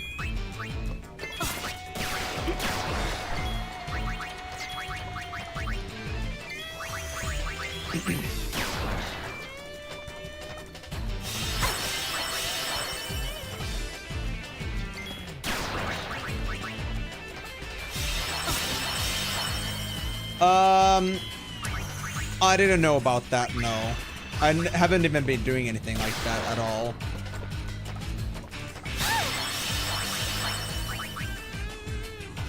To be honest, this is the first time I heard about it. There was something about somebody telling me that if I managed to beat the whole game without, like, escaping a single fight, I would get something out of it, but nothing about oversouling, though. That's a first for me. I don't think even Migo or Timor knows about this. And they're like my, I could say, my main guideposts here. Or then they just didn't want to tell me because they didn't want me to do it. That could be a possibility too. But I mean, I'm still gonna oversoul just the Megaton Berry. I'm really like caring only about the blue bullets here at this point. It's kind of hard for me to now consider like enemies that I had to oversoul because I most likely missed a few on the earlier stages. Because I did not prepare for that. What's done is done. Like, I go to these games fully blindly. Like, I say I'm gonna 100% these, but I don't, like, you know, actually do any research in the background. I just go as I go. So, if there's something I have to figure out afterwards, then that's gonna be it. And, well, the price I paid for roll backing earlier was an example of that. Came in 2006 and 2008, made by a single dev, but it had a small following at that time, but got banished after the game development is complete. Aww.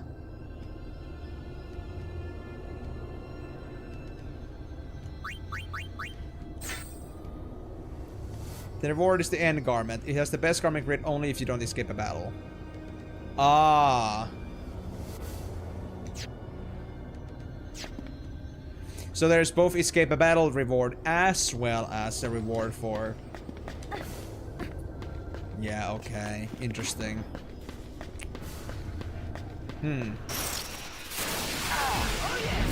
Yeah, I had no idea about that. Like, when they told me about it, they didn't tell me what the reward actually was, so I had nothing to go on. And I honestly had no idea, like, how credible that was. And it was told to me at the time when I already had done it. Like, I had already, like, you know, escaped a few battles. Like, there was this one case, for example, when I was fighting against Amorphous Shells, but I didn't have many black spells yet, so I just kind of avoided it entirely.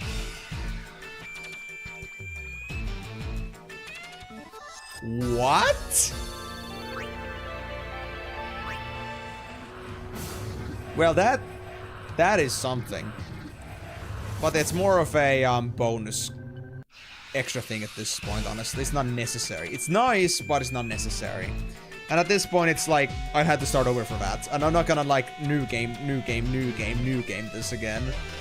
I mean, we are already joking about how Im decided to play Final Fantasy X-2 3 times. And soon 4 times, because I'm gonna start New Game Plus again, but, you know.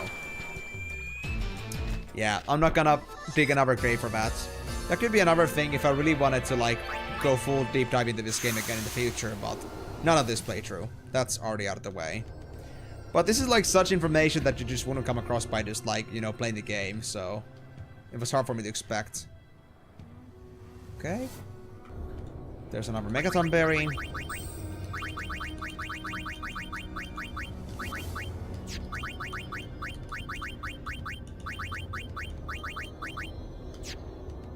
Let's get the Migos Arnduk again.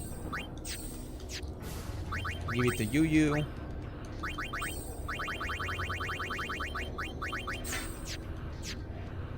Hello, Megaton Berry. It's complete, though many single dev have projects I saw mostly ended on or went full on ghosting. Well, I guess that just speaks a lot of words for the person's commitment. But the commitment cannot be taken for granted for most of them, honestly. And also, like, not having a following anymore kind of, like, dumps down the motivation for that. I'm not sure if, like, the same thing happened to other, like, fan devs.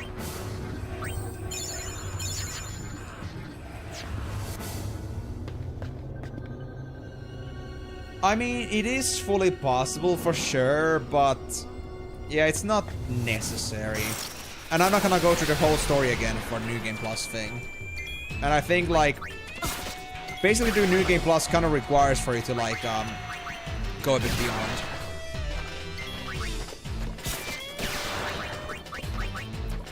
Or, like, in general, like, just doing it in any case, you would have to, like, go everywhere at every time, basically, to, like, see all the monsters.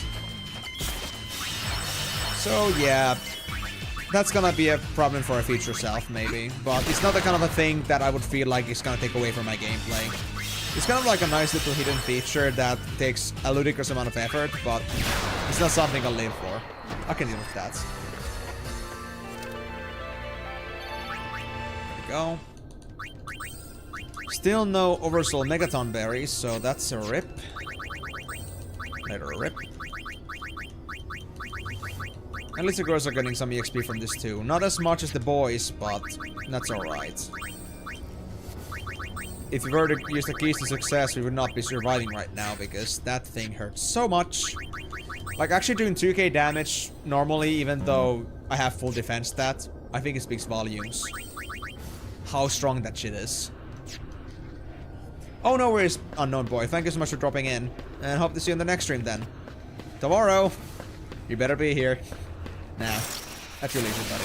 This'll be easy! Much easier than Megaton Berry, that's for sure. Yeah. I mean, honestly, Big Baby J, I get that completely.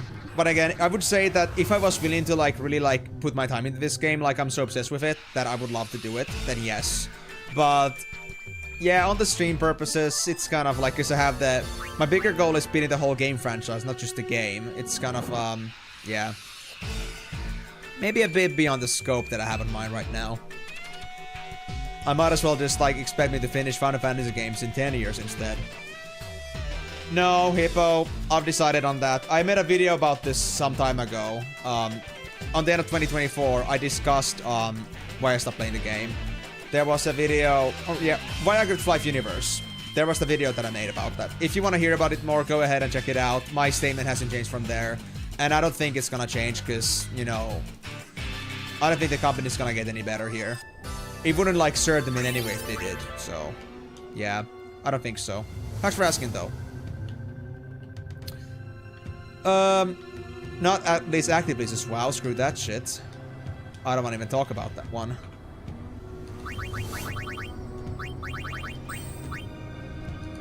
At least not the retail version. Yuck.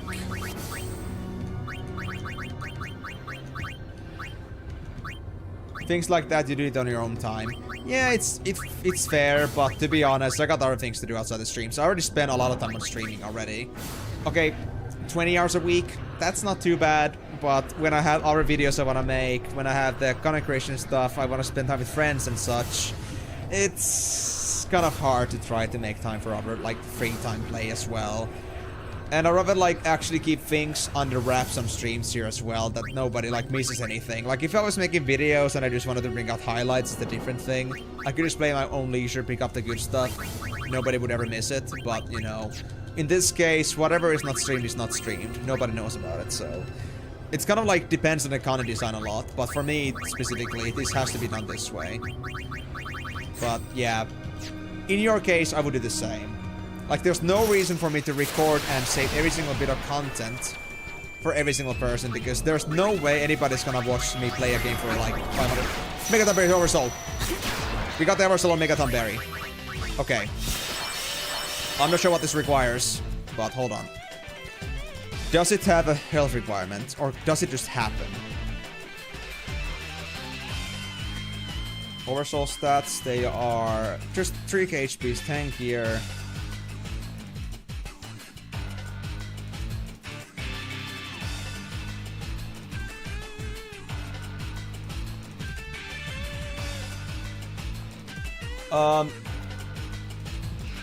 Bring the Megaton Berry down to less than 10.2k HP for it to use Cry in the Night. Okay. So we need to bring them down to about 20% HP. Roughly, yeah.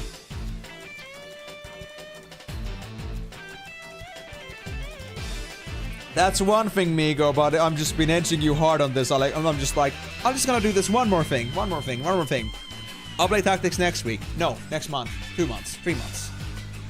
It's kind of like, I've been trying to keep this on a tight lid, but it's been kind of tough because new surprises come across all the time. It's kind of like the fact that I think the difference here is the fact that nobody had like a close lid on this. Like nobody knew like where the end, beginning and the end is with this one. So we kind of opened a Pandora's box with this game, but we're gonna fix that. Don't worry, Baby J. I already got the Oversoul here. I know it's a specific number, but I didn't check how many it was. And I haven't been counting. I just went with it until I got it. But they're Oversold now, so now we just need to get them to 10k HP. Unlock. Oh my god! Almost needs a kill crit there. Okay, we need the Phoenix down there. I need to play more White Wind. We don't want to risk this. I just want to scan this guy real quick. But it's fine.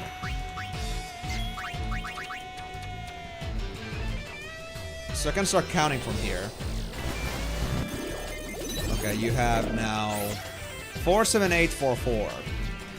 Okay. 440k.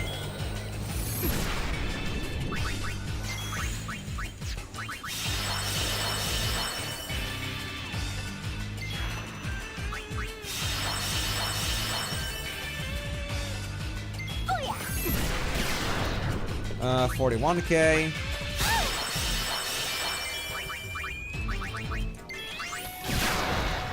That's about 33k.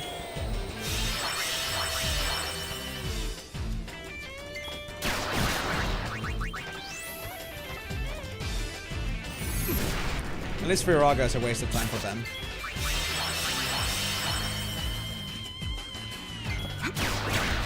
That's about 27k.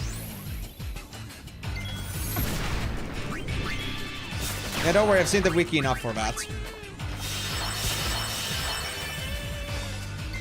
I'm gonna check this guy again in a bit. I think it's about 20k now, though. Ah, yeah, Rikku got down. Damn it. Ah, they got nasty with that.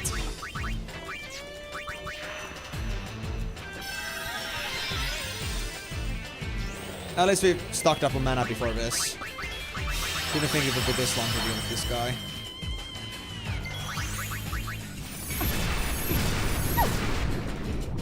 But yeah, I know that Oversouls have random numbers depending on the enemy, but for the more tougher ones, it's usually 10, I've seen. But, yeah. I haven't been counting. I just went for doing this as long as necessary. Okay, one shot, and then it's gonna be able to do Cry in the Night. I don't know how tough it is, but... Sure, okay. We're not gonna shoot this guy before we get everyone to full HP. That's a rule. Absolute must. We're not gonna fiddle around with this. We cannot risk these girls dying here. It's not worth it. Now, if Rikku doesn't die. Okay, they're casting Kiraga. We're fine. Let's go. Cry in the Night is not possible. They have 90 HP.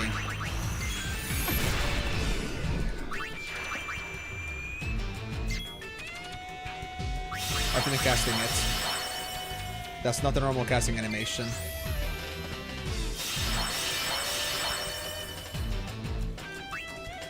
Yep, there it is.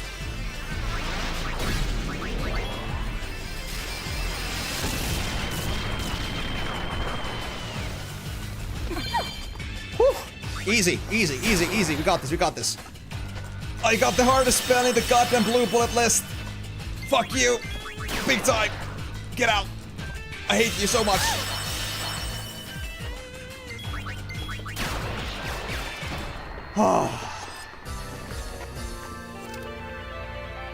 Now I can forget that part. Forever. I have a few friends who know that spell. I also know that wolves are also very good at this. Oh! I guess there's one kind of a Cry in the Night. And I kind of really want to go awoo with this one. Holy shit. Okay, so blue bullets, Cry in the Night, right there. So we're only missing 2 anymore. And I know what one of them at least is. One of them is, let's see. One of them is the one from the Annihilator at the Dosit Temple. So that would be the... Wait, am I missing Supernova? Oh, I never did Supernova. But that's easy. We can do that with Ultimate Weapon. Or Paragon. Yeah. And the other one is Annihilator from Experiment. Okay, it was Annihilator was the spell name, not the creature name. Okay. So Annihilator and Supernova. Annihilator is the only one I had to be careful about. I had to do that against the maximum stats Experiment, and then that's done. And the last one, I guess I gotta go farm in the Chocobo Dungeon for Ultimate Weapons. Because I feel like this was specifically on...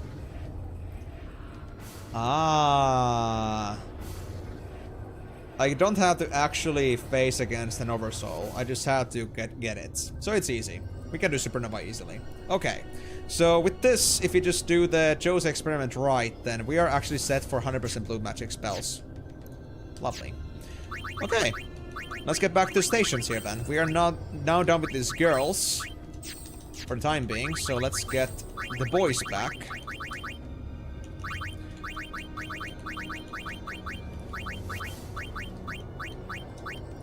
Me and the boys just giving enemies some dukes to the face. We got these iron dukes. They hurt. I just also realized that with this, Migo has maximum mana value. God damn, Chocobos have a lot of MP. I love that. Okay, but anyway, we can go back to X4. And now, we're gonna dig all the way to the end of Bienvenido. By the way, do I have MP blowout back yet? Shit, Garrick, we kinda need that! Garrick! Garrick! If you don't get that, we might have to bring the girls. And I haven't fully trained them for this. We needed to remove its MP, which needed a samurai ability, which I'd rather have in the mascot, but we're not getting the mascot at the moment, so... Go figure. We're like, haven't done the Bushido for mascot yet. And for that matter, actually. Payne, please, tell me that you even have the spell on you. Yeah, they have Master Samurai, it's fine. So they're supposed to use Magicide. Yeah. If it's not that, then Payne Magicide. But we're gonna try to get MP blow up before that. Because I think with Magicide we need a few turns with that. And I'd rather not let it come down to that. It sucks. And by the way, we're preparing ourselves with so many bombs with this that we can easily just like start spamming the Vermin K with just L bombs. And our life will be complete. And you guys do realize that while we're doing this, that we have to train Shinra as well at some point, if you're gonna keep Shinra. So this is all just gonna come down to me just having to do this job again. But we can do that in a different dungeon. It's fine.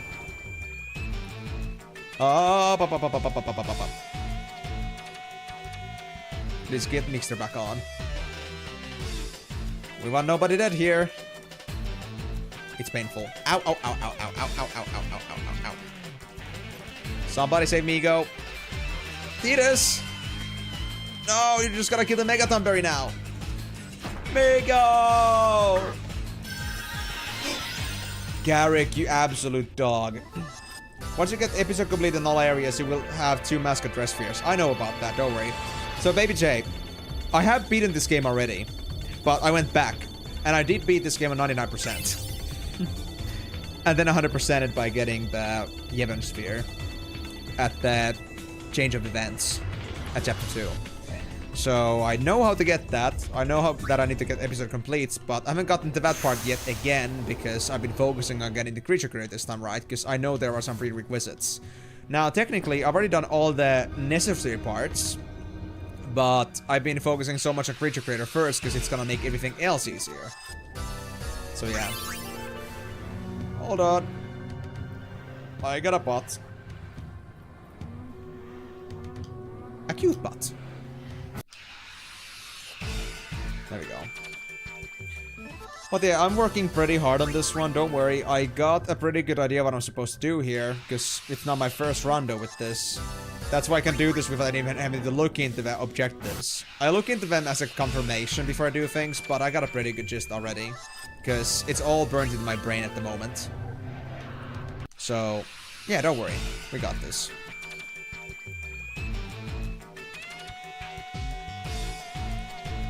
Oh, it's a Hell's Gatekeeper. How cute. We actually get some tough enemies in here now. Something you would see in the Farplane Cup, but... well, it didn't stop in me. Thanks for the extra level. The good thing about later levels of the Infinito is that we at least start getting decent XP from this. Which wasn't really the case before.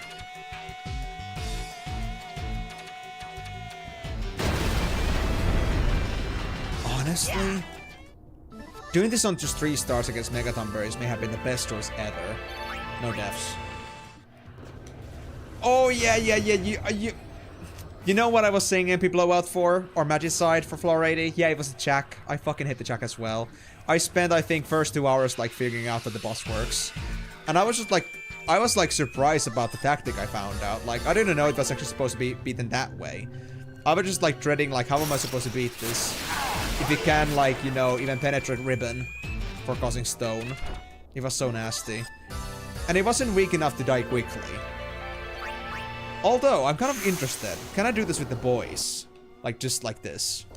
I kind of want to YOLO it. I mean, I can only, like, have to reset it, so I don't mind, honestly.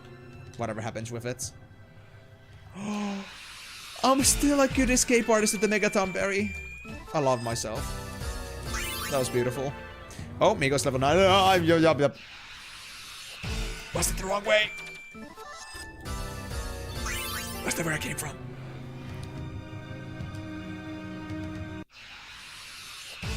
I don't think that was where I came from, but that was fun. This way. Yeah, there we go. Now we got it. Yeah, I know these maps pretty well already, so I can easily just, like, you know, cross over to Cloister 100. If I just keep the pace. I think we might actually be there by 5 hours of the stream.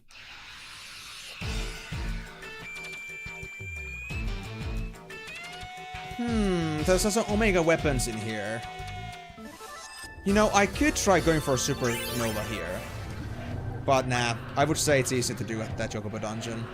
Here's a bit too random. Although they do start appearing on this stage pretty consistently. Did I just see Megaton Berry back there? I don't think I've ever seen that before. That's crazy. I didn't know they were a thing.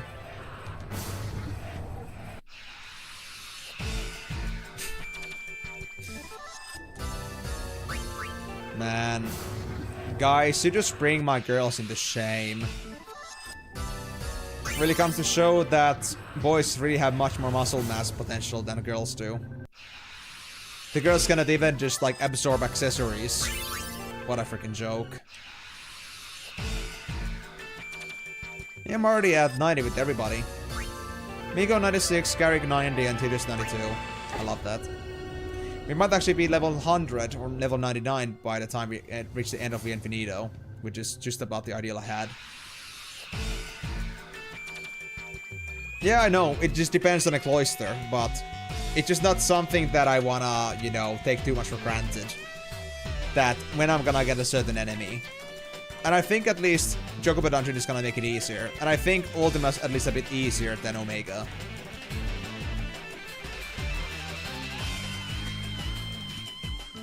I think. Omega is a bit lower on HP, but I think they have more devastating abilities, so... And to be honest, HP at this point is not the problem. We got Iron Dukes. It's more about just getting the Supernova to trigger. While I have the girls out. Oh, why does everything I say sound so bad? Yes, because having your girls out will certainly attract any Ultima. Near your location. I should make a malware ad out of that. Attract all the Ultima weapons near you. Best malvertisement ever. Oh! Garrick. Garrick, do not die on me. Although I really need the meteor on this one.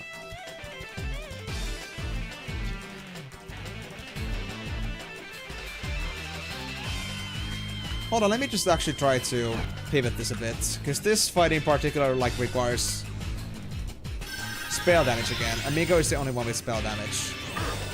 There we go. I think Migo's got it. Unless that's fireworks.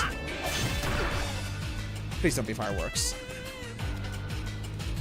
Thank you. Okay, we're safe. Why did they have to make enemies like this? Spell damage requirement is actually nasty, honestly. Okay. I guess I'll actually use some potions here. I keep getting my X potion stacks back. Like, I keep using them to heal up my guys, but I just get back to 99 like it's nothing. Thank God to just overstocking on potions. Wait, we actually got the old pattern for this? I was so expecting a Megaton Berry jump scare. As far as the weapons are concerned, the only one to worry about is Paragon. If you're unlucky, this Big Bang attack can hit you for... Yeah, I know about that. So Big Baby J, again, I have faced against Paragon before and had to train for that. I faced the Big Bang as well. And funny fact, well, since I've been doing Farplane Cup, I have maybe not fought against Paragon at least 50 times. And my Feint team can do it in 20 seconds, so I think we're fine. Oh, there's my Megaton Berry, hello. Didn't know that spawned in here.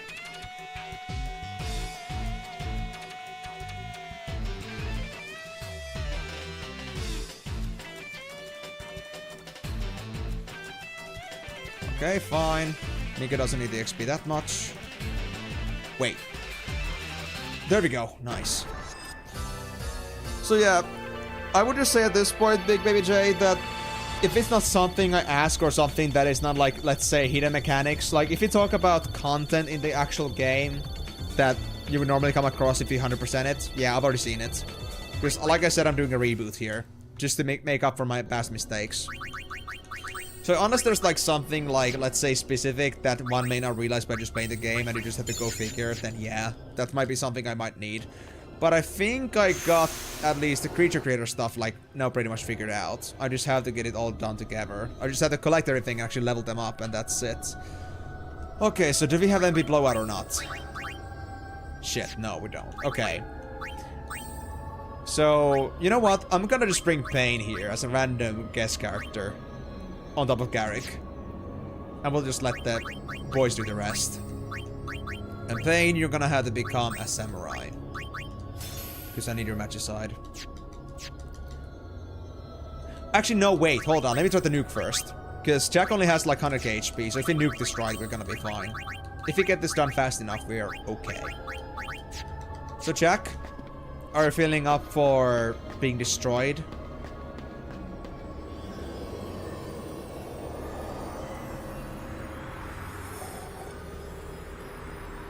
I might get destroyed by myself by the stone touch, but let's see who's faster. Oh, Chucky! I like the little bug face they have when they open up their mouth. 30k damage. We're getting meteor. Oh my god, we meteored it. I think we got it, maybe. Not quite, but it's only... He hasn't turned anything into stone yet. There goes Titus.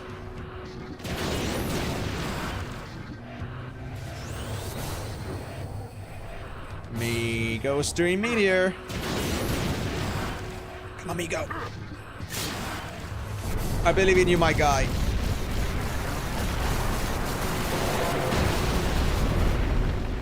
Not yet. Come on. Keep him locked, keep him locked, keep him locked. You guys got this.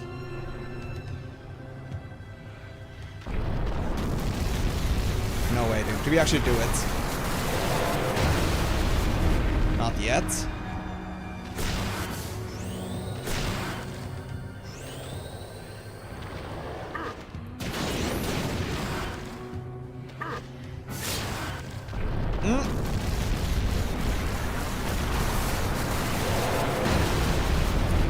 Wow, was this guy really this tanky? That's like 250k damage already. Okay, there goes Migo, so no more Stony Glare.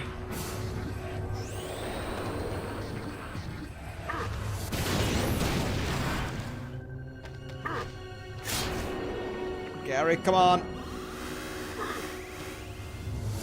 Okay, there goes my stats.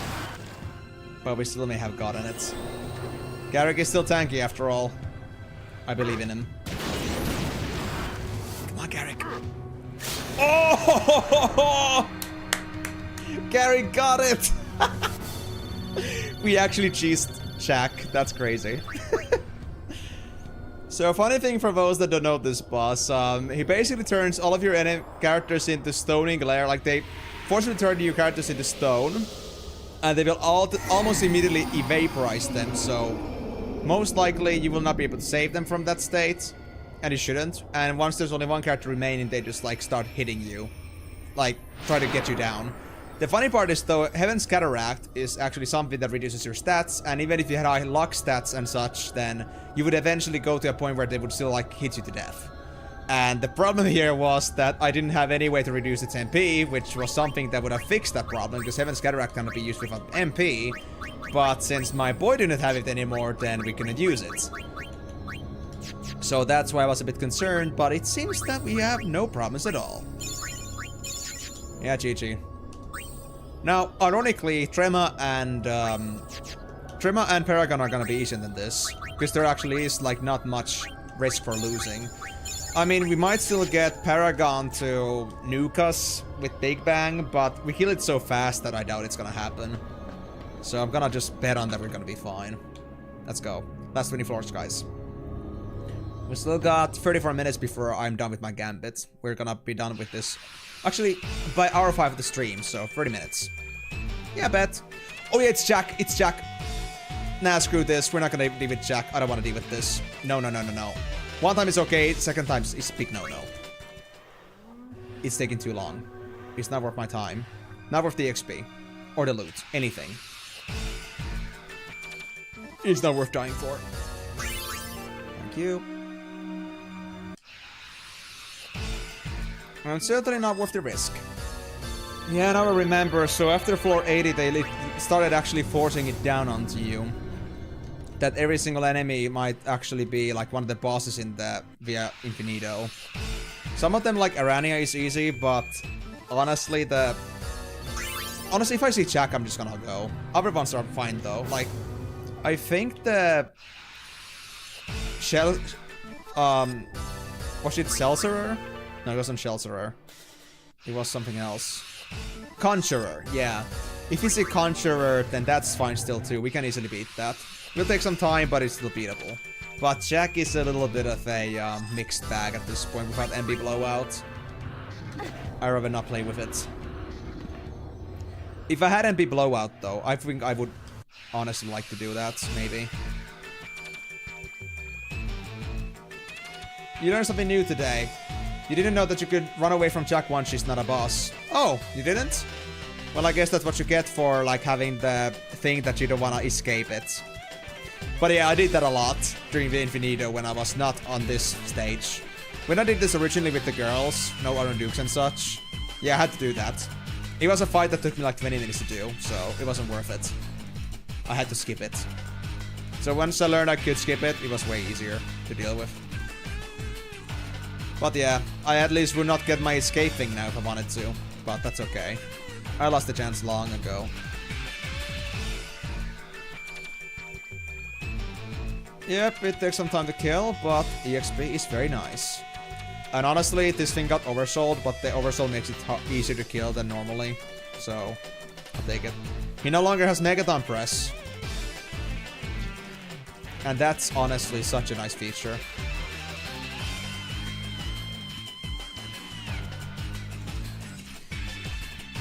Come on. It can't be that much more tankier than this. There we go.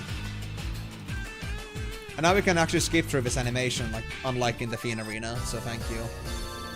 8 ticket EXP. Migo is at 98, Garrick is at 93, and Tidus is at 95. So Migo can soon switch off their key to success to a second Iron Duke. Max stats, boys. It's a mushroom! Pernicious powder! Oh, they won't get a chance for that. Goodbye. Good on that. There we go. Migo is maxed out at 1237000 HP, so 1.2 million HP roughly. Or XP roughly. Okay, double Iron Duke. We don't need the XP anymore. We could take the loot, but I think we're already overlooted, so I'm just gonna ignore that. Right, I need to get the Dukes out of the girls here. Yuna doesn't need it anymore, so this is fine. Oh.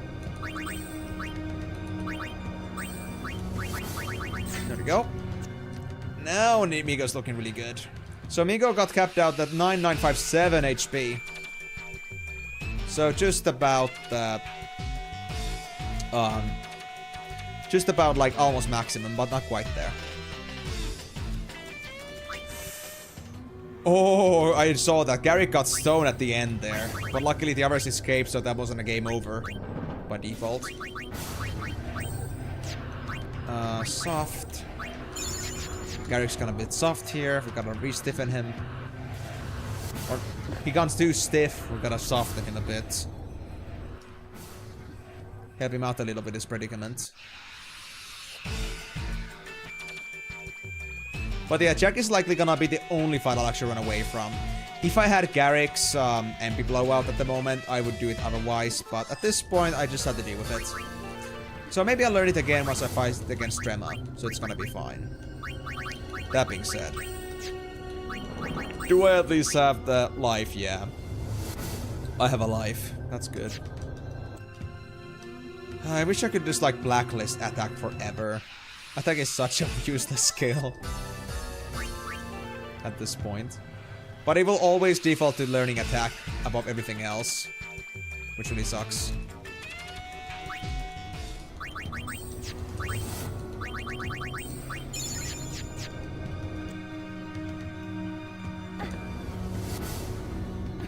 85. It took me 6 minutes. Yeah, it's gonna be a bit tough. Come on, guys. Floor 100 by hour 5. I got this.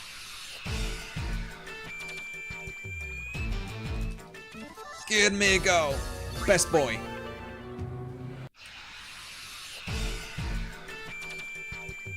It's pretty funny for me though, because I know I'm supposed to face King Vermin the first time at the Chocobo dungeon.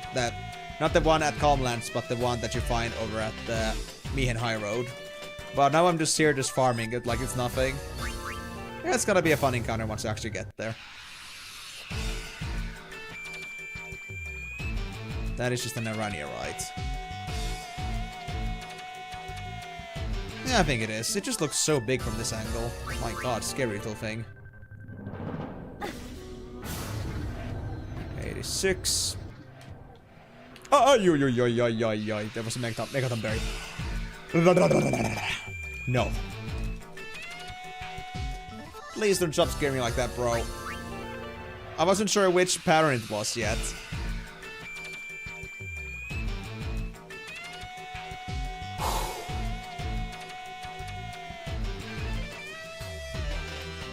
Guys, how can a JRPG be scarier than an actual horror game?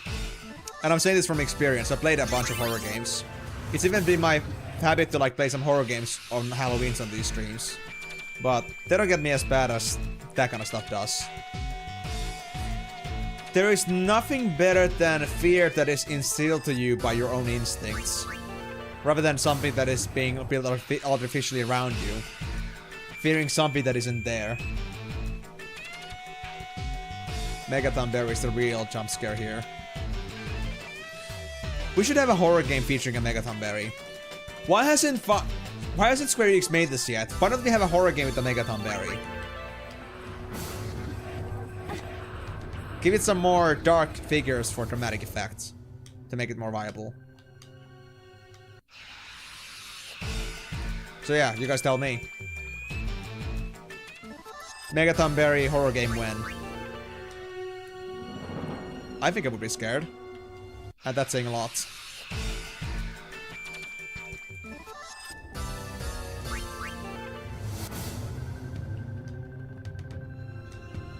There we go. Had to be the last button that I want to check. Because the blue button up there was the way out of this place.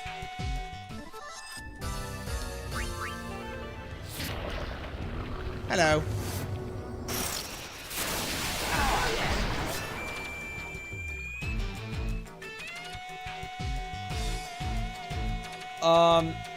Can you tell me, by the way, Baby J, how much do the titanium bangles cost?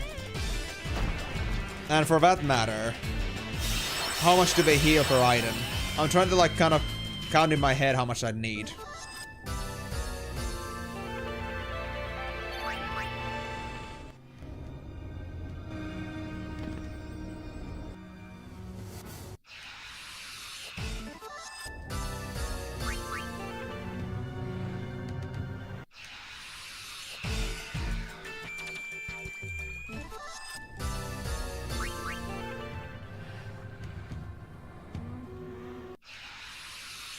A removal of Thornberry is scary enough for you. I mean, yeah, I get that, but I don't know. I really need a glorified Thornberry horror game. The floor is lava, but it's with Thornberries. Cute little stabber things are gonna make you scream for your life. Just like they always did, but that's their whole purpose now. How scary would that be in concept?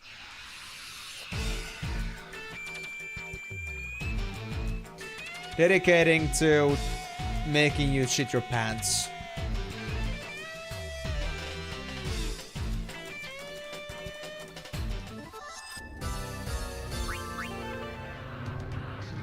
Ah, damn, that was too far. Poor timing. But we can beat you, it's fine. And that's the Megaton Berry. Easy. Blitz Ace plus Meteor. Works really well against him.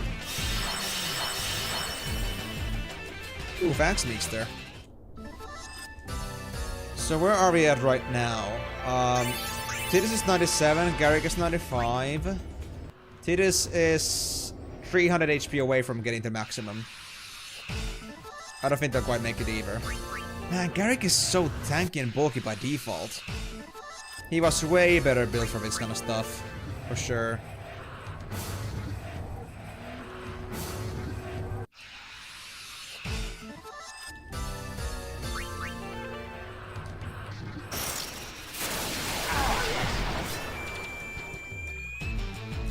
But yeah, like, do you know anything about the titanium bangle prices and like the amount that they give you health for? Because I want to kind of like start figuring out how much I'm gonna need. Is this enough or am I gonna have to grind some more money for this? Should I put the key to success back on Migo to make sure that I have enough for this? Oh yeah. They have varies on by dress sphere and what you have equipped. You buy them for 3k. You should always buy none of them. I'm not really sure about the price. Okay. Well, 3,000 per piece, then if we need 99, so 300k, then that's no problem. We got like 2.6 million, so we got nothing to worry about. But yeah, it depends on the dress sphere, that's true as well. You want to have yourself... I'm not sure if it's gonna be something that the amount is fixed. And so that you could say that the difference kind of depends on like when you switch between dress spheres then. Like, if you get 90 extra HP as a gun mage, which is like one of the weakest classes HP-wise, but then like that kind of like scales over to the next class, which is gonna have like 6k by base, then that suddenly gets like 180 instead. Alright. Sure. I mean, I guess Migo doesn't need the extra stats from a second Duke that badly. I just thought I might as well just, like, make this easier as much as I can. But this will do too.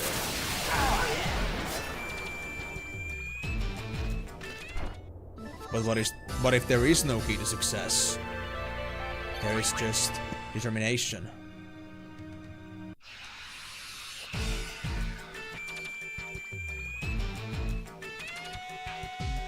Oh wait, that's not the Mega Vermin, that's a critical bug. I forgot. Well, that's great.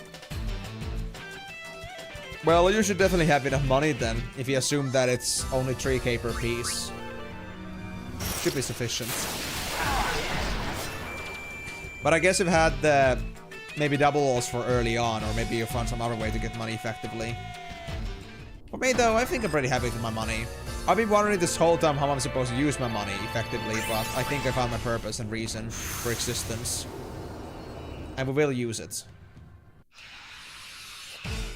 We look at whatever we need to get our guys back to their, like, optimal state. To be honest, I'm gonna think, do I want to actually try Payne first, or should I try Shinra first? Because I think if you get enough HP, then Payne is doable too, honestly.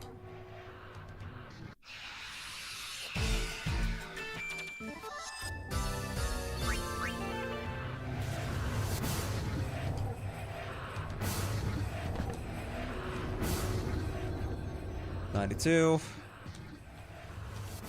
Not there. Really? Again? Okay, which one is it? Left or right? Where do I see the button?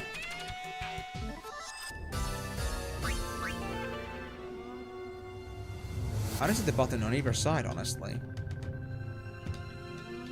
Like the escape route. Oh no, it's a conjurer. Okay, this might take a while.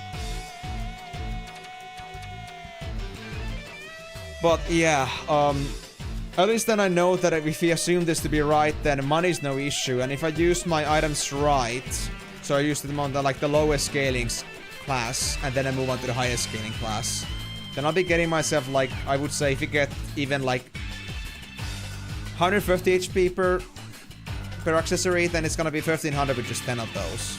And that's pretty cheap. So honestly, pretty doable. Achievable. So if you wanna get just another 20k, then it's gonna be 120 of those things, roughly. Yeah.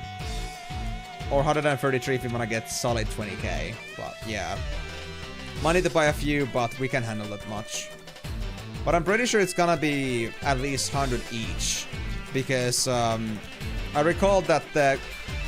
Well, actually, that, to be fair, that was like with the normal classes that I have as a thief, I think. I was thinking here that the other thing that I had to take into consideration is the fact that the other classes, I didn't try the healing from them yet. So I could like scale it up even further, but I think the Crystal Bangle only had 180 as a healing power. So it's not gonna be much higher than that, at least. It's gonna be lower than that, most certainly. So I don't hold much hope in that thing. There we go. Let me get down, please. No more Dumberries. 93, and we only have like 30 minutes left for my little silly goal. Come on.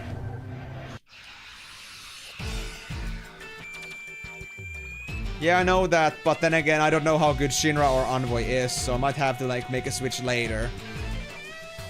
I might make a small increment first, like get to 15k and like do that with Shinra.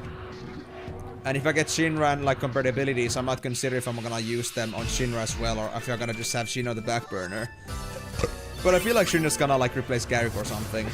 Because at this point we won't need MP blowout much anymore. We've gone through basically all the enemies that really like need MP removal.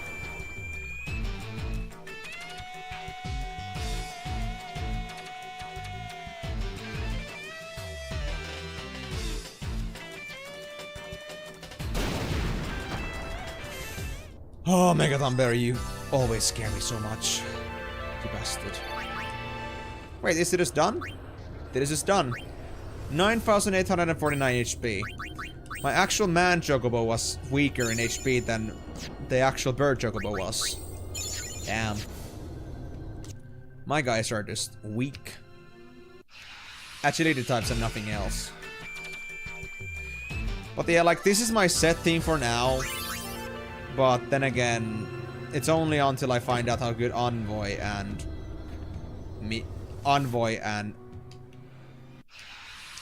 Shinra are, yeah. At this moment though, I cannot say. I mean, I haven't like made any background checking. I have no experience on having him before, so if I knew better, I would just like maybe like max out 2 of these characters and like leave the first slot open, maybe just 1, and leave the other slots open for numerous major. But it's not really something that I'm gonna bother with for now. And even then, even if I had to buy more bangles, if you can afford it, then I don't really mind, because honestly, if you're not spending them on this, then I don't know what else I would spend them on. Of course, I could go and do the mini games over at Calmlands, or like buy the coins to like do the mini games with instead.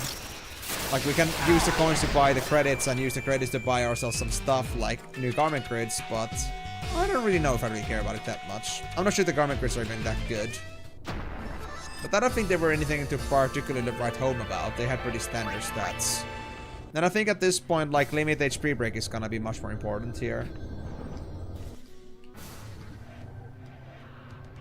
Ah, damn, it's this design.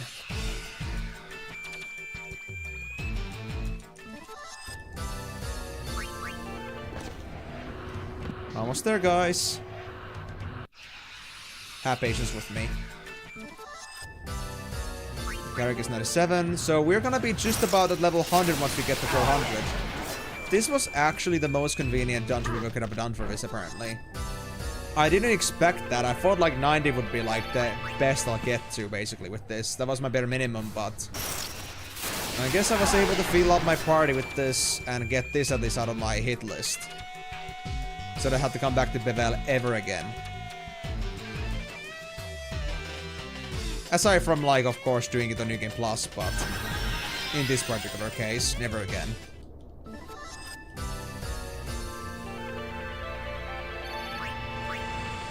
Almost not it, Garrick.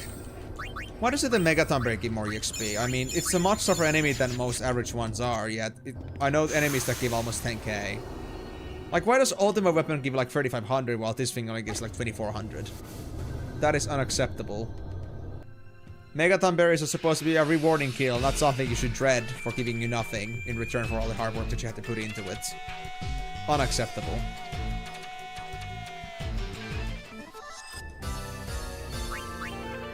Even that's better.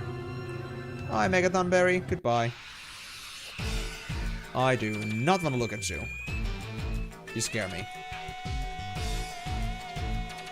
More than the TF2 Pyro.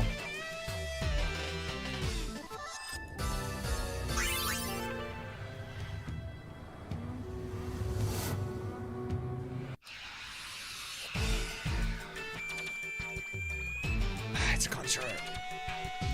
You know, the reason why I think this might actually be a close call is because of all the encounters that take a long time to kill here. Of course, I could decide to avoid them, but I still want my XP. Although, doesn't even Conjurer give that much XP that it would like warrant dealing with this? I mean, I'm already escaping checks, so why would I deal with a Conjurer? I know they're like easily beatable for me, but it's still a long fight. I guess I could take the money at least from this. If there's nothing else to like validate on. Until I know that I no longer need the money.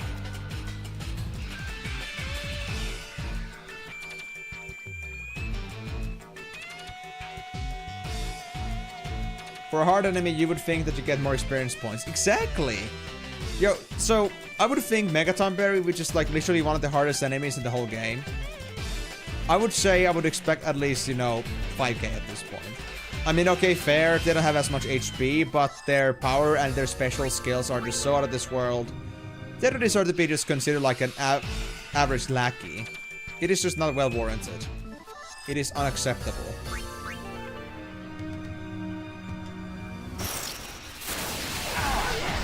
They're actually the only enemy in this game that I actually fear, somewhat.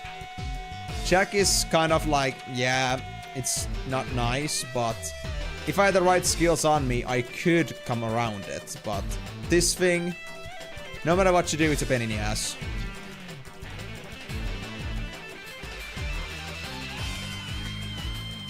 As displayed by Megaton Bear right here. This bastard.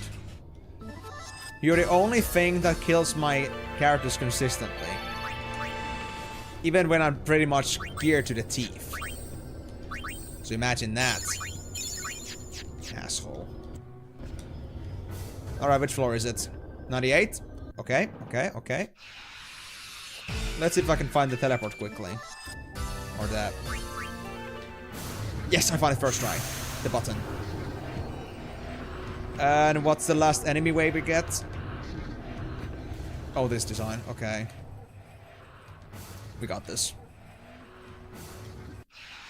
This might be my last enemy encounter. Am I gonna get Garrick 99?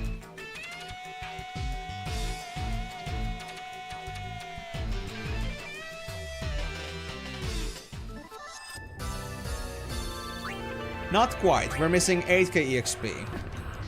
Garrick is low, you're gonna level up from fighting against Paragon and Trema. Alright. We reached the end, guys. We still got 5 minutes left on the clock. We haven't reached 5 hours on the stream yet, but it's fine. I'm happy with this. This was really good. Whew. Man, after doing the Infinito the first time, this one felt like an absolute light run. This felt like a jog. I can take this. I'll take it gladly. So I guess for now we should maybe stop using keys to success, because at this point I'm not so interested in the items I get, but more about winning this fight without any stats missing.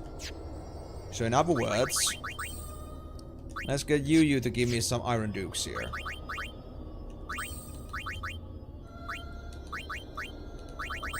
Or I'll just take it from you, girl. That's good. 20 numbers, equip. Nico is fine, right? Yep. Then Garrick. And Titus. Alright. Guys, I can't state this any clearer that I'm geared to the teeth. My stats are looking really good. If this isn't enough, nothing is enough. Okay? Okay, let's go. Also, Garrick, do you have your MP blowout yet? Fuck. Okay, fine. We're gonna learn it from Trema then. Learn it the hard way.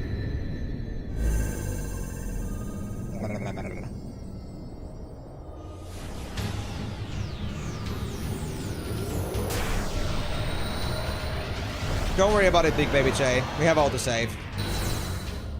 If we fail, we fail. But it won't do anything to me. Not in a while, but I know we can do this regardless. I got zero concerns. Paragon is pretty much Rutina's kill at this point in Master Spira. There we go. He's dead. Paragon out.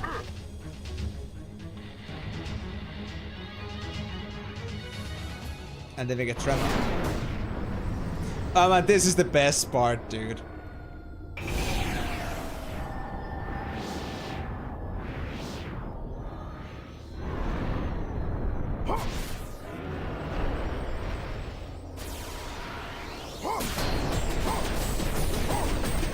There's just nothing more funnier than Trema just like an old man just casually comboing Paragon to the other side of the fucking room.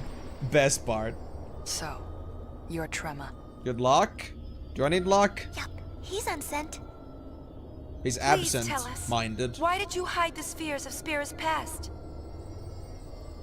Humans, so hopelessly entangled with their past. What can I say? We. Had to seal away that past in order to guide them to the future. Back to the future. So, what is that supposed to mean? Well, what happened to everyone's spheres then? Destroyed, turned to fireflies and scattered. How could you? To guide the youth charged with Spira's future, I provided them with a training academy. But then came the calm, and before long, I realized my error. In sin, Spira's youth had an enemy. Without it, they waved their swords at shadows, eager for a foe. Their hearts, you see, were not made of the same tempered steel as their swords. I knew what I had to do to forge their hearts anew. This bastard. Erase the past. Expunge it.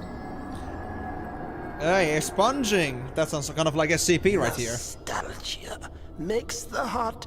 Oh no, where's Big feeble. Baby J? It is the Have a good heart's meal. nemesis. Only one who renounces everything possesses the strength to transcend anything.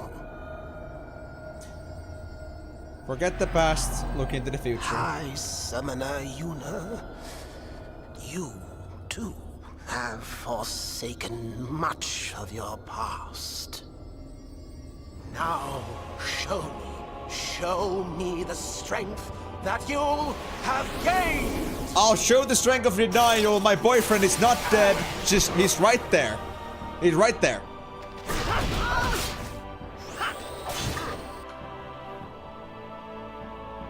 Alright. Guys, don't worry. This is the same routine we have done a million times over at the Farplane Cup, so we should be fine. Literally the same fight, so I believe in this. So, did I ever mention that this guy actually has like 1,000,000 HP, which is the reason why this takes so long? Yeah, no, yeah, okay, fine. Now you know. So another 5 minutes of this, but we gotta be extra careful not to mess up this, because we have to actually go through this fight again otherwise. Which on its own isn't exactly a bad thing. We can still like roll back to this, but I'd rather be done with this ASAP. But honestly, at this point, since I got the level ups as well, I think it's gonna make things even easier now. Oh, he actually takes quite a bit of damage from this. Like, he's actually taking over 1,000 damage now. He used to only take like half of this. Wow, the defense drops actually made a... Or... My level ups actually made a big difference here, I think. I have more damage coming out. It's not a massive upgrade in comparison. It's still in the end like his defenses are nasty as hell to deal with, but at least it's more manageable. I appreciate that. So he might actually be getting close to Meteor again at this rate. Is he already at that? No, that's Flare. He was taking so long to cast there. Well, to be honest, even Meteor is nothing to be afraid of at this point, but I'd rather take the extra measures here to not be caught off guard.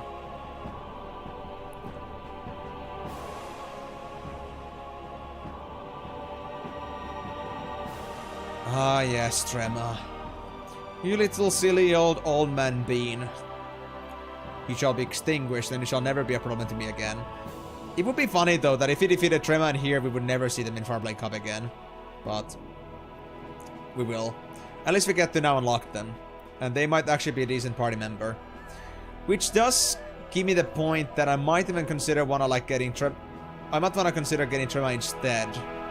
If they seem to be better. And we'd have to level them up as well. But I'll think about that. We'll have to see what Trema can actually do.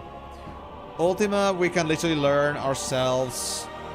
The other attacks that they have don't seem that powerful. It's kind of a maybe. I don't know. Maybe they're gonna be somewhat useful. But they're still not comparable to like Blitz Ace. So it kind of feels like pointless. Oh, there's my first Meteor. Oh, never mind. Demi. Damn, old man. You're being such coy right now. Usually it wouldn't take this long for you to cast Demi, you know? I cannot trust you anymore with anything.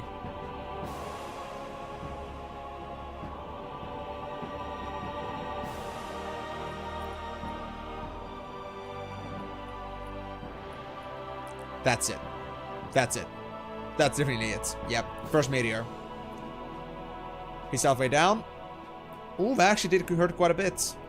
But maybe we were already at low HP, so maybe that's it. But we're back on feet again. Now we just have to get into 25%. And once we get through the Meteor, we should be completely fine. There's nothing to worry about after that anymore. His Ultimas are just a joke.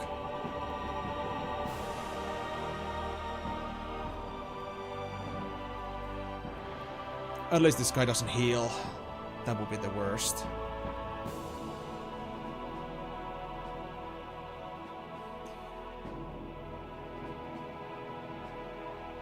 Where's the second Meteor, buddy?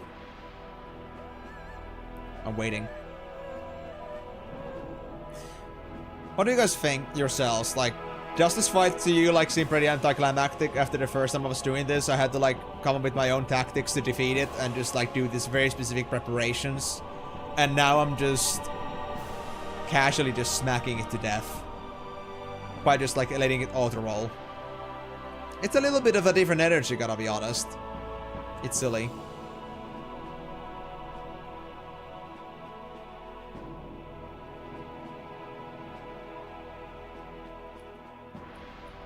I think that's another Meteor. Yep, that's it. And we're almost full. Oh my god, it actually does a lot of damage in this one. Yeah, I think Meteor is a bit tougher on the Via Infinito version. But we got this now, so I think one more thing we should be looking forward to here is Ultima, but I'm not sure if it's gonna hurt that much. I think I'll give myself a 3 stars just in case. I wanna be prepared for that. So I do not wanna do this again. And the damage drop isn't that bad at the moment with 3 stars. There we go. 2k. Yeah, it's gonna do like max like 5k, I think. Even with like maximum damage taken, so we can just do this without any problems. But still do keep your health at least up a little bit. Let's keep them up above the 5k points. If any of them go down, I'm just gonna go back to being defensive for a bit.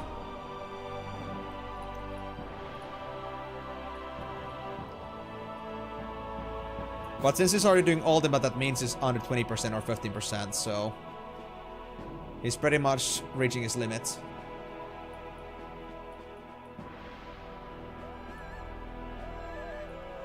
God damn. We might have actually made Farplane Cup farming way more easier with these level ups, honestly. Like, this is actually insane to see how much more damage I do. Or maybe the stats he has are a bit different. I don't know. Compared to the things that he has at the Farplane Cup, but I don't think anything aside from the spell damage is gonna be different, so it should be fine. And there we go, Garrick is level 99, my team is fully maxed out. This team at least. Nice. You are the paragon of pastlessness. Yes, of You're course. wrong. Although I've wished to be stronger, and I've wanted to change, I am at denial for I losing my realized that boyfriend. losing my past would mean losing myself. Tell me, High Summoner Yuna, where is the loss in that? I don't want to talk about my boyfriend to some random ass dude that I don't even know. I'm sorry. There we go. I got my 9th Iron Duke, just as Migo had predicted. Although not in the same way, but still, we got it. So, can we now... we could go down, but I think I'm just about done. We can just get off this place. That was... right, that was towards the other cloisters, but I don't think we need to do that. I think the portal was back here that we can use. Yeah. Okay. Easy. Easy. So, with that, I think it's about time I'm gonna switch a save for no particular reason. I'll put this here, and now. 91% story completed. Awesome. Now.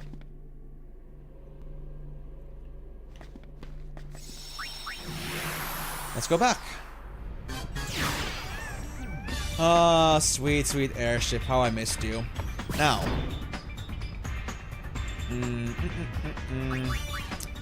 Did I get my MP blowout back yet? I did, thank God. Okay.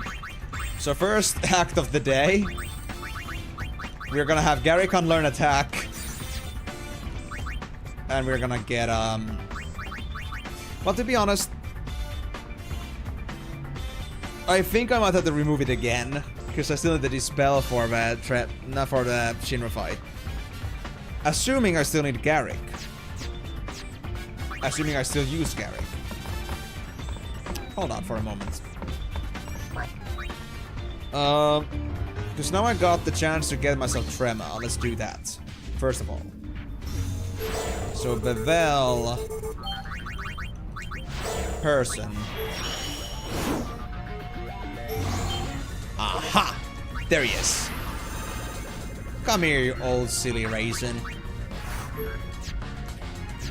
Honestly, Trema sounds kind of like Tremor, but it's like sort of a nickname. They call me the Trema. But let's see. Trema. They have the skills that are like the melee attacks. Well, I guess that's fair. We kind of learned those by default. Okay, well, I guess I'll give you Mug for now. You have pretty good base stats, honestly. You could go with just one Iron Duke and be basically done with that. Your evasion is a bit higher. Your agility is great, honestly. Let me see that. Yeah, your agility can go to 128. Your base HP, even as level 66, is pretty impressive. You can almost catch up with the other boys. What does it say that these abilities actually do? Inflict damage and stop on one enemy, and damage one enemy. I kind of want to test this guy. Alright. So let's actually first unlearn a couple of things. Or, yeah, unlearn attack. We don't need that. Then I'll give you just the basic life and white wing. Oh, actually, I'll just give you life for now. I'm gonna leave you an open slot in case you're gonna learn something new. Or wait. they're gonna learn attack again. You know what? Just have no life for now. I'm gonna replace that problem a bit later. So let's have Trema replace Garrick for now. We don't need Garrick so much. And let's take away Garrick's... Actually, no. Let's take Payne's Southern Dukes. Because then at least I won't have to switch between the characters that actually matter. There we go. And Trema. Let's see what you can do, broski. And if you are someone that can impress me, I might have you replace Garrick. But I still do love your base stats. They're really great. But I'd have to level it 33 times for it to catch up in levels again. Life can be sometimes so tough. Alright. So, Tremi. With this, let's see how we can fare against the Fiend Arena. And I guess I won't be chirping too much here, because I need to really pay attention to what he does. And I really want to see Trema fight against Trema. That's the funniest part. That being said, first fight is Trema. Let's see. It's also a good chance for me to learn something new, in case I learn something new. Oh,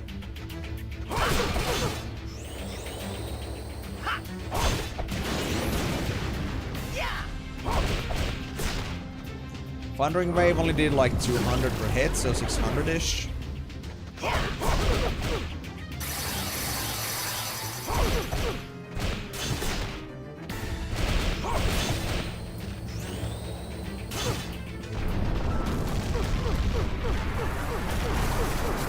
I'm still not convinced.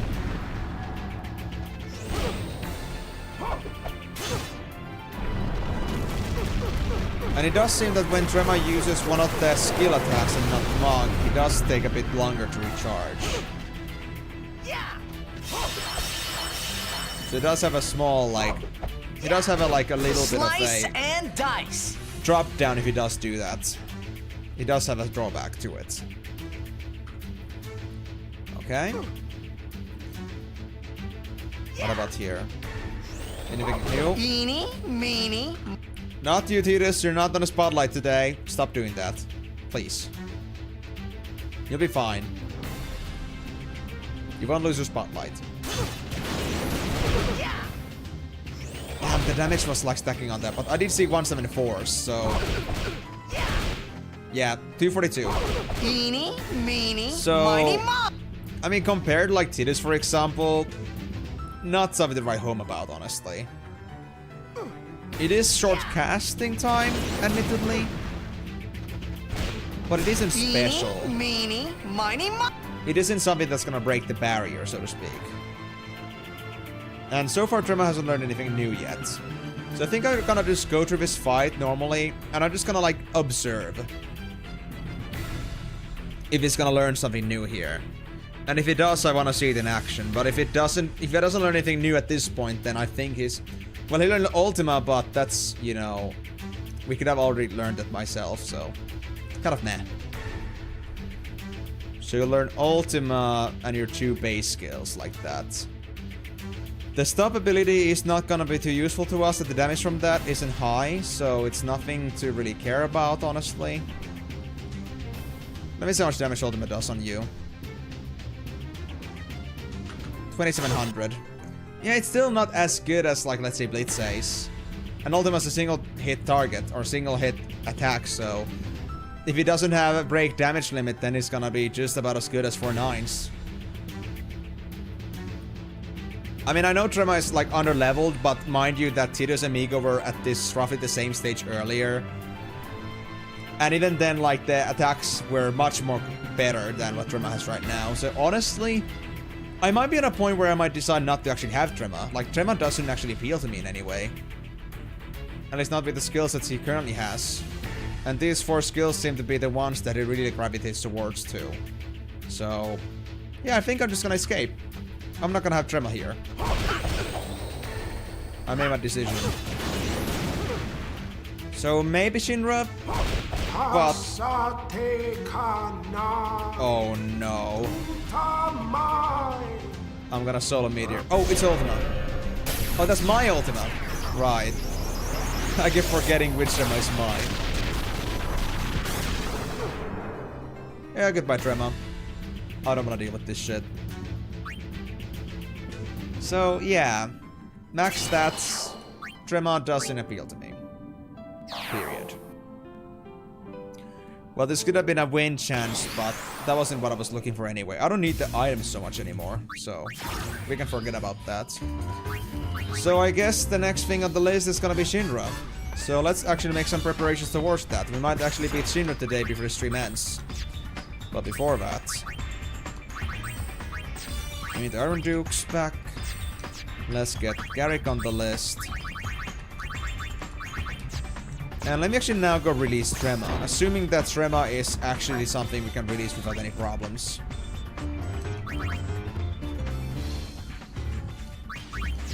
Let me actually see the bestiary first. Tremy. There he is. Seymour! Newt, Skipple! There's one guy missing here. Ah, that's just Barreleye. Oh yeah, that's fine. That being said, I should get Barreleye while I still can. Yes, I should. Definitely should. Because now Trema is missing, so there's now only one humanoid left in that place. So, it is a guaranteed pick that is Barreleye now. I will take that. Well, it's fine, we can replace Trema. I mean, we don't have to release Trema to have it, so... we already got that marking. So we're just gonna replace Trema as soon as it says that we have hit the limit here. So if this is now right, then... level humanoid, and we should get now... Barreleye, right? Yeah, there we go. Replace Trema. And with this, we should be done with that humanoid page, right? I keep opening that one instead. And Barreleye isn't anybody we want to have either, but... well, we needed that. There we go. This page is full. Great. So let's go release them. Suffer! No! You suffer! You suck! For being so mean to me. You don't go talking to your master like that, just saying, suffer! I'm gonna make you suffer. For kicking you in the nuts. In Youthling Cup. Yeah, babe. Getting a drink.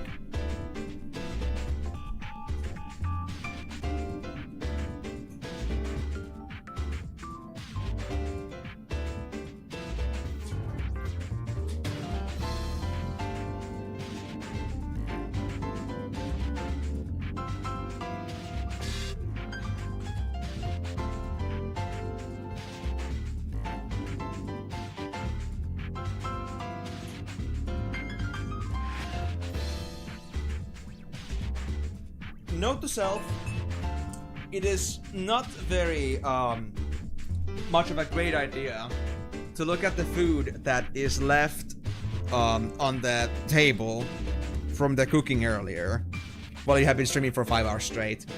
You might be reminded that you might be getting a bit hungry. But I'll make it for the rest of the stream. Okay. So, before Shinra, let's get these boys to, I'd say, 15,000 HP. Then I'd say we should be golden. Maybe. We'll see.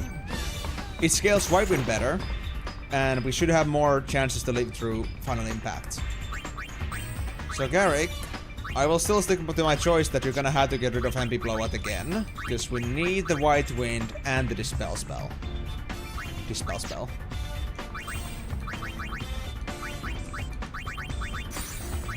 So, items, White Wind,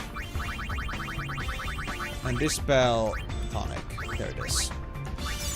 Okay. Oh, by the way, I just realized, because I got so many items now, is there anything I can now learn? Anything else?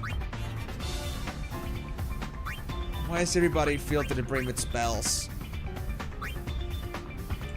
Unlearn attack on Gog. Let's check the spells.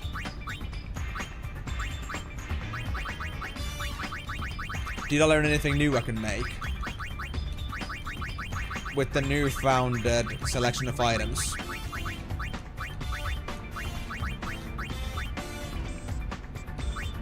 Rain, Death, Suspel Spring, Holy.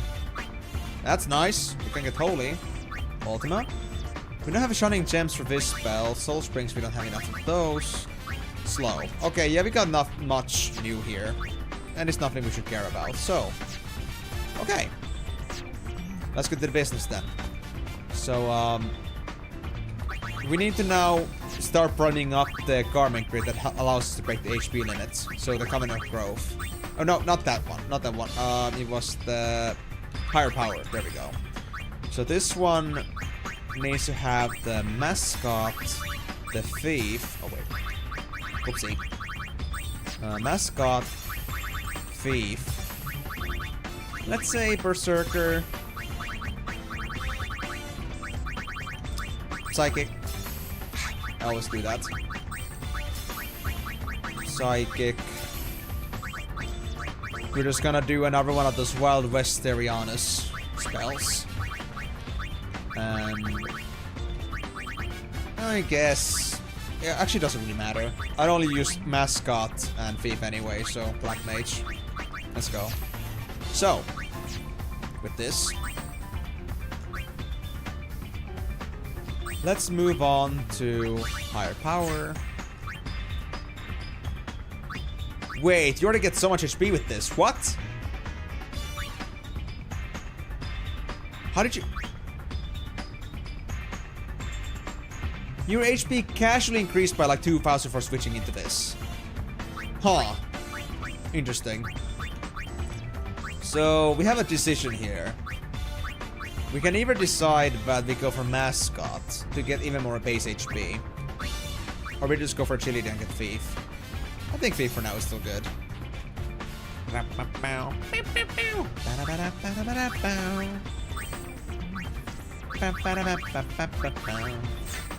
Oh yeah, so for some reason Higher Power gives me even more base HP. That's crazy. Garrick's started 15k, so we don't have to worry about him. And Tidus is gonna also get, I guess, about 11k HP. Yeah, Higher Power just has, I guess, like 20% HP increase by default. Nice. Very nice. Alright.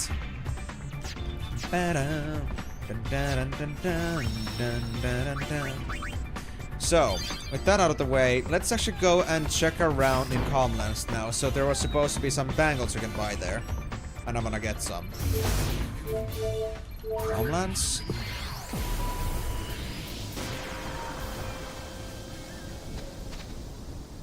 What's for sale? Yep, they're 3k. Max HP increased by 40%. We could also increase our MP with this, but let's not worry about that for now. So 99 bangles. And let's now actually do some checking here. So if we were to now spend these items, let's say on Migo, because we want to get 50k HP. On Thief format, we would get... Where's my titanium bangles? Oh, there they are. Let me actually... hold on. Just to make this a bit easier, let me organize this a bit. Sort. Oh, that was default. That's fine. I think it's now in second slot, right?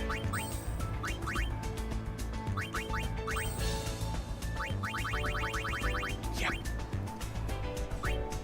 We can also get rid of the iron bangle, which is even better. So... let's actually go ahead and check. So if you were to use this during Thief mode, we would get 32 HP from the Iron Bangle and 63 from the Titanium Bangle. Yeah.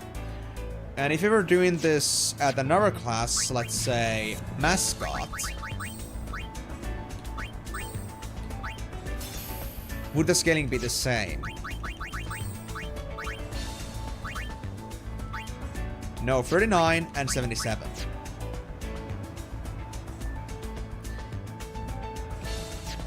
So, does it really matter in the end that much?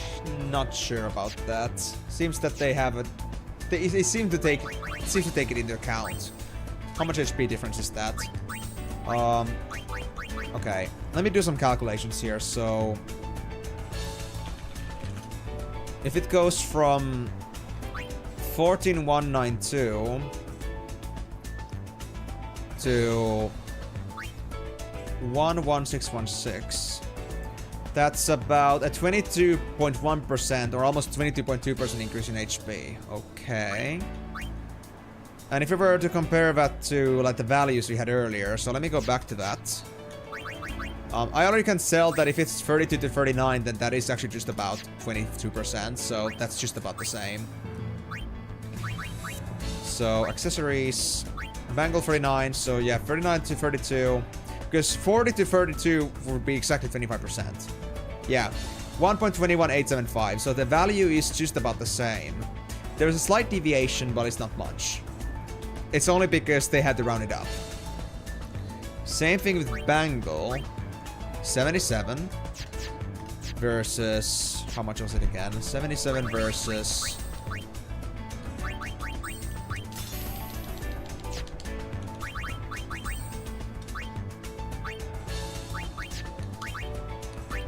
$63.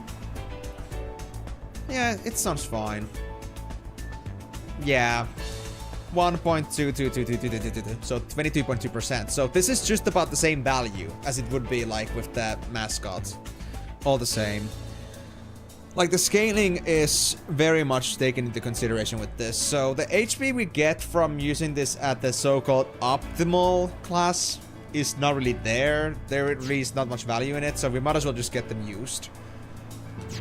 Unless some other class matters. Like, let me try going even lower than this, because Thief is not the weakest class by default. It is. What? Well, Black Mage is even worse. Okay. But Berserker's got a lot of stats. God damn. A lot of HP. Wow. But I do hate the use of Berserk. So, Black Mage. Okay. Let's see. So 10,325. So let me also make another comparison here. So 14192, the HP of Mascot divided by the Black Mage HP 10,325, that would be about 37.45% difference. So what is it now with the bangles? Let's see that. Is it the same? 28. So 28 versus 39. Sounds about right. Yep. Actually, that is a pretty decent increase. It went from 37.45% to 39.28%. So there's a slight increase in that. What about Titanium Bangle? 56 versus 77. 1.375, that's the exact same value. And that's only like, that's for the Titanium Bangle, which is like the main thing. Iron Bangle here is like an exception. So the conclusion here is that it doesn't matter for one bit. So we can just go with whatever, I guess, at this point. I'm not gonna switch my classes for this. So let's use the bangles then.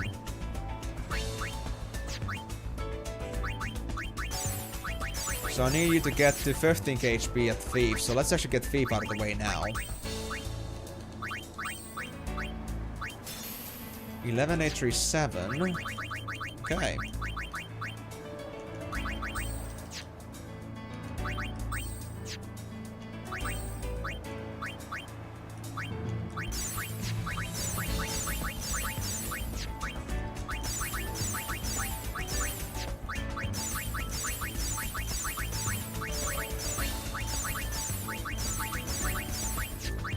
It's gonna take me about...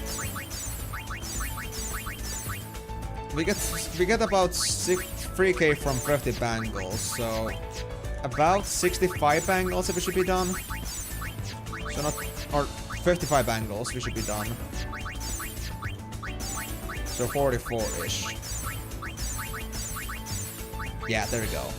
So 46 bangles left. We use 1 iron bangle and 53 titaniums. We got the 15k. So honestly, getting this much with just 150k, not bad. Not bad at all. Now let's do the same with Titus, but we're gonna need a bit more bangles for this. I would safely buy about 20 more. We're fine for now. And I'll leave the rest of the buying for later. Once I know that who I'm gonna stick with. The good thing is that Garrick didn't need this anyway, so the one that would be replaced would be Garrick anyway, so we actually don't lose anything with this because Garrick is 15k by default.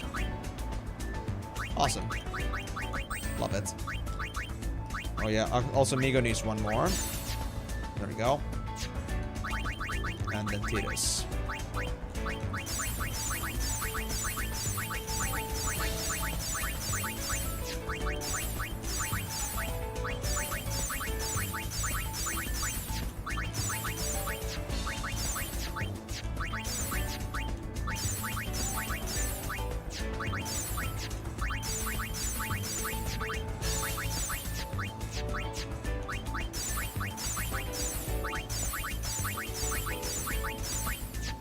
I just can't get the rhythm of this. I wish I could just spam A, man. There we go. 15k. Whew. I'll save a second time here, just in case I'll hate this, but we should be fine. I mean, we still have 2.7 million, so we can buy 900 bangles if we want to. If we get 3k with about 50 bangles, then yeah, we get 15k with 250 bangles, and if you can buy 900, then we are very much okay with getting to 330k with each character. Yes, we got this. So,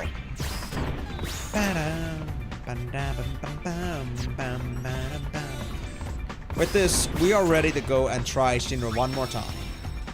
But with this time, I think we should be good to go. We have enough HP scaling. Now it all comes down to just do my shit right, I guess. Dispel is there, Hastaga is there. We need the speed bracers for auto haste, but it's honestly such a small quality of life feature. We can live without, for now. Now.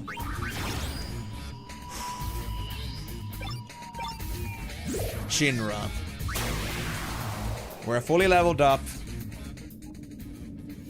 We got all the skills I hope we need. Now the last mission is to take you down. And be rid of your goddamn final impact. That thing is so nasty.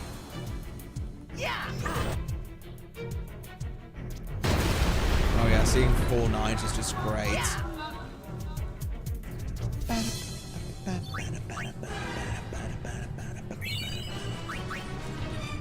Oh yeah, I can get pods now too. Can I get some more SPs, please? I don't like that.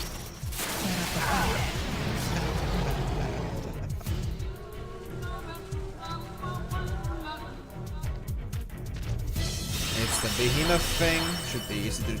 It was Humbaba. Yeah, that was the name. Yeah, that's nothing. This is just about the caliber you would need to defeat Shinra. So now we know we are serious. Oh, I took the M-Pod. Dummies, dummies, dummies, dummies, dummies! Oh well. Alright, Tonberry. One more time. Easy. You're such a baby. Ooh, who's Migo's little baby? Getting Meteor to oblivion. Alright. Almighty Shinra. Third attempt. Now including much more power. And yes, I know I kind of tested them out earlier a bit before, but those were not proper attempts. I've just been toying with Those you were up to tests. now.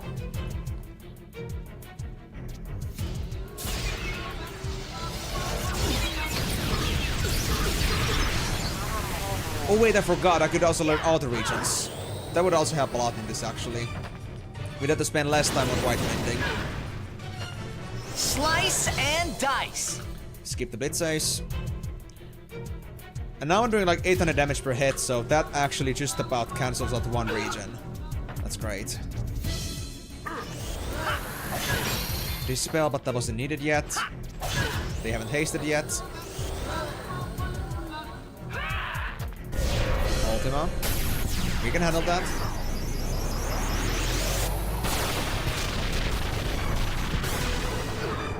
Yes! You got this, boys. Easy 10k, thank you.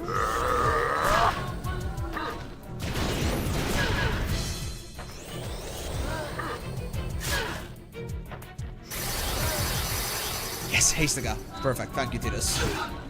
That was a good timing. I think they're gonna haste just about in a minute. I hope that Garrick is ready to haste this, or destroy his haste ASAP. The less turns this guy gets, the better. I'd wager. Time for an experiment. Haste time? Yes, haste time. Garrick, please, dispel. I bet you can strategize. Nah, that's fireworks. Oh no. Oh no. I've just been toying with you up to now. Oh no. Cleone? No final impact yet though.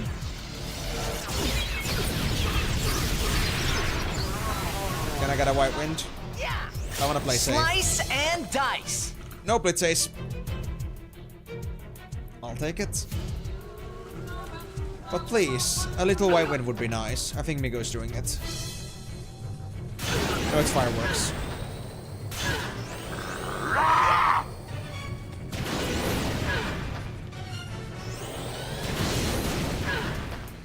Good job, guys. He's taking heavy damage from those fireworks. Exactly what we wanted. I hope the final impact doesn't scale based on the character HP, but I don't think that should be the case. I think we should be fine. Eeny, meeny, miny. Okay, that's blitz ace. Get it out of your system. Dispel! Perfect. Thank you, Gary. And I think Migo's coming into white wind. Yes. We got this fully prepared.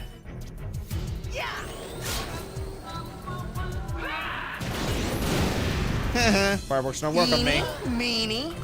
At least not frequently. To be honest, I wasn't able to dodge the fireworks of the envoy. I wonder if my evasion now makes it possible. That would be nice. But I think I might need maximum evasion for that.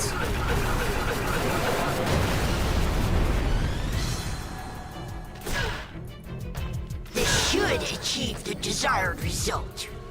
Oh no. Oh, it's a haste. Okay, they're still not funnel impacting, surprisingly. I'm quite shocked by this. Eeny, meeny, miny.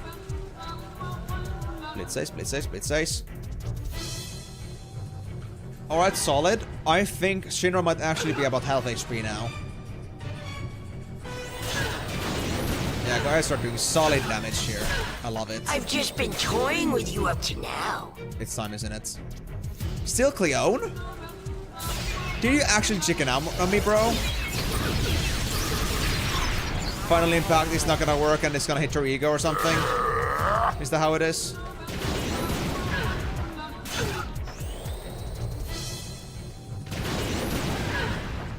Come on, man. I know you can manage better than this. There we go. We still lost Garrick and almost Migo too. What the hell, dude? The damage really is random or it's really that bad. It scales.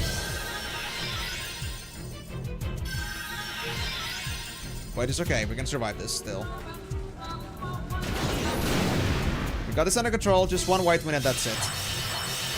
One more would be nice too, though. I think we're doing it though. Yep, we got it. Back to full, back to full.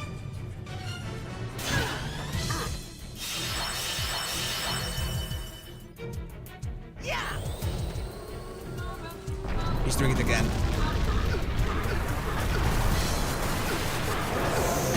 Didn't lose anybody this time, but we had to focus on healing now. I'm glad Migo's already doing it.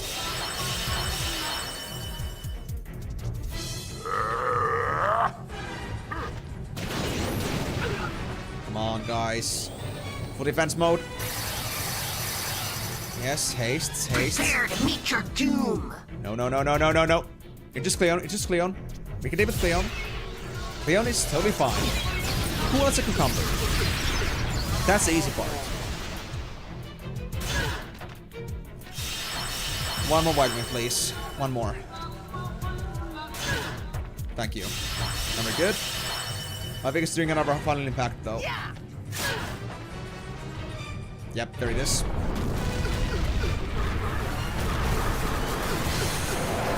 We didn't lose anybody, but 2 got super low there. Lucky Lou. 2 more white wings, please. Slice and dice. You know what? Sure, I'll take the damage. Good job, Titus.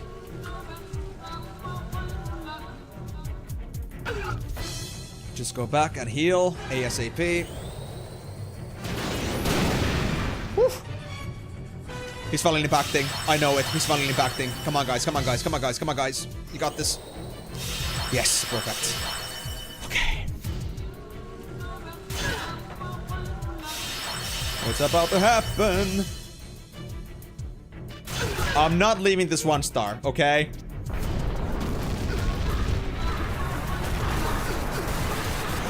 We lost Garrick. Damn it. Unlucky. If it stacks on 1 person, it's a very big hit. It's emotional damage.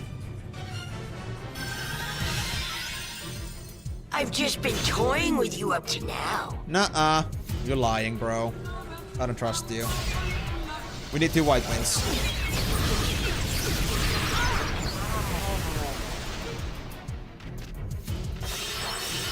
That's it. He's casting Final Impact again. Are you kidding me? Yes, Migo, please do the meteor. I believe in you, man. Kikis has some extra. Nope, but first. We got it. Nobody died. Very good split. Yes, put in the damage. 7k casual. Eeny, meeny, miny, mo. Guys, why are you using so many offensive spells when you're when it's 1 star? I don't get it. You guys are actually insane. Come on, guys. Get to healing ASAP. We can't risk this. We need 3 white wins. No. Garrick. Thank you. Okay, now we're fine. For now. Fireworks, easy. I think it's doing it again. That animation cannot mean anything good.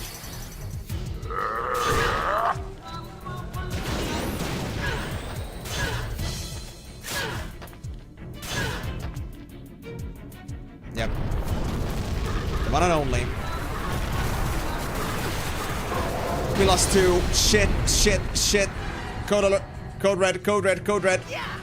Come on, Titus. Get quick. Prepare to meet your doom. That is not Final Impact at least. We have time to heal. How much HP does he have left? He must have less than 50k by now. He's taken so many fireworks in. And I haven't seen him regen that much. Focus on healing, guys. He's Final Impacting. Quickly now.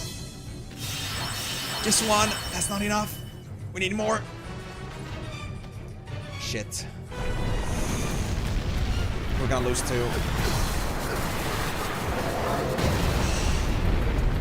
That 1 healing lost was all that we needed for things to go bad.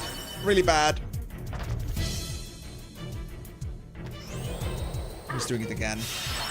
And Gary keeps white-winding. That's it. We lost this one. Oh, it's fireworks. Animation is so similar. Fireworks? You crazy, bro? No, you're not gonna win this alone, man. But it's doing Final Impact now, so we're boned.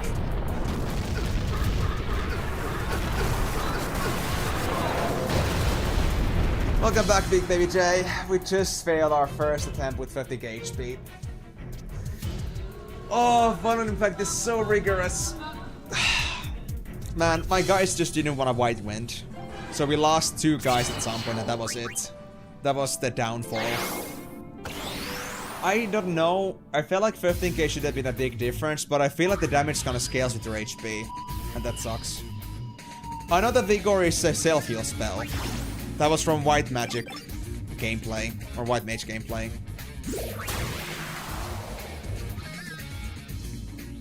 But it cannot be targeted to others.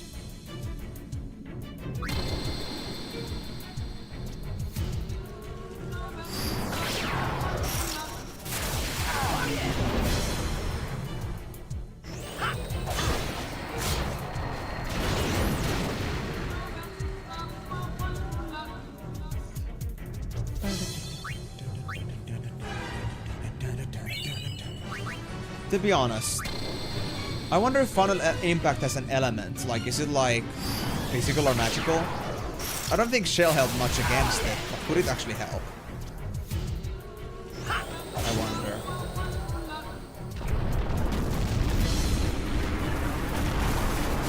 Shell or Protect? I could try Shell, maybe.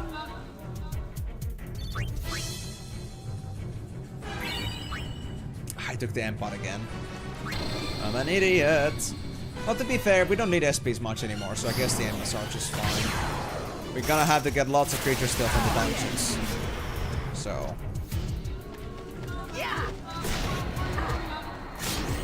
MP cost doesn't matter because we have Ragnaroks. We have Spell Springs by default. The reason I prefer White Wind is because it can heal everybody a lot. And it scales. Full Cure I don't think is actually something that applies to everybody. It's only single target. So Full Cure and Vigor would be just about the same, but I'm not sure if Vigor actually heals the full. I don't think though.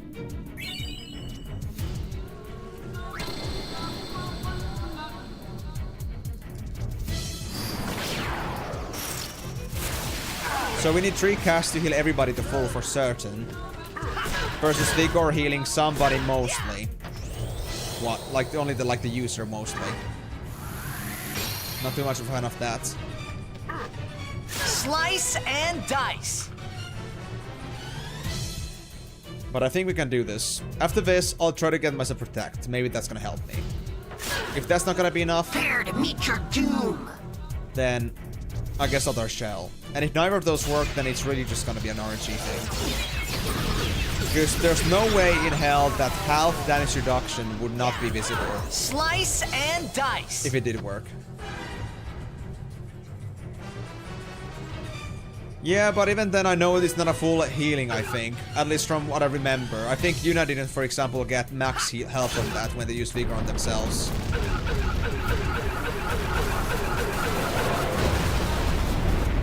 And usually I don't need to heal like everybody or like some singular character to like from 0 to 100. I need to heal everybody slightly to make sure they're gonna stay at full HP.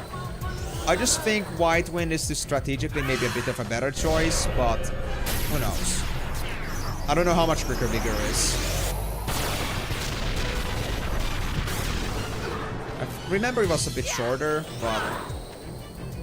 I mean, White Wind isn't incredibly long either. To be fair. Slice and dice. Skip that part. It's instant. Oh! Okay, I forgot about that part. I thought it was like a short cast, but it actually being instantaneous. It's different.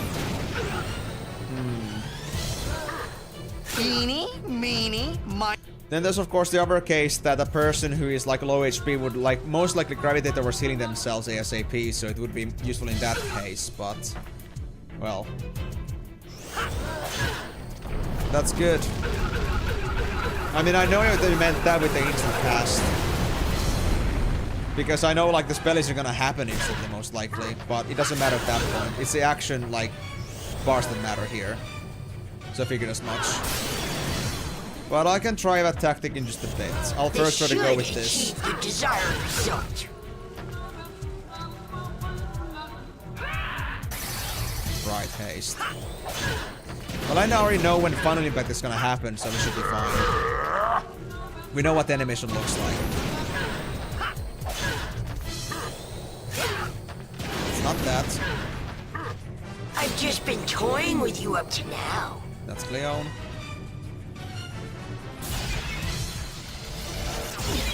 I just need to like see how much healing Vigor actually does and figure out from there. Slice and dice. And well, it would definitely be better in the sense that Full Cure is actually something that, you know, would also like take a long time to cast, so it does like get an edge on Full Cure on that in comparison then at least. Okay, I think that's about 100k damage already, so Shinra should be just about halfway through. That's not good. That's a bad no-no, Big. That's a no-no skill. Big no-no. Oh wait, Ultima looks similar. Okay. So it's hands down. Did Final Impact have hands up? I need to look at that. Dispel, perfect. Thank you, Garrick. Eeny, meeny, miny. Let's say... I think they're doing another Cleon, which is not something for me to be concerned about.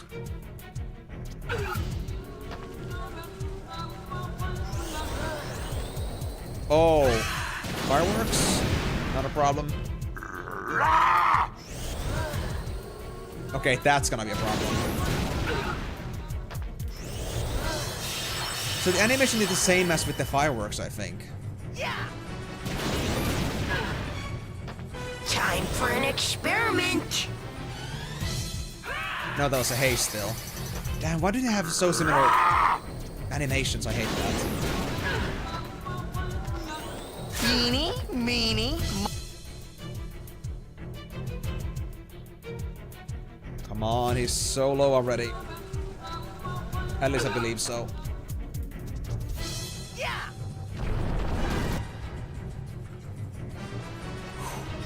I've just been toying with you up to now. Leon? I could take an extra heal after this just to make sure that we're not weak against white against the Final Impact when it happens.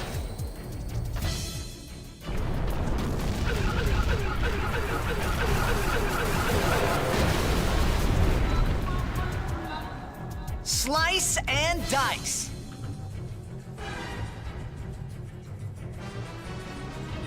You mean the haste one? I mean, I have been using that sometimes with Tidus, but I'm not sure if all of them have it applied now. Yeah, they do. Do you not have space for that then? I think that might be Final Impact. It looks so... yeah, there it is. Oh, they got two very close. But even with 50 HP, that is so much damage. Should I really get shell for this? Because I feel like I was not surviving this much better before either. Oh yeah, you mean the turbo. Yeah. So it doesn't come with the console versions or the version that you have right now. It is very nice, honestly, yeah. I do like it for what it does, especially now that I know what it's like to try to play this game without it versus with it. Yeah, I knew that wasn't gonna be another one. Oh my god, Migo just got super targeted there. Shit. We're gonna have to spend time on lighting Slice and dice. Tidus, really? Now? You got a time for everything, don't you, buddy? Okay. Take it easy. Healing time. Can you guys please at least save Migo here before I start healing? It would be kind of imperative, you know.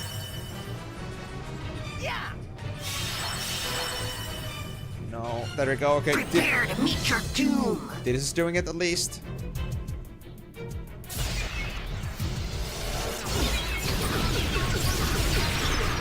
But yeah, I think it is a PC exclusive thing as well, because you have to actually use those skills from function keys.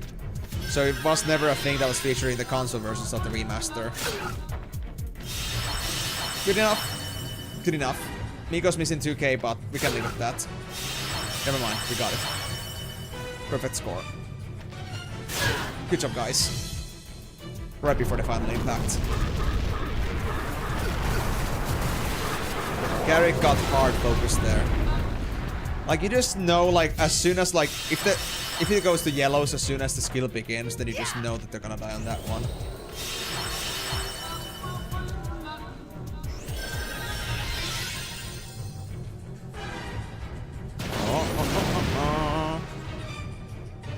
He's impacting again. Come on, guys, double white wind, double white wind. This is at least good enough.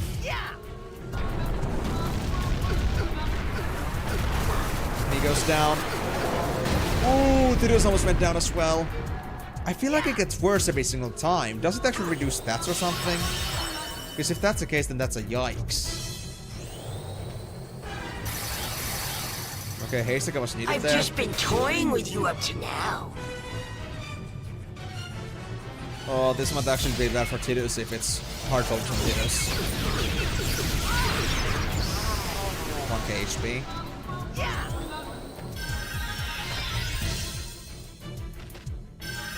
We're seeing Final Impact again.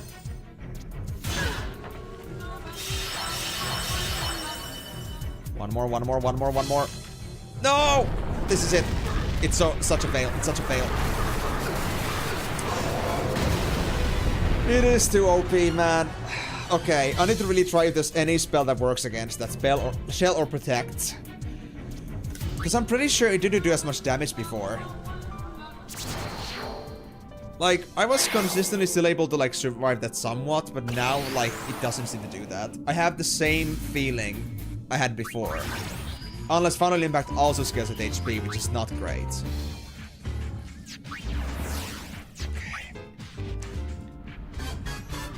Okay. Garrick.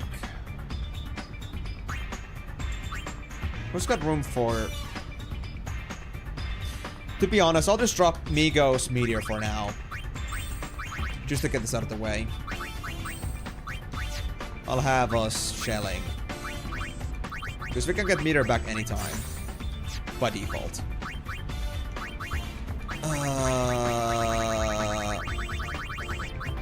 Shell. There we go. But sadly, I'll have to say here, guys. Wait. I just forgot. I need Meteor for the enemies. Certain enemies. Oh god. Because if I get those, I don't care about physical damage enemies, that's gonna mess with me a bit.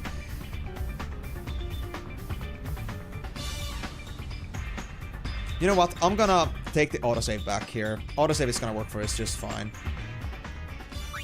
Autosave is gonna give me back the time when I still had it. Right? Yeah, Meteor. Okay. So let's actually take away Tidus' plate saves for now. I'll save first in case I find out that this just actually removes it forever. I don't think it will, but I'm just gonna prepare this just in case. Because we cannot remove any other spell anymore. We're kind of stuck with that. Yeah. So. Unlearn plate saves. And get Shell.